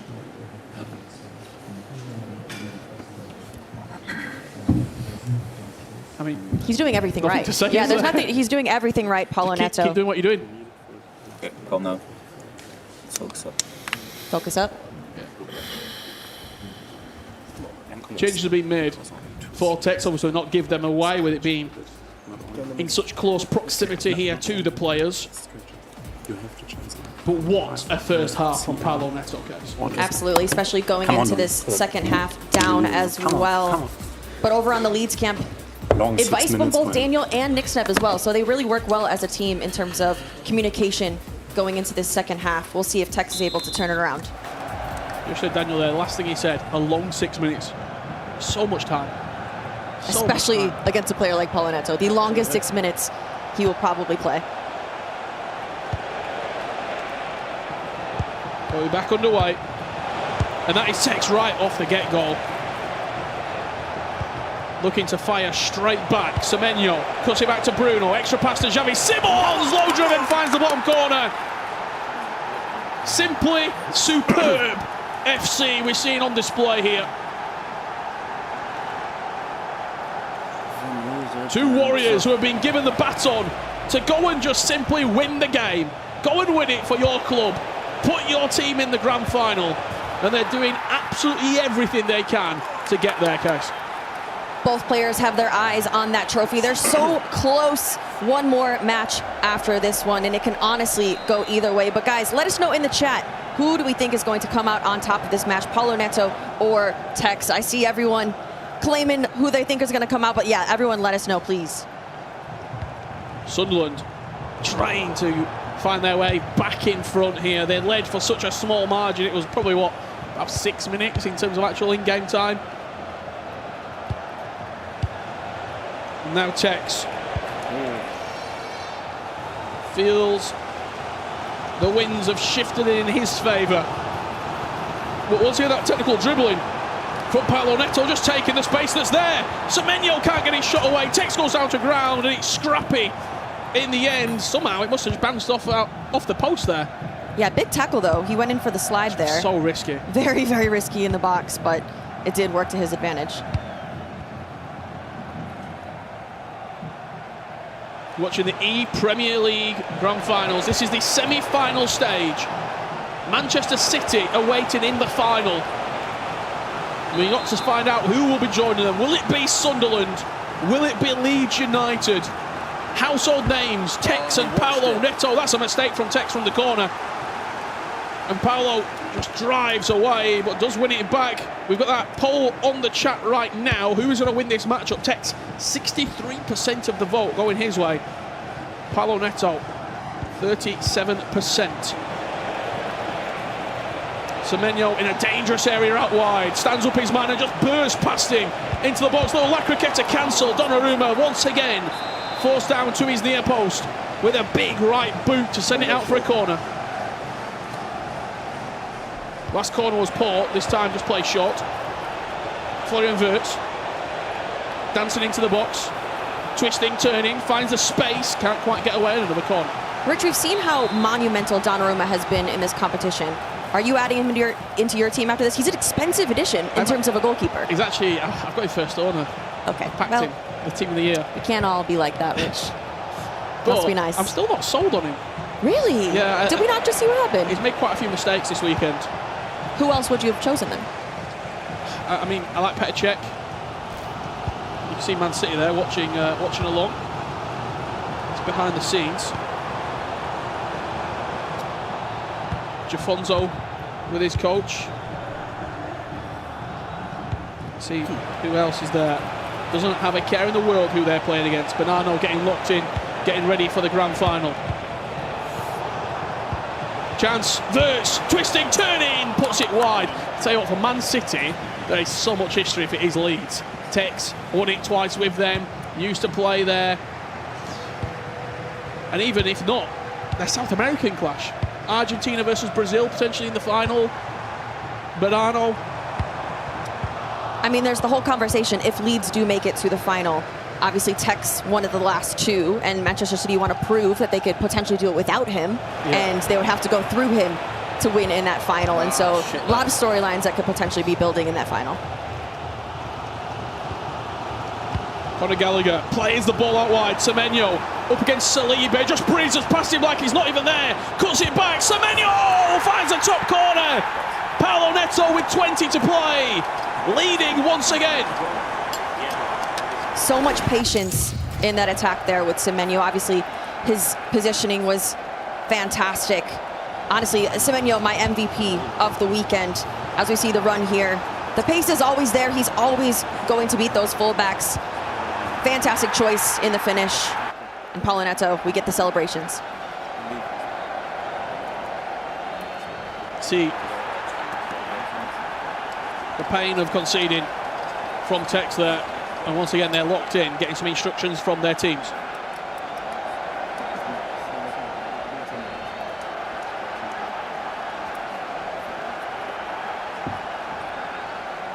With the game so little time to play, though, how much can you even get out of these small breaks? Mentally, there could be words be said that can get you back into these games. I think a few words go a long way, especially with these two coaches that have been in the scene for so long. They know what to say in these moments. 6-5, Sunderland, the Black Cats. Debut season in the ePremier League. Look to be edging towards a grand final. What season they've had this year in the Premier League.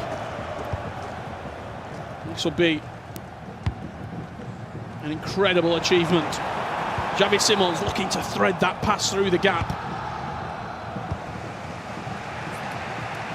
It's very simple. 15 minutes. Leeds must score for an extra time potential. Sunderland score the next goal. The final awaits. Xavi Simons looks for the run there of Cole Palmer around the corner, just waiting for the opportunity to arise. And that's beautiful. There is Cole Palmer. He's onside. He finds the finesse. 6-6. What a game. What a game. I mean, we knew what to expect from this one. We knew it was going to be an all-out battle between these two powerhouses. But what a run there in from Cole Palmer to bring Tex back into this matchup. And how much time we got left? I believe 12 minutes or so. So as we see the replay come back in here, we'll see, watch Cole Palmer here as he runs in. I mean, he's through. He's absolutely through. Then it's about, can you aim it? Can you find the corner away from the goalkeeper? Precise is what it was from Tex. And every single goal that's scored, the pressure ramps up here at the Premier League Grand Finals. Paulo Neto finds his way through. It's slightly fortunate, but he won't care, because with 10 minutes left to play, Sunderland are back in front. Quite possibly the quickest answer that Paulo Neto could have had up against Tex here. But in these dire moments, he needed to make it happen quickly. But holding out for these last couple minutes is going to be a very difficult situation as well. It's a bit scrappy. That's a tough one. Anticipate Porsche, he won the ball back, he tackled it, and it just bounced straight back to Paulo. If Jaden was here, he'd say that'd happen for Bonanno. He's got Yes, that. absolutely.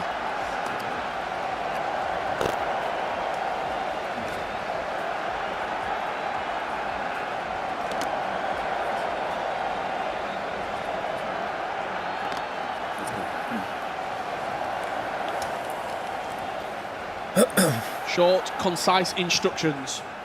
The last instructions that he likely will probably get. Yep. On the other side of the stage. Tex is in. He's ready to go. 10 minutes to play. 7-6. This second leg has been absolutely incredible. Knicks then won the first game 3-1.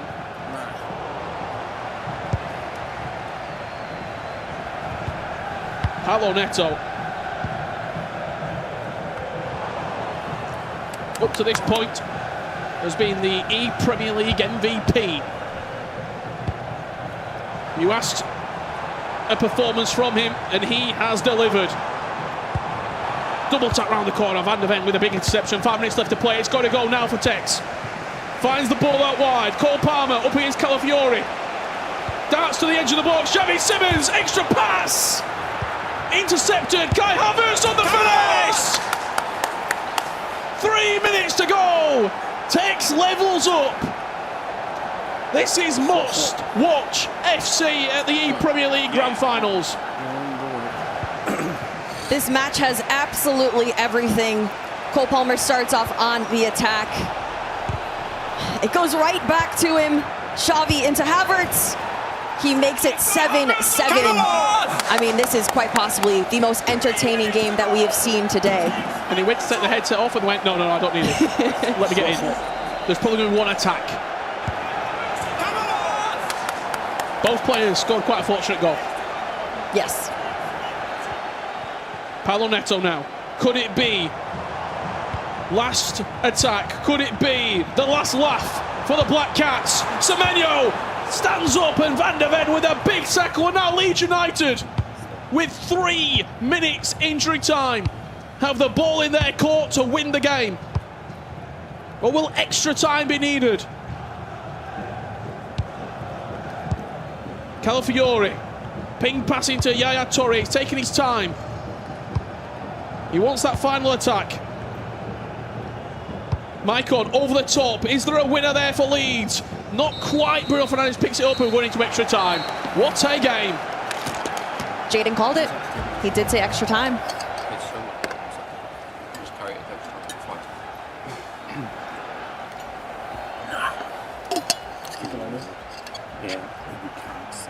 We can't go with us in this game. You need, we can't play him. I'm happy with my players, man. I'm happy with my players. Yeah. I thought I was going to get the Bruno touch at the end there through, and they blew the whistle. Alright, come on. Confident. Anything to take away there, Case? He said he's happy with his players. So what he's doing is working. He's happy with those players that he drafted. Things are working well for him. Well, I hope you're enjoying this. The game of the ePremier League. Sunderland and Leeds United. Paolo Neto and Tex have gone back and forth all game long. And we're into extra time, and Sunderland will take the lead. Straight from the kickoff. First blood in extra time to Sunderland. I have a feeling, though, Rich, that is not the only goal we will be seeing in these next few minutes. Paolo Neto does have a great start here in extra time. Back to Semenyo. I mean, he's one of our lead goal scorers this weekend, and he is starting off Paolo Neto strong in this extra time. He's great off kickoff, Paolo Neto. Fantastic. I mean, I think 3 of his goals in this matchup have been off kickoff. Yeah.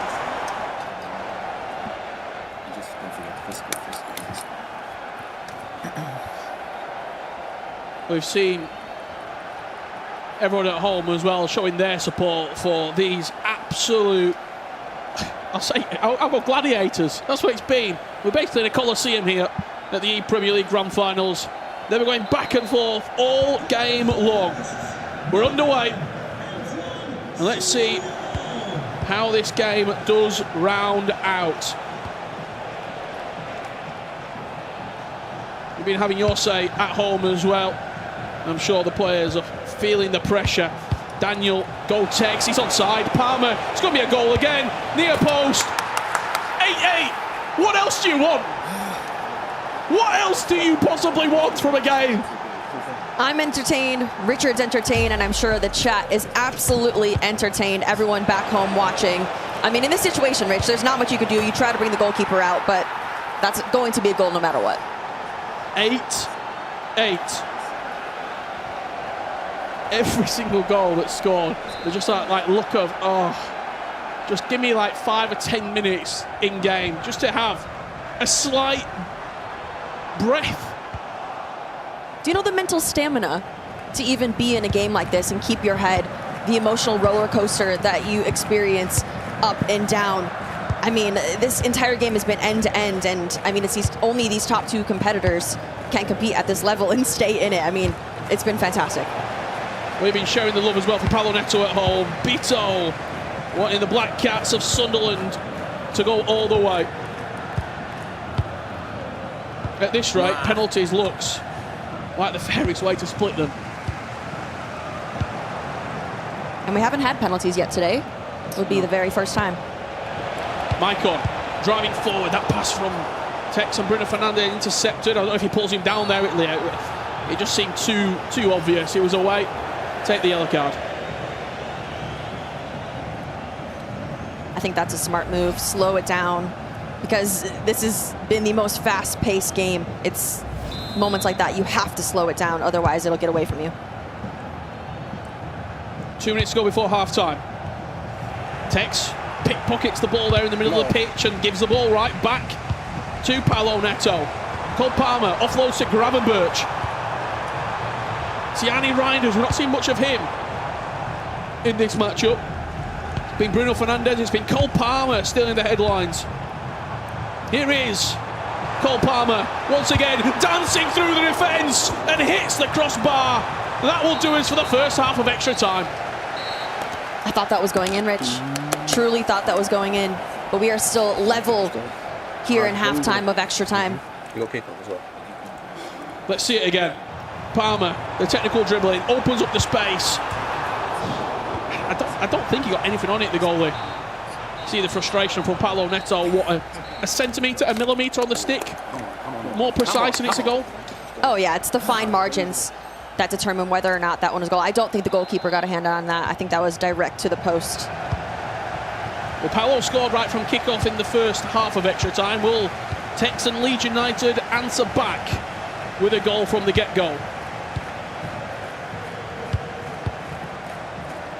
Taking his time, not blitzing players forward here is Tex.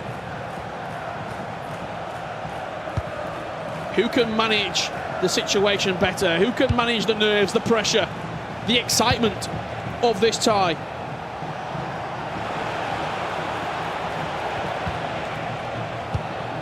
The ball finds its way into Tex in a dangerous area. There's Kai Havertz, intercepted from Sunderland. And once again, bodies streaming forward for Paolo Neto. Can he find that killer pass? Bruno Fernandes into Xavi Simons. Back to Bruno. Great defending from Tex. Great build-up we've seen here from Paolo Neto. He's creating those chances, but it's not quite going in his favor here in extra time so far. We'll see if Tex has an answer. Xavi Simons. Is there a dangerous pass there? Driving towards the goal. Yeah, it's all right. Donnarumma just got something on it. And they've celebrated it like a goal. 6 minutes left to play. Corner for Leeds United. Drifted all the way to the edge of the box. He's bounced down and Gravenberch puts his chest in the way and sends Sunderland the other way. Xavi Simons dancing with that R1 technical dribbling, the controlled sprint mechanic that Paolo Neto has used oh so well. Semenyo can't find a pass and Tex now has a chance to go and win it.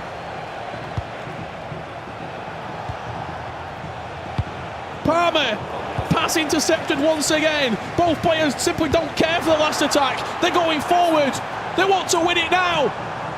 Penalties can wait. Paolo Neto dawdles on the ball for too long. And now Tex looks for the dagger.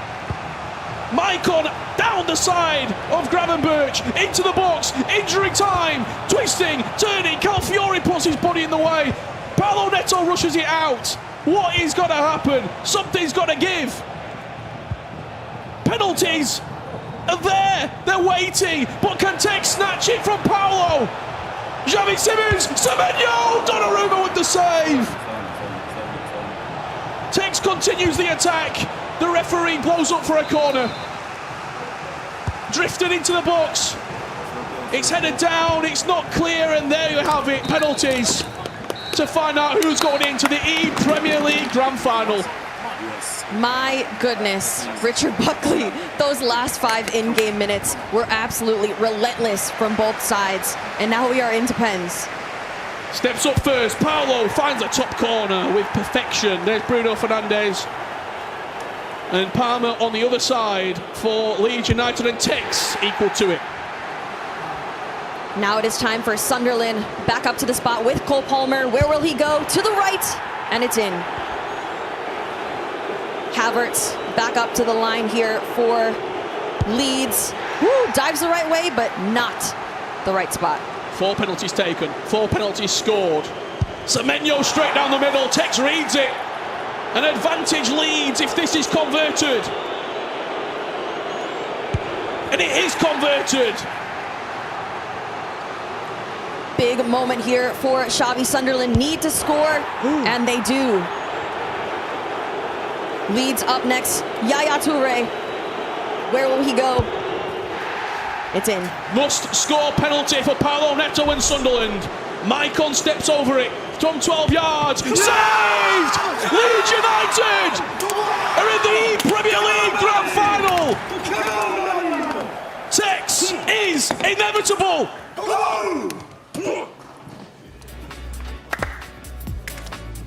Absolutely incredible game of FC. It goes to penalties. Paolo Neto and Tex could only be separated by spot kicks. And what a game we have just witnessed here, Case. That was absolute insanity. Obviously, commiserations to Sunderland. A fantastic run in this ePremier League coming over from Brazil. But wow, that was hallmark action there. As we see the reactions there from the Sunderland boys, I know that they will not be happy going out on penalties. It's a hard way to go, Richard. Yeah, I was like this Paolo Neto and Young from telling you did left button. absolutely everything they could do. You know I won the shoot when he dived right for Sunderland. Commiserations. It's Leeds United. It's Tex and Nixneb in a grand final, and what a game it sets up. Manchester City in the grand final. That's what's coming up next. Absolutely incredible here at the EPL Grand Finals.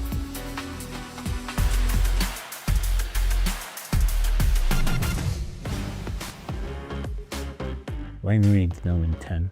More than gotta be Paul Scholes. Pretty sure Scholes is the only one more than 10 now. It has longevity. I think it's Scholes. Yeah, I think Scholes as well. Scholes there. Can't be Beckham. I think it's Scholes. It has to be Scholes. Yes. Yeah.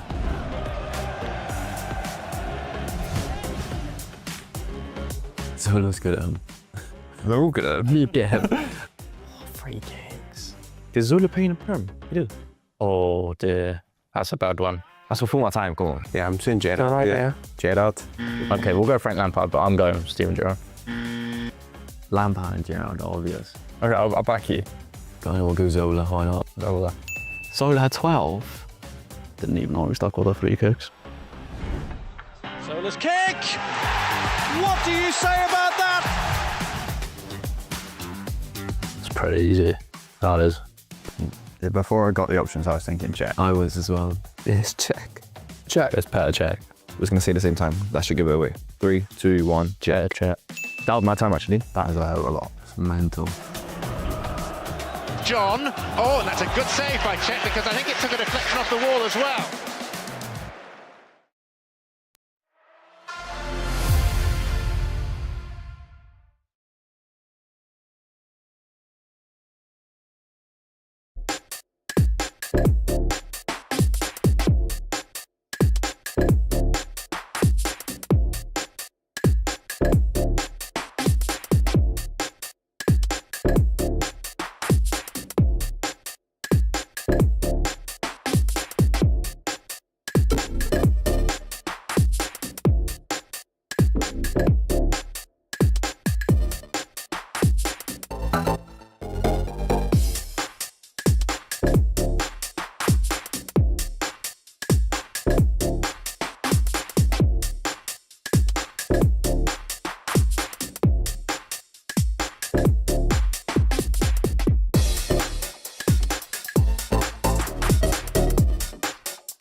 Welcome to the grand final of the ePremier League 2024 between Brighton and Manchester City.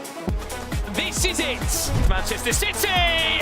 It's a very nervy grand final, this one, as Manchester City lead Brighton by a goal to nil. He's edging closer and closer, driving forward, that's brilliant from Bernardo! And that will do us Manchester City, ePremier League champions!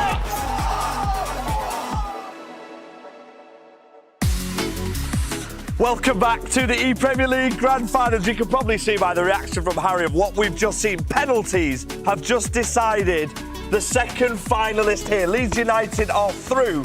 They're facing Manchester City, a side who are not just defending champions, they're back-to-back champions. But let's take it back a minute, because one of the players from Leeds United who just won the penalty shootout is the man who's won the last two with Manchester City. I don't know how we're going to unpick this, but what a final we've got, Casey. How do you see it going? Oh my goodness. It's so hard to predict because obviously you said there have been multiple players who have been in this seat the last 2 years, and so there's so much potential. I mean, coming off of that last match, I don't know how we possibly become more entertaining in a final, but I'm going to say Man City. Well, let's take a look at the results, shall we? Harry, have you got your breath back yet? Because that was absolutely sensational. You can see Manchester City brushed aside Tottenham Hotspur. We will come to them in a moment, but we have to talk about the penalty shootout, the state of play. It was in Leeds' hands. It was out of Leeds' hands. Sunderland looked like they were going through.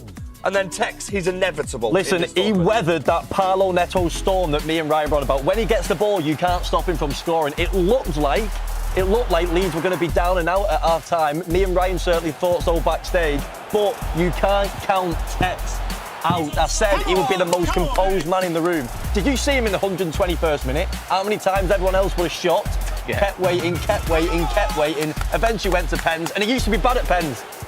Yeah, he did say to you that it was some advice he got from Nick Snebb. He said to Harry, he said to me that I'm so clever and it helped me so much. A word on Nick Snebb, by the way, because he's been flawless and we haven't spoke much about him, but we simply have to before we go into this final. Yeah, that game for him in the semi-finals I think was big, not only obviously to get the 3-1 lead, but up there. I think mentally it's big to gain that confidence, and it will set him up well for the final. And actually, bit of intel, there's a reason why Tex chose Nick Snebb as his teammate. He said that if they do play City, he's seen his recent results and performances against Matías Bonano. So it'll be interesting to see if that's going to be the matchup. Right, so let me just put this into context for everyone watching at home. Tex used to be Matty's partner at Manchester City. They had lots of success, including lifting the ePremier League titles twice in a row.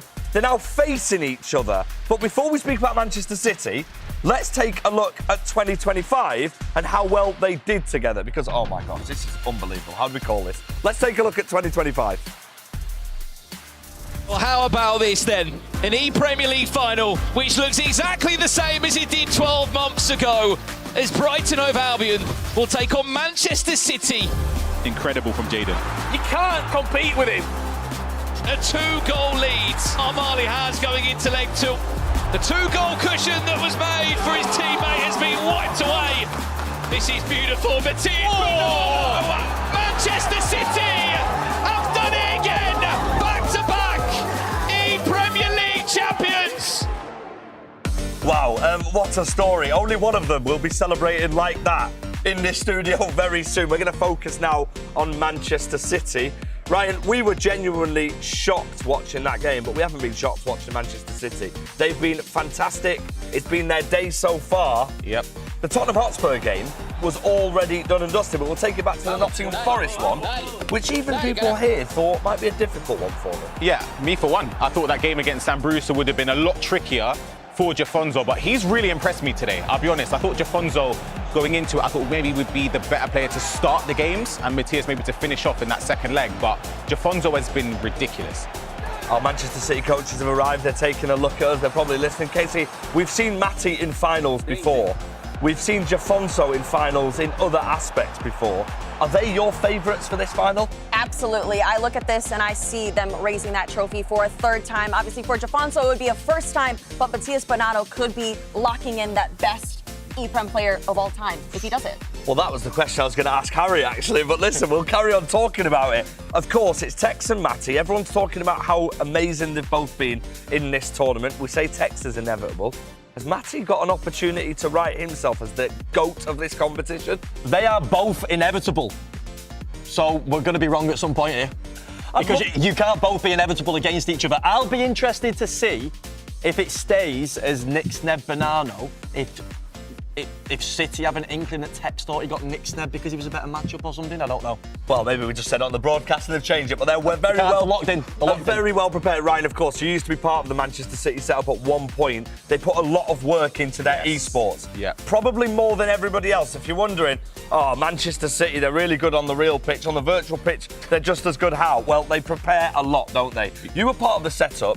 At this moment, what would the coaches be relaying to you and what preparation would you have done for these moments? The thing is, they've got two of the best coaches in the game. Both Edu, Zazinho, of course, a former player in major tournaments, so they know what it takes to be at this stage. Jafonso's won World Championships. Matthias Bonanno obviously has done so well in the ePremier League. They're not foreign to success. It's just that Texas on the other side now. Nick Sneb, of course, as well. I don't even know which way this will go. This final is going to be absolutely unbelievable. We genuinely can't call it. Harry's just said they're both inevitable. Nick Sneb's in unbelievable form as well. Let's have a look at Jafonso's draft. This is the side he's going to be using, Casey. Now, I mean, we've mentioned a lot about Antoine Semenyo and Bruno Fernandes. A lot of players have used them. Has anyone else stood out for you in this team? And is there any surprises? Honestly, Gerrard, probably a big surprise there. I'm wondering if this is the exact lineup that he'll be putting out here into the final. I hope we see a Reinders. As many Man City players winning for Man City as possible. I'm here for that. Yeah, I mean, one word on the goalkeepers as well. Donnarumma has been fantastic for pretty much every single player here. Keepers in this one, they've got the biggest job of all, haven't they? Because there's so many chances being created. Yeah, I don't know. I'd say they're up and down, but the thing is, you always remember when keepers make a howler for you. Like, you don't remember the good saves. That's right. How the majority of FC players are. Yeah. Speaking from experience, I'm sure everyone who's watching can relate to that. We have to look at Nick Sneb's draft as well. Let's take a look at his team that he's going to be using in this grand final. I mean, first things first, from a Leeds perspective, they've come fresh off a penalty shootout. We just saw the scenes there. 12 million budget. Ryan, any surprises or anyone who stands out here? Not at all. I think the team, in essence, from the starting 11 and the bench is very, very strong. He's got options to bring off the bench if the game does go, or isn't going his way. He can bring players on to impact the game and vice versa. I think for Nick Sneb, again, I mentioned how that previous round was so important mentally, because I've said it a million times in so many different broadcasts. For me, he's one of the best mechanical players in the whole scene. So it's so good to see him get that win against Young, and hopefully, for his sake anyway, can push him on in the final. I'm going to call it now. Semenyo's going to come off the bench and win it against City. Oh, an Antoine Semenyo goal to deny City is what you're saying. So you've taken the prediction already. We're waiting for Leeds United right now, so we're going to stay here for a while. Who would blame them, by the way? Because if you just joined in, you've got to get your breath. They've just had a penalty shootout. The heart rate's probably through the roof. If you play in penalty shootouts I was watching. We were all watching it with high heart rates. But how important is it to go back down a level in preparation for this final? Well, I know exactly what Tex has done because he's done this for 7-8 years. What he's done after that game, he celebrated. He's walked to the toilet and just stood there for about 2 or 3 minutes waiting for that exact thing to happen. But he's back there. He's back now. Well, listen, we're just seeing Nick Sneb and Tex joining us now. They're getting ready for the game. There's going to be some form of coin toss, I think, involved as well. Casey, at this moment, we've said it so many times before. We've seen Manchester City in this position. We've seen Tex in this position as well. How do you see it going? It's a very tough one, especially watching that last matchup. We can't vote against Tex, but I'm going to. I'm going to say Manchester City is going to take it for a third time. Sure. Okay, so we've gone. Harry is going Leeds with a Semenyo goal off the bench. Oh, no, that's just the first leg. Oh, just the first leg. Okay, how do you see the final going? That's because I thought Nick Sneb was going first. Have we got that confirmed yet? Or not yet. The coin toss has just happened. We'll bring it to you as soon as we know. How do you see this final going, though? I'm going to wait for the coin toss. He just doesn't want to answer. We need all the info. We need all the info. It's so important, it changes isn't it? to second. Okay, so a bit of context. It's two-legged FC here. We've seen it all throughout the tournament. It's been an amazing format here the Premier League have put on, and EA as well. Ryan, any predictions for us? How are we going to show this? There you go. He's just had it. Got information. So it's what, Nick Sneb against Bonanno Nick Sneb v Bonanno first. Nick Sneb versus Bonanno first. He asked Nick Sneb, by the way. I don't know why I'm doing the whole VAR thing. That is the first game. That is a massive game, Casey. Oh, absolutely. For Nick Sneb as well, in that position, do you expect potentially him to just try and stay in the tie and leave it to Tex? Or the way he's playing, Zizinho, yeah. Nick Snevy Bonanno second. Definitely. Nick Snev versus Bonanno is the second game. Oh, it's Tex against Bonanno. What is going on here? Wow.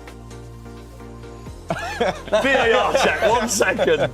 Jafonso versus Nick Sneb. Okay. Bonanno versus Tex. Wow. So what we're going to say is Harry Hesketh bought us the wrong information. Can you imagine if it's Tex and Bonanno second leg to decide who is the Premier League GOAT?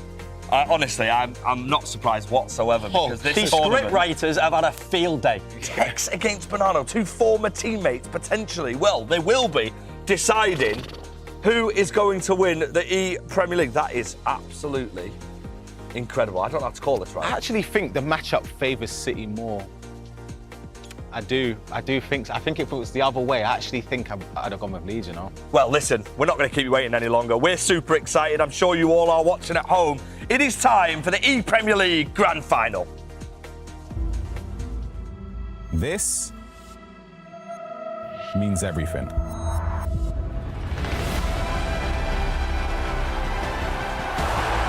This is what Man City do. Do not blink because you'll miss all this action. This means everything. Well, this is it. The ePremier League 2026 Grand Final. The best 2 teams from the 20 that took part across the group stages into the knockouts. It's Manchester City, the 3-time champions, against the 1-time winners Leeds United.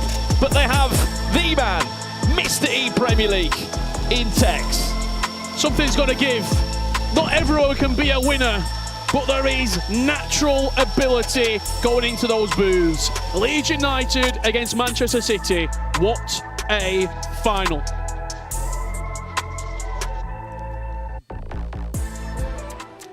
Throughout the Premier League finals this weekend, players have been wearing commemorative patches on their shirts in honour of Diogo Jota, the former Liverpool and Wolves forward who was a passionate gamer and founder of Lunar Esports. Diogo won the Premier League Invitational, representing Wolves back in 2020, and his influence continues today.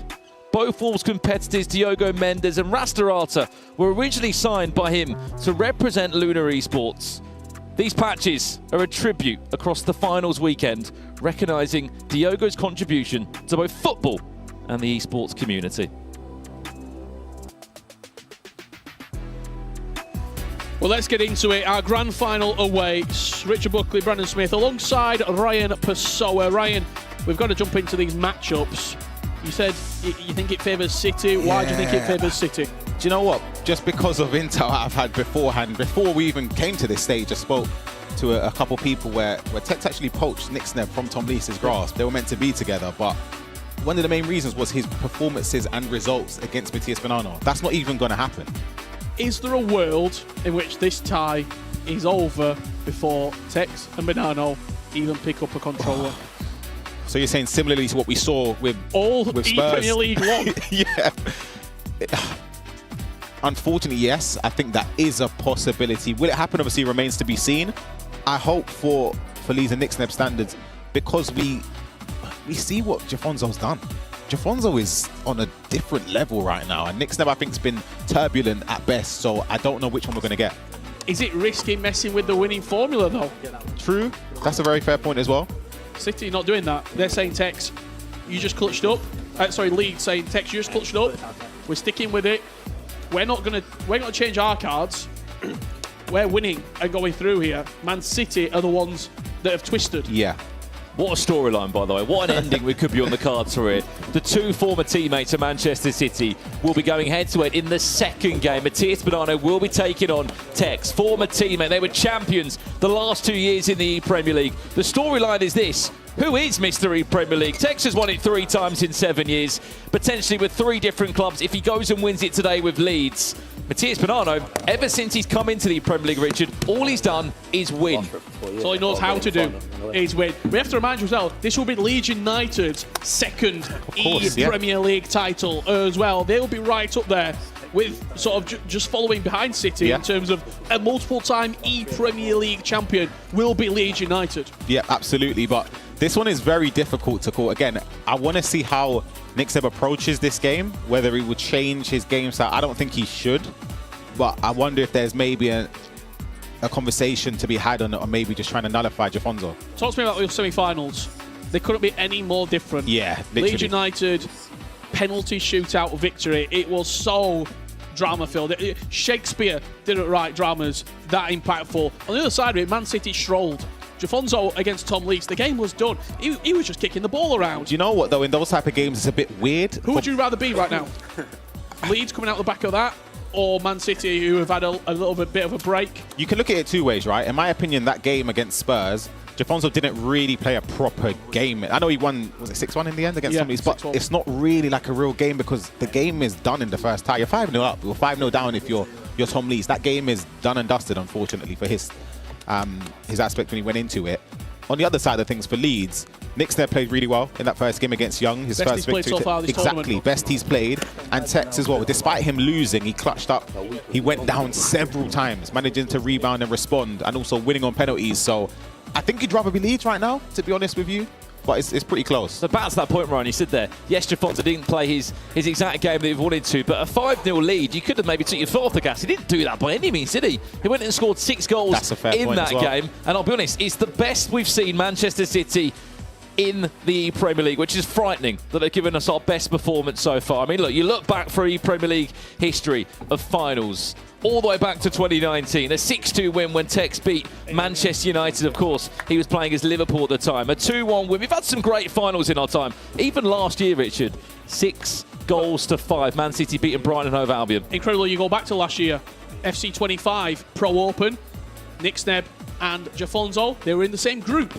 Let's not forget, Jafonso did the double over him, 5-2, 3-2. Will that be in the memory? It was only a year ago, right? True. It's not that long ago. It's in recent memory, but I think obviously it's a different game cycle, so you're trying to, hopefully, from Nick Sneb's perspective, that you've obviously get a different style of play that maybe in your favour this year. But psychologically, you'll be thinking, if you go 1-0 down early, is it going to be a repeat of that 5-2? Yeah, exactly. That's the problem. And me and Richard were doing a bit of a deep diving in the archives of EA FC Esports. Tex, when he makes a final, he doesn't often lose. He's only lost twice in his career in finals, in 1v1 games. Guess who it was against? You're going to say, oh, wait. One was MS Dasari, yeah, and one was Tom Stokes during the playoffs. The side of that, he's lost 1 2v2 final. Other than that, he wins in finals. If I remember correctly, okay, I'm not even going in, I'm trying to tap back into the memory bank. Did Tex not lose to Matthias Bonanno in the E-Champions League a few years ago? He did. Top 3. Top 3, yeah. Okay, I remember that. Well, shall we get this E-Premier League final underway then? As we load in, it will be Manchester City taking on Leeds United. 2 games of FC 26 to determine this year's champion. Is it going to be 3 in a row for Man City and a 4th in 8 years? Or is it going to be a 2nd Premier League title for Leeds United, but more so for Tex to potentially take down his former teammate in Bonanno in a final? What a storyline we have here as Manchester City look to get us started early doors. Michael doing enough there to get in the way to block the shot of Donnarumma. If you're not familiar with the format of the Premier League, it is an aggregate scoreline over 2 legs. Champions League spots are in the bag. We must also add on the winner of this. The 2 players will go to the World Championships. That's even bigger. The one thing for me in this final, the wild card is Nick Sneb. 3 out of these 4 players are used to being in grand finals. They've won major tournaments. They've won loads of prize money. They are winners. They've got championships on their mantelpiece at home.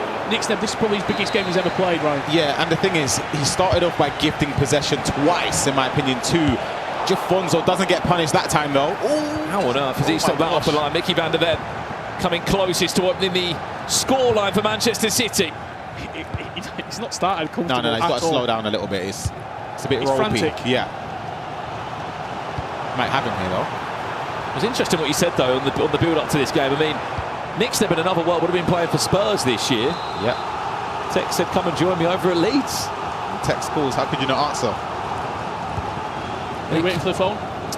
Yeah, still waiting. Calafiori now, Leeds' first chance. They've been in the box of Manchester City.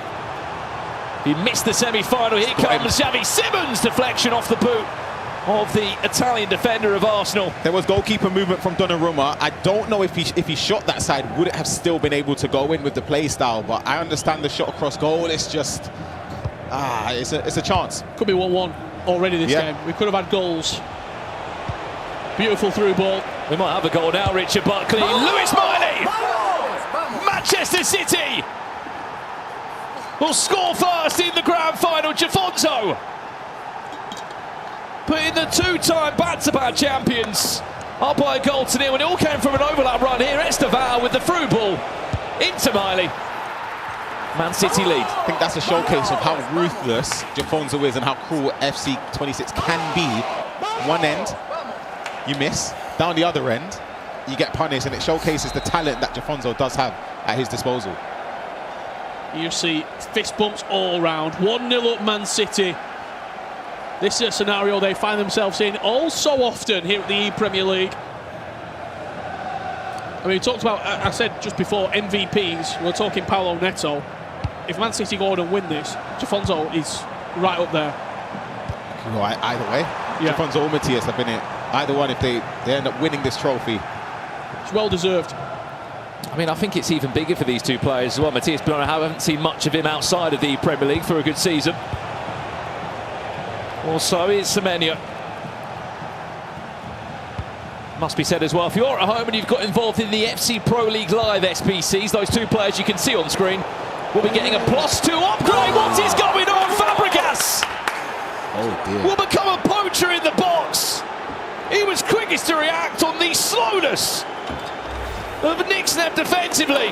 And Manchester City will have a second goal. It's really harsh. I'll be honest, it's really harsh. That pass they actually plays, I don't think it's great.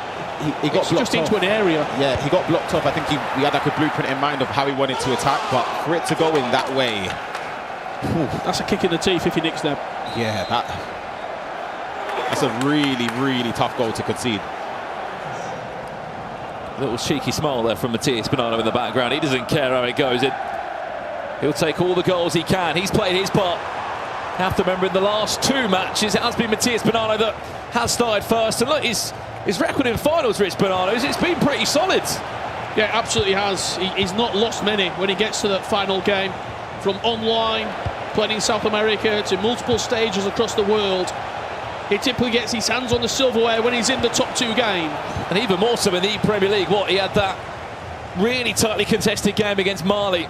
Not last year, the year before. Then he gave his teammate a 4-1 lead last season. And when they're in the knockouts, he never normally looks out of place. Yeah, Torre's pass is deflected on the way through, but it is still going to be Calafiori that does enough to get in the way. It sounds very early to be saying this, but the next goal's massive. Yeah, the way that Jafonso was attacking, my oh my, that's someone that knows what they're doing, that trusts their ability. And I think for Nixneb, he needs to pose a threat, because Jafonso's attacking like he's not scared of losing the ball. And when you're in that flow state, it's really, really traumatizing in a way when you're defending somebody that's in full flow like this. This is the 8th best player in the world on the rankings in Jafonso. The highest ranked player here.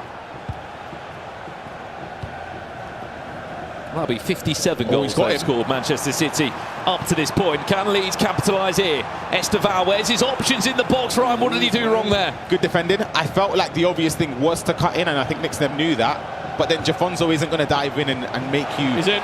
Could be three. Florian Wirtz, can he spin away from William Saliba? Not on that occasion. You do see them go down, Rich. Yeah, I've seen a penalty given there. As soon as that bruiser icon comes up. But you have to defend aggressively as well. You can't stand off Jafonso. Bruno Fernandes now leads his time to try and strike out. Bruno Fernandes for Leeds! Come on, man! You said the next goal was big, Rich. And he certainly felt that from Nixneb's reaction. Absolutely, especially when Jafonso has been attacking with the will that he has so far. It's really nice. He expected the pass, he took the space. As soon as Jafonso made that stutter step to the right, Nixneb just accelerated through, and who else to score the goal? Yeah, the man you pinpointed at the start of the tournament to be a vital cog in a lot of people's teams there, and you see how much it means to Nixneb. I mentioned a couple minutes ago, how important it is to showcase that he has the capability of punishing Jafonzo's mistakes, because you don't want him to keep attacking and not be afraid to lose the ball. And maybe that could change the dynamics of this game. We asked you home as well to get involved in the conversation. Who is winning this grand final, Leeds United or Manchester City? We'll try and get a poll up for you, so you can have your say. I mean, they've both won this tournament before, but there's never been a final like this. 62% of you, I'm sure you've probably gone off the start of this game as well. Manchester City's history in the Premier League as Leeds come forward now. That first goal has given Nick Snebb the boost he needed, but Xavi Simons didn't quite have the pace that he needed. He saw the run and it just delayed it ever so slightly. Jafonzo bit hard on the run as well, and then Bruno Fernandes just did the defensive work for him. If he got the trigger off there for Semenyo, he's in a goal. That'd have been 3-1. We will get another bite at it now, Nick Snebb.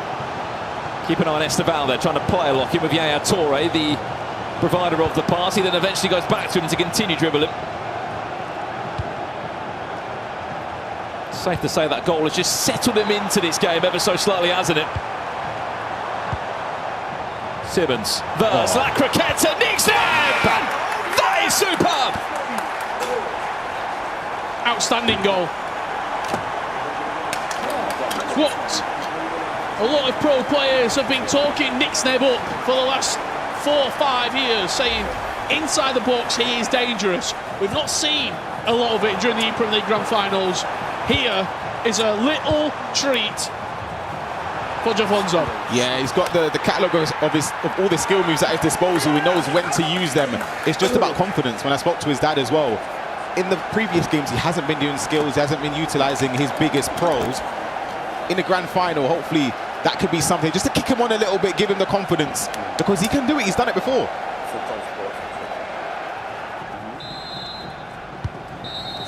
What a way to go into half-time, by the way. Manchester City led the final by 2-0. Nick Snebb, it just felt like he needed that goal, Ryan, to settle himself in. Richard said rightly so. He is the wild card in the four. Out of the 4 players, he's got the least amount of experience on a stage like this. And when he does get going and when he does get confident, we saw it there in that second goal. Richard also said the next goal is pivotal. And in this case anyway, for Nick Snebb to get it, you kind of felt that would give him the initiative and give him the confidence to keep on pushing. Whether he expected to get the equaliser this early on, but I think the good thing is that there's a whole second half left to be played, and Jafonzo, the way he was attacking in that opening 25 was scary. He's punched back at Jafonzo. Jafonzo was having it all his own way, and he was probably looking for a knockout blow before Nick Snebb even got going. That's not going to happen. What a love as well, gents. We are 45 minutes away from passing the controller over to a game that potentially might not have much in it. Leave it at this scoreline. How about that? Let's leave it at this 2-2. I don't think the audience would mind as well. Imagine we pass it over to Matthias Bonanno-Tex to close out the ePremier League. All square. Back underway now, 45 minutes. I think I know 2 people who wouldn't want that. Jafonzo and Nick Snebb. Let me take a 6-2 lead into the next game for my teammate, please.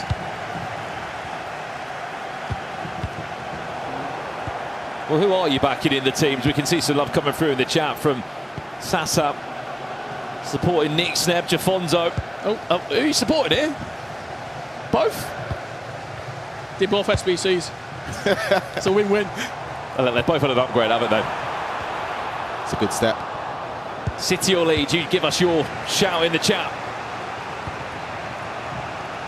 Remember, the World Championship spots are even bigger on the line in this one. Miley, who scored the opening goal for Manchester City in this, will get dispossessed by Calafiori, who is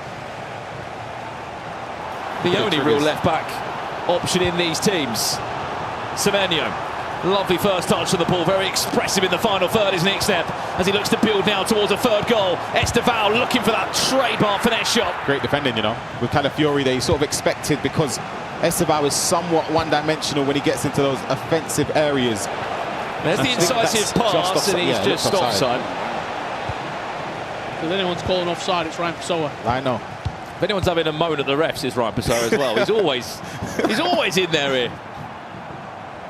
Sounds like someone who's been on the receiving end of some bad decisions. Bruno Fernandes How good has he been this weekend? He's been a standout player in these squads, Ryan. I didn't overlook him, but I thought, not that it's, I think the centre midfielder, for it to be that pivotal, I know people using a 4-5-1 or 4-4-1-1, I sort of thought maybe the wide players, with the way people are utilising the triggered runs and stuff, would be the key. Like Semenyo has been great, but the way Bruno has dictated every single aspect of offensive and defensive play, wow. The big one, I think defensively as well. Yeah. I know what he's going to offer you going forward. Yeah. Defensively, he's got an absolute engine on him. Jafonzo's first time to try and attack in the second half now. Speaking of Bruno Fernandes, couldn't quite find his teammate there, and you suddenly feel like this game is starting to fall more towards Leeds United as they are building.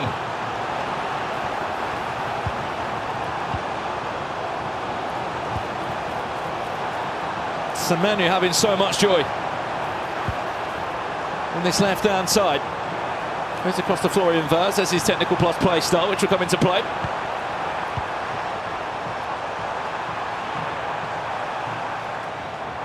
And it's the player lock. Is he looking for a finesse potentially? So Esteval with the extra pass. Yapstam comes over. It will be a corner to Leeds, but before we get there, we're in a pause. Fantastic second half from Nick Snebb. Yeah. I've got to say, Jafonzo's not really offered much going forward. Let's have a little listen in and see what Tex and Daniel are saying to Nick Snebb. You remember the clip I showed you? That was against Sunderland. Ah, yeah. I feel like I changed my roles. Yeah. Put Simmons top of the ball. I think that's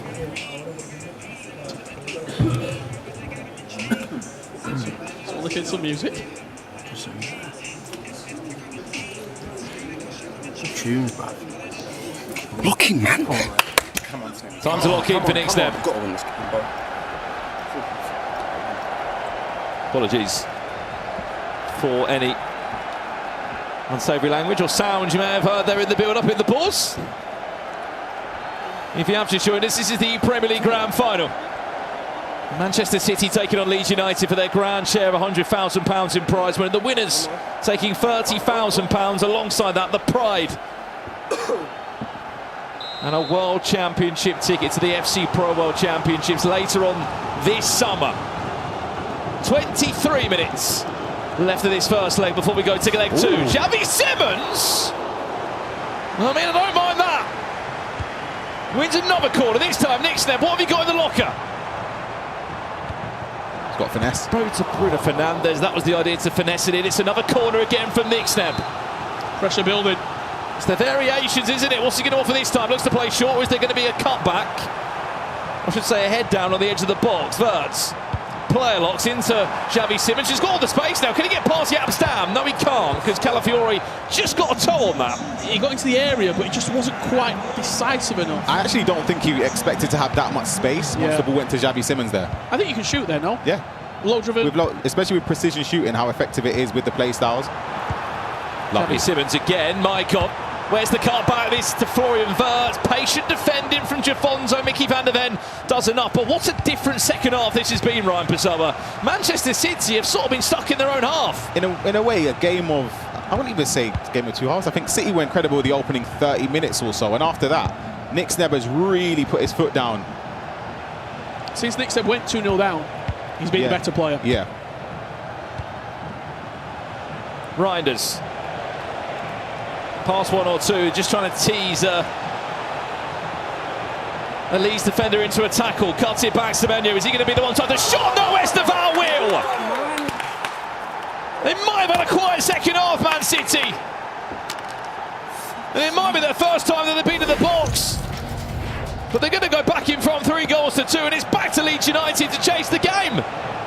That's the thing there, you can't dominate a whole half against somebody like Jafonzo. You have your moments, and if you don't make it count, you can bet that once he has that opportunity to do so down the other end, he's going to do that. The attack was very patient. Something that Jafonzo does a lot compared to other players this year, the shot cancel. It sort of forces you to think, oh my goodness, hold on a second, I need to close down the angle for him to shoot, whether it's far post or near post. But then you pull players out of position, you leave gaps, and you get punished.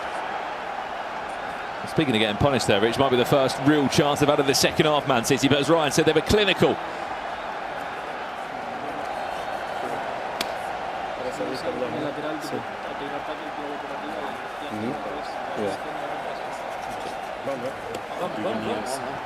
Not too much said. More Matías Bonanno trying to tee up his teammate. Well, look, we had 11 goals in the grand final last year when Manchester City played Brighton. And the first leg finished 4 goals to 1 in favour of Manchester City before then Tex took over the controller. Against Jadon Groden, and of course Man City went on to win the Premier League last year. Will we find a new winner this time round? As it stands, Man City will be going into the second leg with a small advantage, but something tells me that we aren't quite done yet. Still a big 10 minutes to play.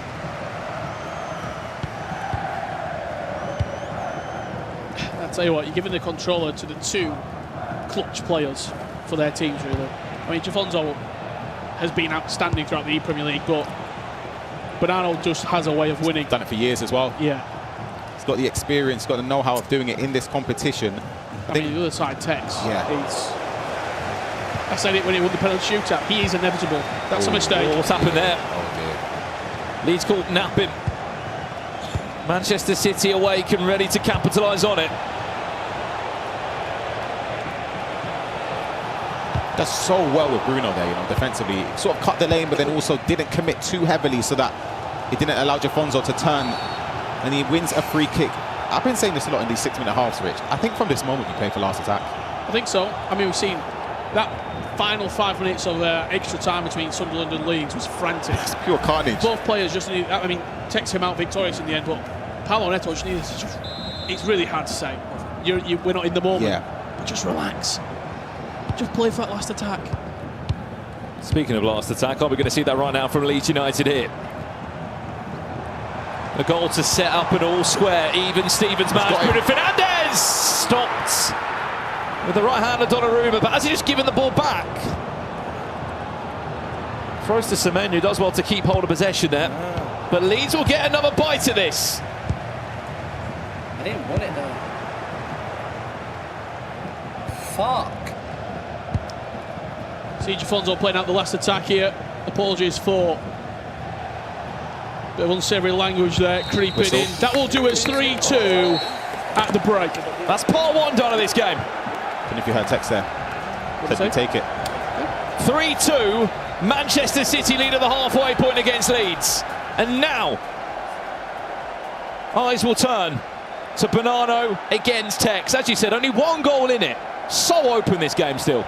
After the first 20 minutes, it could have been a bloodbath because Jafonso looked rampant. Nick's never done very, very well there to get back into the game. It was a slight error, and then the last couple of minutes were a little bit scrappy. I'm excited to see what happens.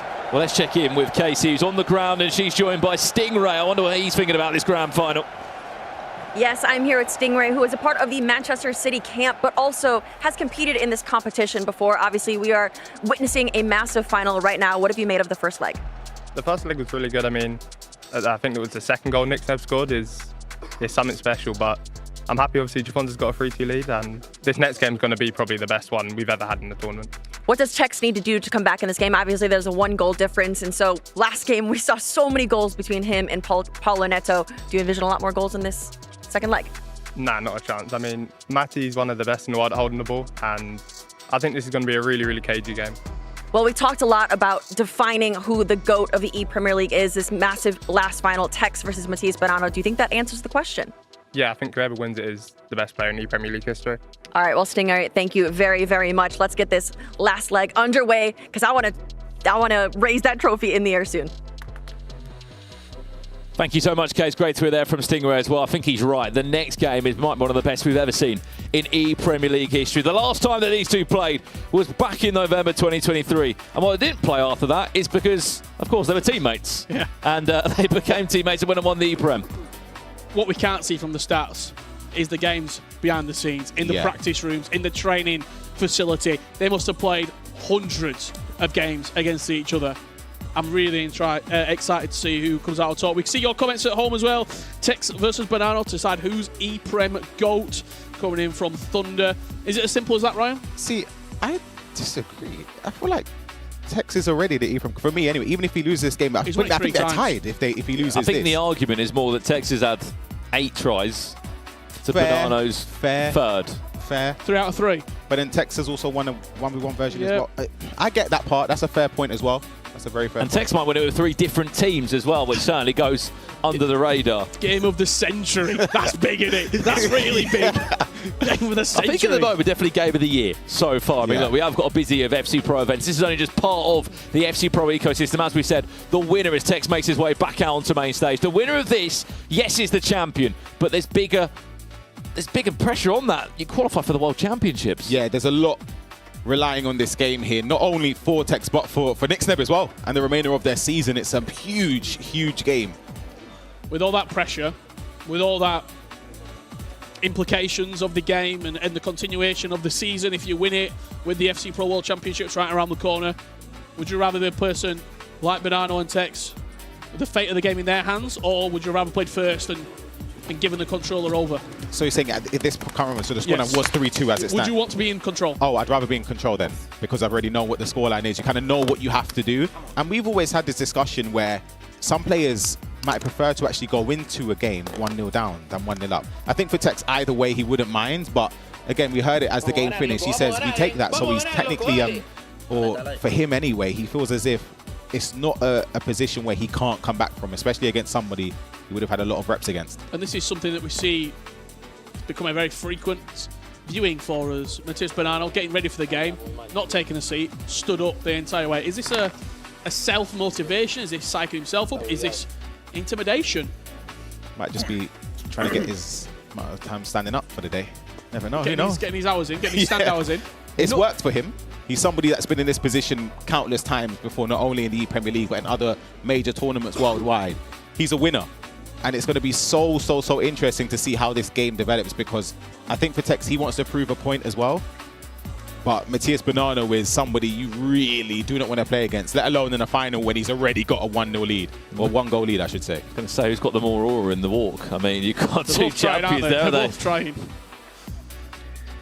Chat, who have you got for this one as well? We will run a poll as the game does kick off. Tex or Banano, the two greats potentially of ePremier League history, going head-to-head. There's only one goal in the game. Man City, of course, have that one-goal advantage. They're 3-2 up on aggregate. I know you've got all the games that they played there, Brandon. The biggest game, talking about E-Champions League qualification, probably came in 2022 at the E-Champions League. Top 3 to face Nicholas in the grand final, and Banano was the one who won.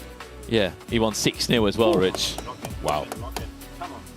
Time to lock in. Says Coach Daniel on one side. Breathing when we go into the game.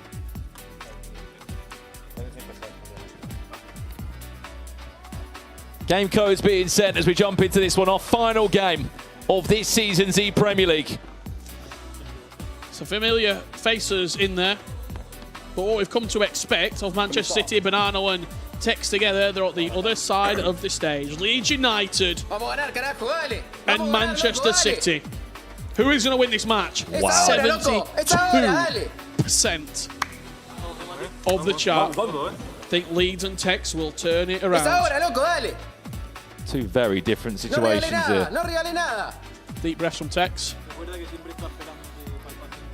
Tex just getting himself in the right mindset there.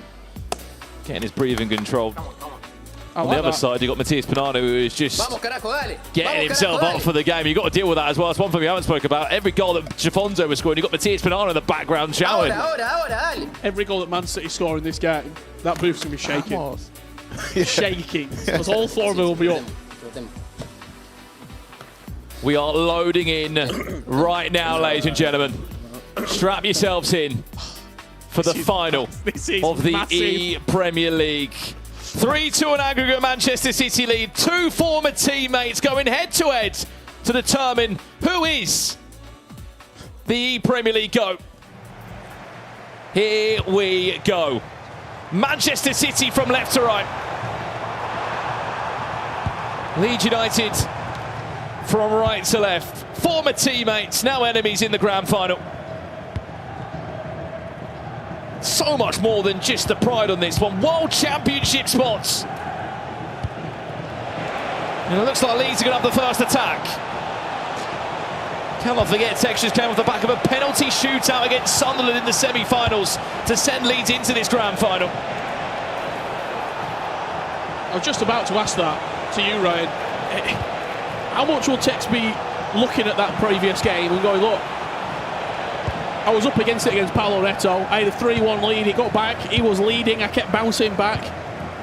Even if I go down, I'm trailing here, but even if Badano scores 1 or 2 goals, I've done it before today. Yeah, you said it right there. It builds the belief that you can overturn a deficit because, as you mentioned, he was up 3-1 from kickoff, ended up going down a few times as well, and he kept bouncing back. He showed resilience. Esteval. Xavi Simons looking to finesse that in. Bruno Fernandes, you two have been speaking at length about how good he's been defensive. There's another case study of it from the Portuguese midfielder.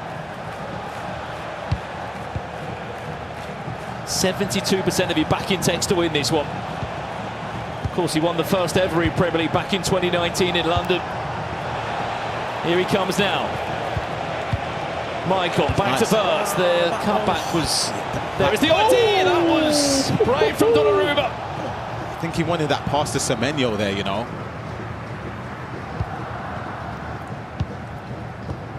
You've had quite a few teammates during your career, Ryan. When you played against them, when you're no longer teammates, how would you even approach that game? Because you already know so much about them. Like you want to win even more. For both players here in this instance, they want to just showcase that they still reign supreme. But again, I kind of wish this was 3-3 from the start. I just would have loved to see it from a completely blank position. Could be 3-3 soon. That's the recycle. There's no one there. Tex looking to tie this game up instantly at 3-3.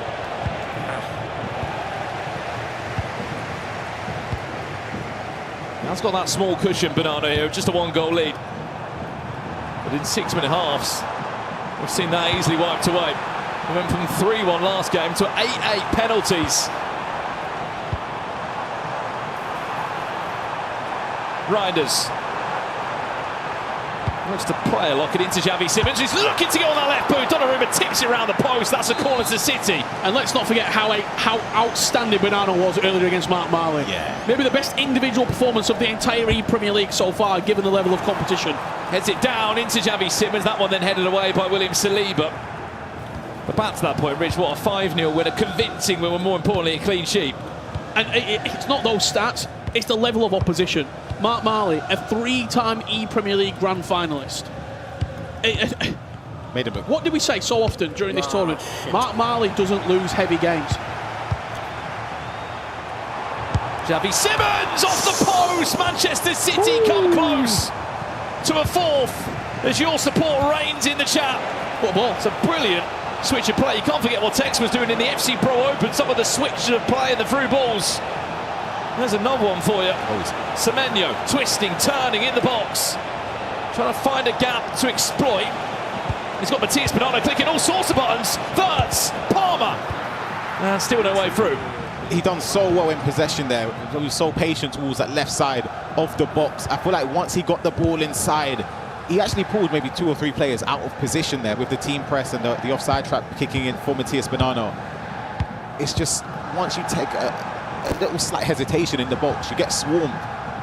Again, good aggressive defensive there from Tex. Will give Leeds bad possession. Just given how long these two have been playing as well, it wasn't going to be I don't want to say like a current generation of FC being played. It's quite an old school game this. It's going to be low scoring. It's going to be drama filled. Wow. And you just think back to the time at City, the amount of games that these two would have played against each other, Ryan. Former teammates with Shelves, yourself. I mean, it's kind of a safe area, isn't it, when you play against a teammate? Because there's a good chance you're not really going to be playing against. I know that's a different game, and I know it's previous years, but still, as Rich was saying, you know so much about your teammate. And it also makes the games where, as Rich says, it won't be extremely high scoring because you kind of know the patterns already. Chance. Verts. Oh, Michael! It's like we're rolling by the ears of Michael scoring a goal like that. A lovely finish. He's teased that a few times. He's not played that extra pass on the overlap. This time, Michael busts a gut down the right-hand side. Look at where he's in the picture right now. He's been triggering him a lot as well from the start of the game. You can see him just sort of right there, just size them up with verts. You can't get across in time, and a beautiful finish from Tex as well. And Bonanno doesn't expect that. Yeah. He's looking inside, he's looking at Palmer, he's looking at Bruno, he's looking at those attacking players maybe that have missed chances already in this game. Catches him completely by surprise. I also think that's the wing-back role on the penalty. I'm not entirely sure. It looked as if it was anyway, because the original run from the AI to get into that position for him to be able to trigger the run looked as if the role was on wing-back there. But again, we'll find out afterwards. Back to you, Bonanno. We are all square in the grand final. First time these two have had a competitive game against each other, dating back to November 2023. It was in the FC Pro Open qualifier stage. Of course, following that, they were then teammates. Now Manchester City going to pick up not one, but 2 ePremier League titles this season. Tex, of course, representing Leeds United. Added time to follow in just a second. We are heading into an unbelievable scenario here of 45 minutes of a smash and grab.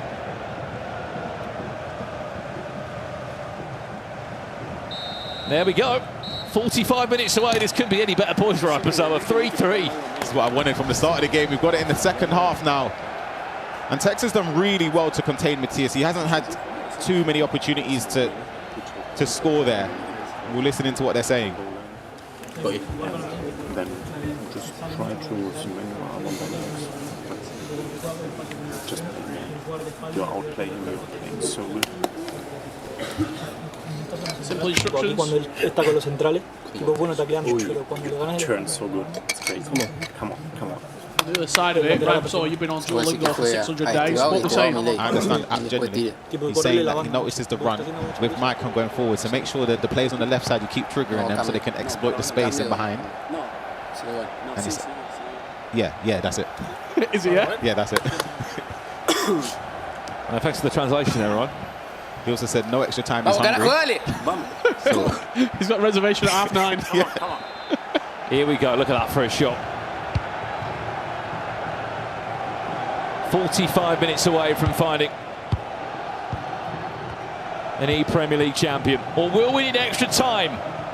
And who knows, maybe penalties. There's only ever been one ePremier League final that was contested on a penalty shootout. That was all the way back in 2021, where it was shells with Manchester City against Leeds and Oli Leeds. Will history repeat itself? Potentially so. £30,000 on the line. And the FC Pro World Championships. But on top of that as well, if you've been doing the FC Pro League live items, there's also upgrades on the line.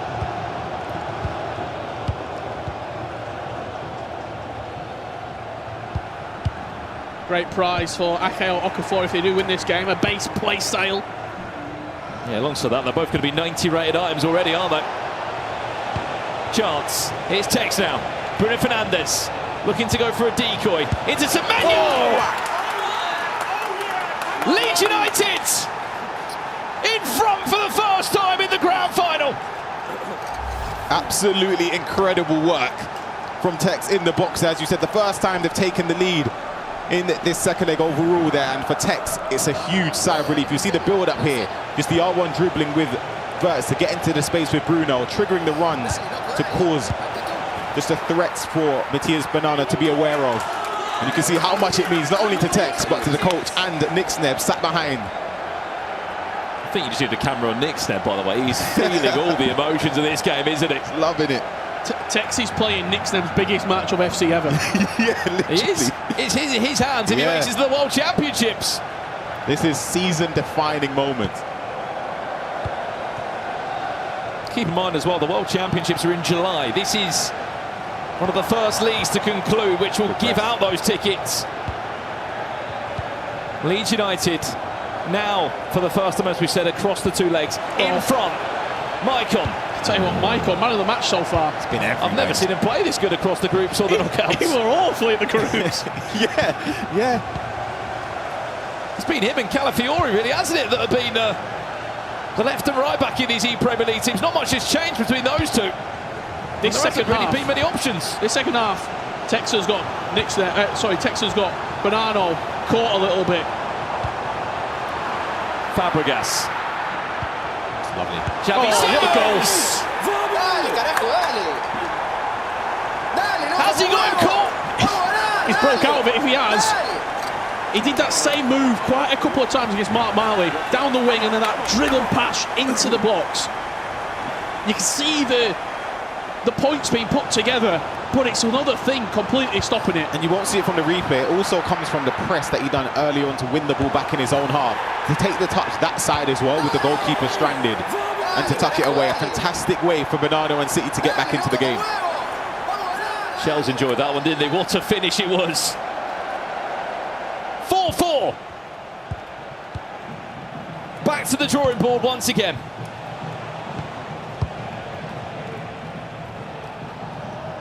It was spoken about as potentially one of the best ever Premier League finals we've ever seen. It's a free kick.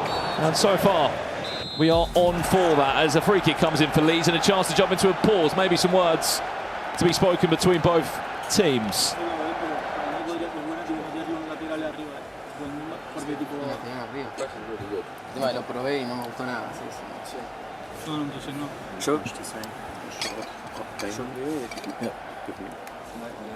Fourth goal was so crazy. Just go again. Come on, push yourself. Focus. Come on.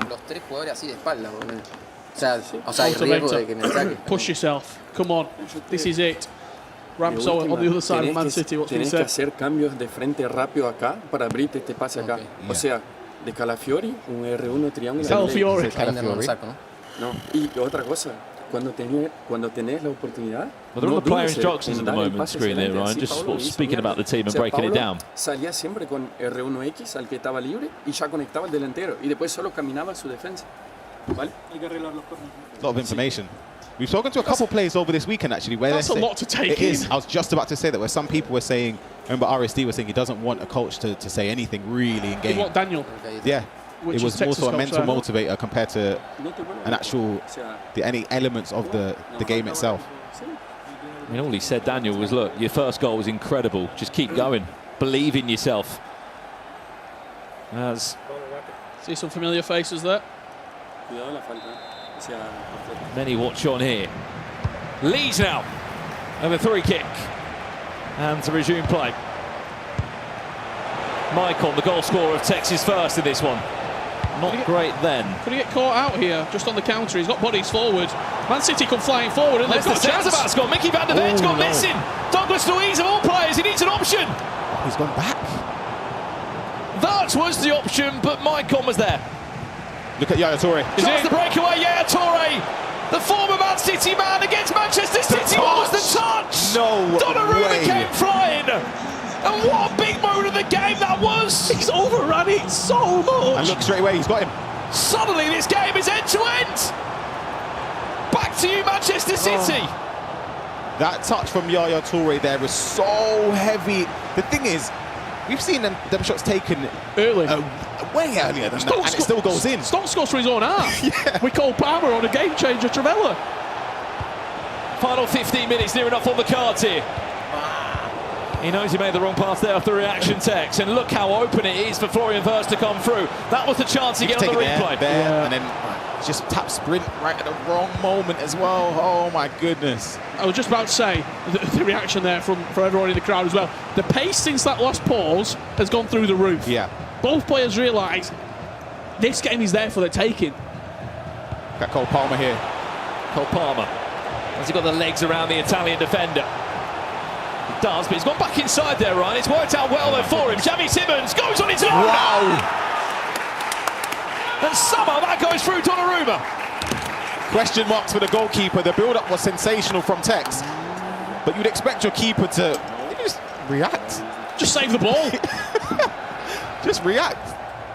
But Tex won't care, neither will the Leeds United camp. You see it there. Cole Palmer powering down towards the byline. Calafiori, I thought maybe overplayed it when he turned back, but to get that ball over to Xavi Simons. I thought it was going to be a low driven, but it's just powered it past him. What we got left? 12 minutes, I think, on the clock. This is starting to get into a do-or-die scenario for Manchester City. This is where you change right now, the approach. If you're Matías Bonano, I think you have to have an attacking variation set up now. But for Tex, you've got 12 minutes. You're in touching distance from an ePremier League. The thing is, Tex has been in these positions before in countless tournaments. He will know that even if he doesn't necessarily change a tactical variation, it's about the approach when you're triggering runs less in these moments as the clock ticks on. You don't want to flood bodies forward. You might see Maicon now start to stay in a fullback defend role or something similar. First leg finished 3-2, second leg 3-2 right now. Real good quality of FC here. That's not correct. That'd be a draw. I'm also, Ryan, I'm just speaking from a game management point of view here for Tex. Yeah, that's what I mean in terms of you can keep the ball and not have to change anything and go too defensive, because the moment you try and put bodies too far back, you're able to, you invite pressure on, and when Matthias is very capable as he is, you don't want to invite pressure and keep the ball in your own half. 7 minutes away. Big chance. Wirtz. Gerrard back to Florian Wirtz. 5-5. We're not done yet. First leg finished 3-2. Second leg 3-2. That's correct, Richard Buckley. I went wrong. I was just early. See the build up there as well, just the triggering of Bruno Fernandes causing questions. Back again to Wirtz again, an L1 pass. Just to trigger him forward. He'd have taken the penalty there, Tex. Yeah, easily in that moment. Would it be a red card as well? But Matthias Minano tucks it away. And will there be a response here, Brandon? This is either going to be scenes in the last moment, or it's going to give what this game deserves, extra time. I think it's 86 minutes or so, just over maybe. I think there's a winning goal. Hear me out. I think you play for last attack on 6 minute halves. I really do. It depends what opens up. Unless it's a wide open through. Do you hit the long? Do you hit the switch? Is that too risky? I'm not that. I don't know. I think it could pay off. Someone could be spamming. Matthias could spam an offside trap, thinking that you're not going to be thinking to do it. Get the team press on. Get on the pitch. Yeah. Just want to see the exact time on the clock. I think it's just gone the 86th minute. I'm pretty certain, and there'll probably be what, 2, maybe 3 minutes maximum added on. It's going to fall back to Leeds, of course, for the kickoff now, and we've seen some wild things from Tex with various long balls going forward. Is he going to show us something that maybe we saw from Tom Stokes before? Back to the left, back of the long ball forward. Keeping on the opposite side of the screen. No. Oh, it's 84th minute. Yeah. That's that correct. Too early to play last. You can't do that anyway. Maicon dispossessed. He thought about switching over to his left back. Now he might be in big trouble as Manchester City knocking on the door. Hold on. What can we see from this corner? A moment of magic off the training ground, maybe. 86 minutes on the clock. What's the idea? Goes all the way back to Dalot. Into Semenyo, has got loads of space and time. Wow, well worked corner there. What a routine. Another corner for Man City. We're looking at the same idea. Into the zest. Here we go. Leeds United needs an option. He's triggering Cole Palmer. Look at him. Look at Cole Palmer. Mickey van der Ven's got his hands full. Look at Bruno. Oh, he's going to slow it down. I think he's going to try and play for last. Working into the box. Yeah, it's sensible. More Leeds United shirts now bombing forward. 2 minutes, yeah. Happy enough just to stop on the ball. They're added time at 2 minutes. So Leeds United. He knows exactly what he's doing by the looks of it. Don't lack this area though when you're stuck in the corner. How's he going to move across now into the box? This is it. Make or break. Added time has been played of 2 minutes. Get it. Last chance of the game now for Leeds United. Bruno Fernandes will get a corner.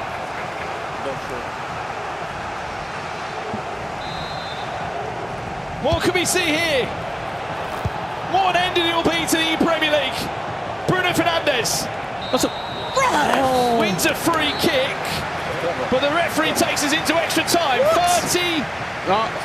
I'm looking at the monitor here. He's given the free kick still. Of course he has to. We're not done. We're not done. Double whistles. What's going on here? Referee! Nah, man. Ridiculous. It's a tactical foul on the edge of the box, Rich. I'll tell you what, if he's done that, there's a clever way of getting into extra time. Genius from Bonanno. I had 2 whistles. I had the free kick whistle and the full-time whistle. Well, 180 minutes has not separated these two teams over 2 legs. Extra time is on the cards. This is why Tex is a much better man than me. I'm checked out now. You're checked out if you're competing. Admin, I won a free kick 93rd minute.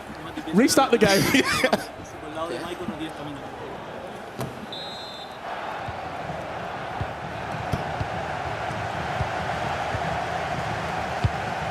I think the ref made a good decision there. I've got to say, this is familiar ground for Tex. He was just here against Paolo Neto in extra time. Hasn't Callum Fury got the yellow for it as well then? 30 more minutes left to separate these two in this year's ePremier League final. Here's all the tactical fouls coming out now. Surprised not blown for half time and extra time after that. He might do, you never know. Wouldn't put it past the ref.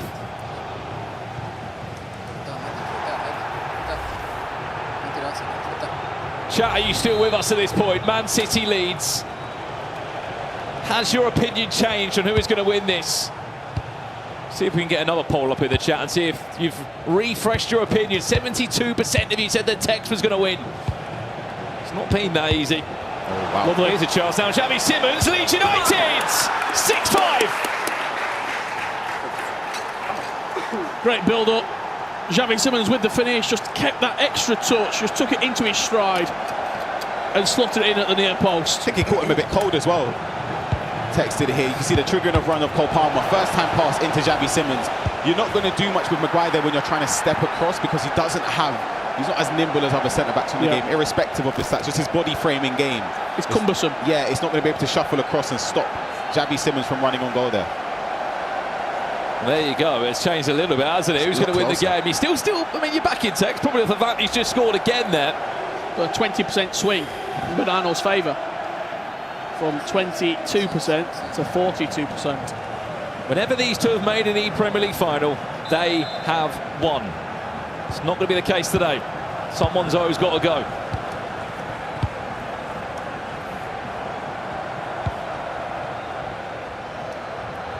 Back to Man City now to tie this up at 6-6, which wouldn't surprise me if they did just that. Got him again. Bruno Fernandes, Florian Wirtz.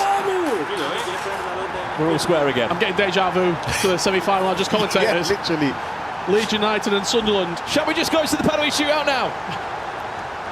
The extra pass was wonderful there, though, from Matthias. Once he gets to that area, he gets it with Bruno here, just to play it to Wirtz for an easier tap-in. And if he tried to shoot where it could have been blocked, it could have been saved, whatever.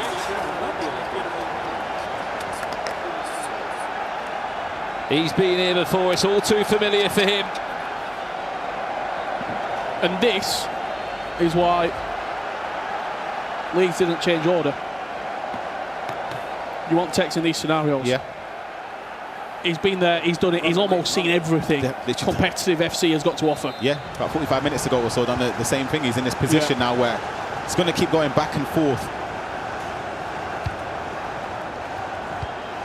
Staying calm, keeping composed. It's the most important element of this. The gameplay will take care of itself. Don't make a mistake. Don't cost your club the ePremier League.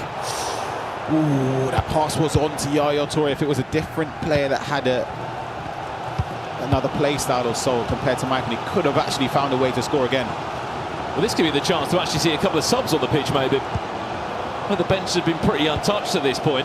Mykon's fresh for Man City. Dallo as well. Yep. Added time to follow at half-time and extra time here. Man City 6, Leeds 6 in this year's ePremier League final. Or are we not done just yet? Semenyo. Manchester City looking to go into the break with a goal lead. Yaya Toure comes back. That is heroic from the former Premier League hero. He covers ground so quick. Oh my goodness. So good. Yeah. Like, I don't want to swing it. I'll just keep how it is. Come on, man. Just keep going. You get your chances. And your last goal with just go for it. Come on. I find it fascinating, the two different styles of coaching. Sort of input in. You see Leeds United though, it's very keep going, do what you're doing, you're playing well. The amount of information that Bernardo's getting here. Zizinho, Edu behind him, even Jafonso. Not too sure how much he's taken in. He still got his headphones on. En la jugada del empate llegaste muy bien con Dalot. Que en la jugada del empate llegaste muy bien con Dalot. Digo, si estás con el extremo, espera que juegue el lateral y el lateral que juegue el R1X. You've been in these scenarios, Ryan? Thinking about penalties. Naturally, yeah. I think like it's, even if you try your best not to, it's very easy for your brain to drift off and you lose concentration. But that's the key as to why Tex and Matthias are at the top of their game and the top players in the world. They're able to acknowledge that you can drift off, but then take your fingers, get back into what's going on currently and maintain focus. 50 minutes left, gents, very quickly. Are we getting a match winner or are we going to penalties? I'm going to say, just because I want it, I want pens, so I'm going to say pens. I think we win the game here. One team will take the ePremier League in extra time. There could be Leeds to do just that now. They're going to have the first chance of this second half of extra time.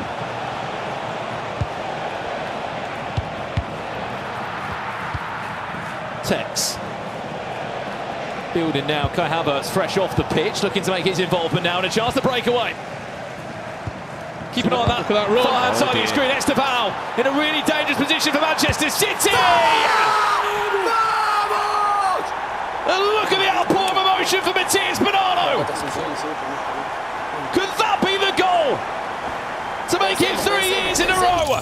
I'll just point into the screen with Rich there. There was an opportunity where I thought Tex maybe could have gone towards Bruno, but once he went with Havertz down the angle, there's 3 players surrounding him. You can't really turn left, right, or back. You're stuck. And look at Estevao there. He's triggered and he's gone. Calafiori not quick enough. Van der Ven left in his dust, and then the finish is emphatic. And look at that celebration. That's what it means on the biggest of stages. Is he on his way?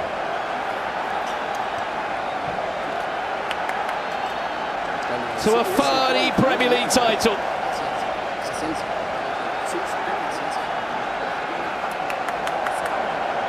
What time? 7 minutes left, Ryan. Leeds will get a chance. Absolutely. And what ball? Oh my They gosh. might get one now. Is he? Semenyo! Havertz round the corner off the toe of Donnarumma.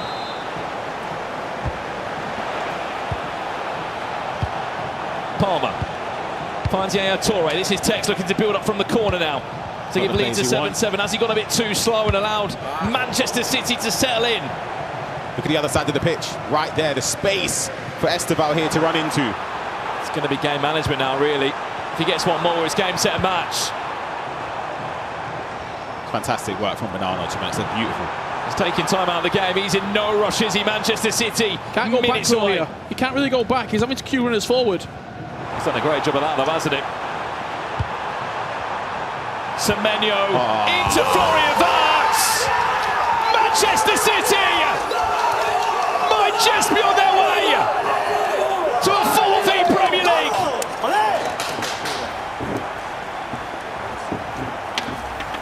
The one true dominant force at the ePremier League are Manchester City.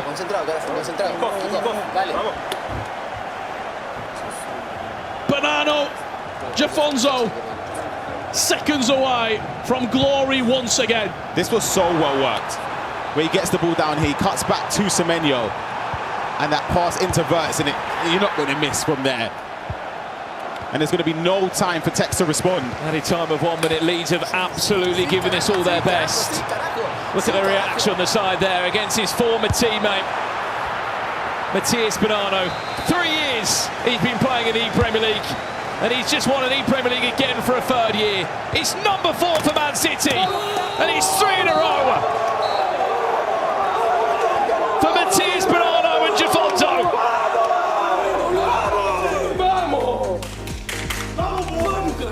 Incredible, simply incredible from Manchester City. They came, they saw, and they well and truly conquered once again the ePremier League. 3 years on the bounce. You can't teach it. Absolutely ridiculous consistency from Manchester City, and that man especially, Matthias Bonano, has done it again when it mattered most. Coming up clutch in that game against Texas, it could have gone either way. From extra time, I honestly couldn't call which way it would have gone, but what a victory there for Manchester City, Brandon. Yeah, what a result, what a final, by the way. Extra time was needed in the end there. 14 goals scored. What an ending. Jafonzo was there ready to congratulate his teammate. This has been very much a team effort, and we've just seen that from Man City. They invest the most amount of money in the ePremier League into their players, into their infrastructure. And once again, hard work pays off. Matías Bonanno, the best ePremier League player we've seen of recent memory. He needed it as well. He's not always been there outside of the Premier League, has he? But World Championship in the bag for him and Jafonzo. What a final. Your Premier League 2026 has concluded, and Manchester City have done it again, gentlemen. Ridiculous. I just want to give a thought as well to Leeds and Tex. Yeah. Obviously, the whole camp with Nick Snebb and their coach. Obviously, it's a tough one to take, and yeah, it's a very difficult position for them to be in. But honestly, for Matías Bonanno to win it again with that performance against Tex, his former teammate. The clutch factor that Man City have in these finals Ridiculous. Is unbelievable. What was it 2-1, 6-5, and now 8-6 in extra time. Last 5 minutes, Bonanno once again proves his worth. Let's get him out there. Manchester City, they've done it again. With all the traps and teams that could have been in their way, the pressure was on their shoulders, and they've done it again. 4 times they've won the Premier League in 8 years. That's incredible consistency, but more so, they've done it 3 years in a row, back to back. To back. Incredible. Let's bring them out. Your champions of this year, Manchester City, coming to centre stage.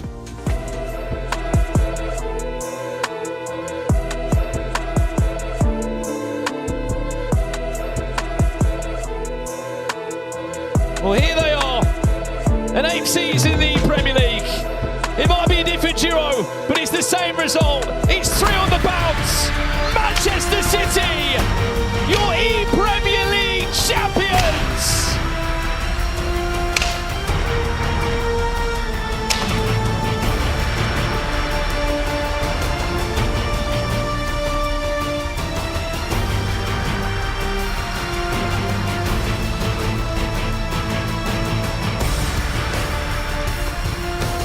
Absolutely incredible.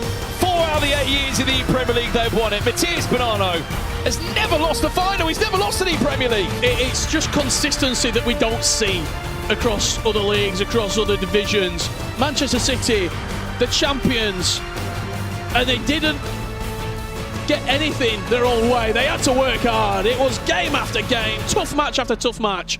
Deserved winners. It goes to show you can never really think that they're not going to win it now with the way that they've done. We've seen so many people come in and falter against the likes of Manchester City and whoever Matías Bonanno's partnered up with. Jafonzo was sensational as well. Unbelievable accomplishment. Unbelievable things. Well, look, let's get a mic on them now and let's hear from them now. Your Premier League champions, Manchester City, FG. How are they feeling? Well, as you can imagine, they're probably feeling on top of the world. Let's get it straight away. We'll come to you first, Matty, because as tournaments go, 3 ePremier League titles for yourself in a row. How much does it mean to get the 3rd one? No, it means a lot. It was a crazy final, so the feeling is still better. So, really happy. You came into Manchester City eSports, replacing a man who is one of the GOATs in the scene and did so well here at Manchester City. They won 2 ePremier Leagues in a row. You've come here in your first ePremier League and you've won it. Explain to me how you're feeling. Yeah, I'm really happy with this win. First time playing in Premier League, ePremier League. And yeah, I don't have words. I think we are an incredible team. We work a lot, we work really hard, and we deserve this. And yeah, Matty is the best teammate as I ever had. He just carried me in the group stage, now in this final. And yeah, we are really happy. Listen, we'll bring Casey in as well. I think she's going to come and join us at some point. Come and join us, Casey. I mean, listen, Matty, I have to speak to you about Tex as well, and Leeds United in particular, because you know Tex so well. You had such a great bond, great partnership, and great moments with him. What was it like playing him in a final with so much at stake, with so many goals as well? I try to not think a lot about, I don't know, what he was my teammate or something like that. Just in the game, what I need to do, and then win, of course. Now, Mati, I asked you this in the beginning of the day. If you were now the GOAT, if you won it again, you kind of skirted around the answer. Can we get another answer now? No, it depends on the people. I don't know. Texas, a historic player here. He plays, I don't know, 7 seasons, 8 seasons. So still, I think no. Okay, listen, I think you're being a bit too humble. You've won 3 ePremier Leagues and a trophy. You're definitely in the conversation to be the GOAT. Jafonso, is he the GOAT of the ePremier League, would you say? Yeah, I think so. Yeah, 3 times in a row, but I'm also 100% win rate in ePremier League. So, okay. I was just about to say, as tournaments go, that's absolutely perfect for you. What's next for you and Manchester City Esports? Because I know how much work you guys do together. Obviously, you're creating a great partnership together, and you've also qualified for the World Championships. Yeah, we now our focus is in May, Champions League, and then World Championship in July. But now we have a little bit of rest, and then we prepare for the next tournaments. Well, definitely enjoy your rest. A massive congratulations. Manchester City Esports have done it again. Jafonso, like he said, has got a 100% record in this tournament. If you're watching at home and you want to learn some of the tactics of our top 4 today, you can do. We're going to put a graphic on the screen. I'll be screenshotting it a little bit later. Same. Which tactics are you taking, Case? Can I use both of them one weekend, the next weekend I try, and we'll see which one does better. Okay. I have to ask you as well, quickly, before we go, who's the best player you've used this weekend in your teams? Esteban. Esteban, yeah? I will say Fabregas. Or Semenyo as well. Semenyo as well, yeah, that was the answer we were looking for. Listen, massive congratulations to you guys. We'll let you take your trophies and head off and enjoy yourselves. Casey, from our side, the ePremier League is done and dusted, and once again, it's a win for Manchester City. I mean, it was an absolutely blockbuster performance. I know everyone back home enjoyed every single second of it. Goals galore, there was tension, there was pressure, but Manchester City came out on top. They came out on top once again. A massive thank you to everyone for watching us, not just this weekend, but also through the groups. And in the end, it was the same story again, but this time with a brand new partner for Matty Bonanno. Manchester City Esports, back-to-back champions. Congratulations, and thank you so much for watching. We'll see you soon. Today, we crown the 2026 ePremier League champions. Nottingham Forest will score the first goal in this quarter-final. Manchester City have their reply. Tottenham Hotspur continue their run. Sunderland are absolutely flying. Texas turned up for Leeds. Here we go then. Matthias Bernardo leads leg 1. This is what champions do. This is what Man City do. What a game. Must score penalty for Sunderland. What a final. Manchester City lead at the halfway point against Leeds.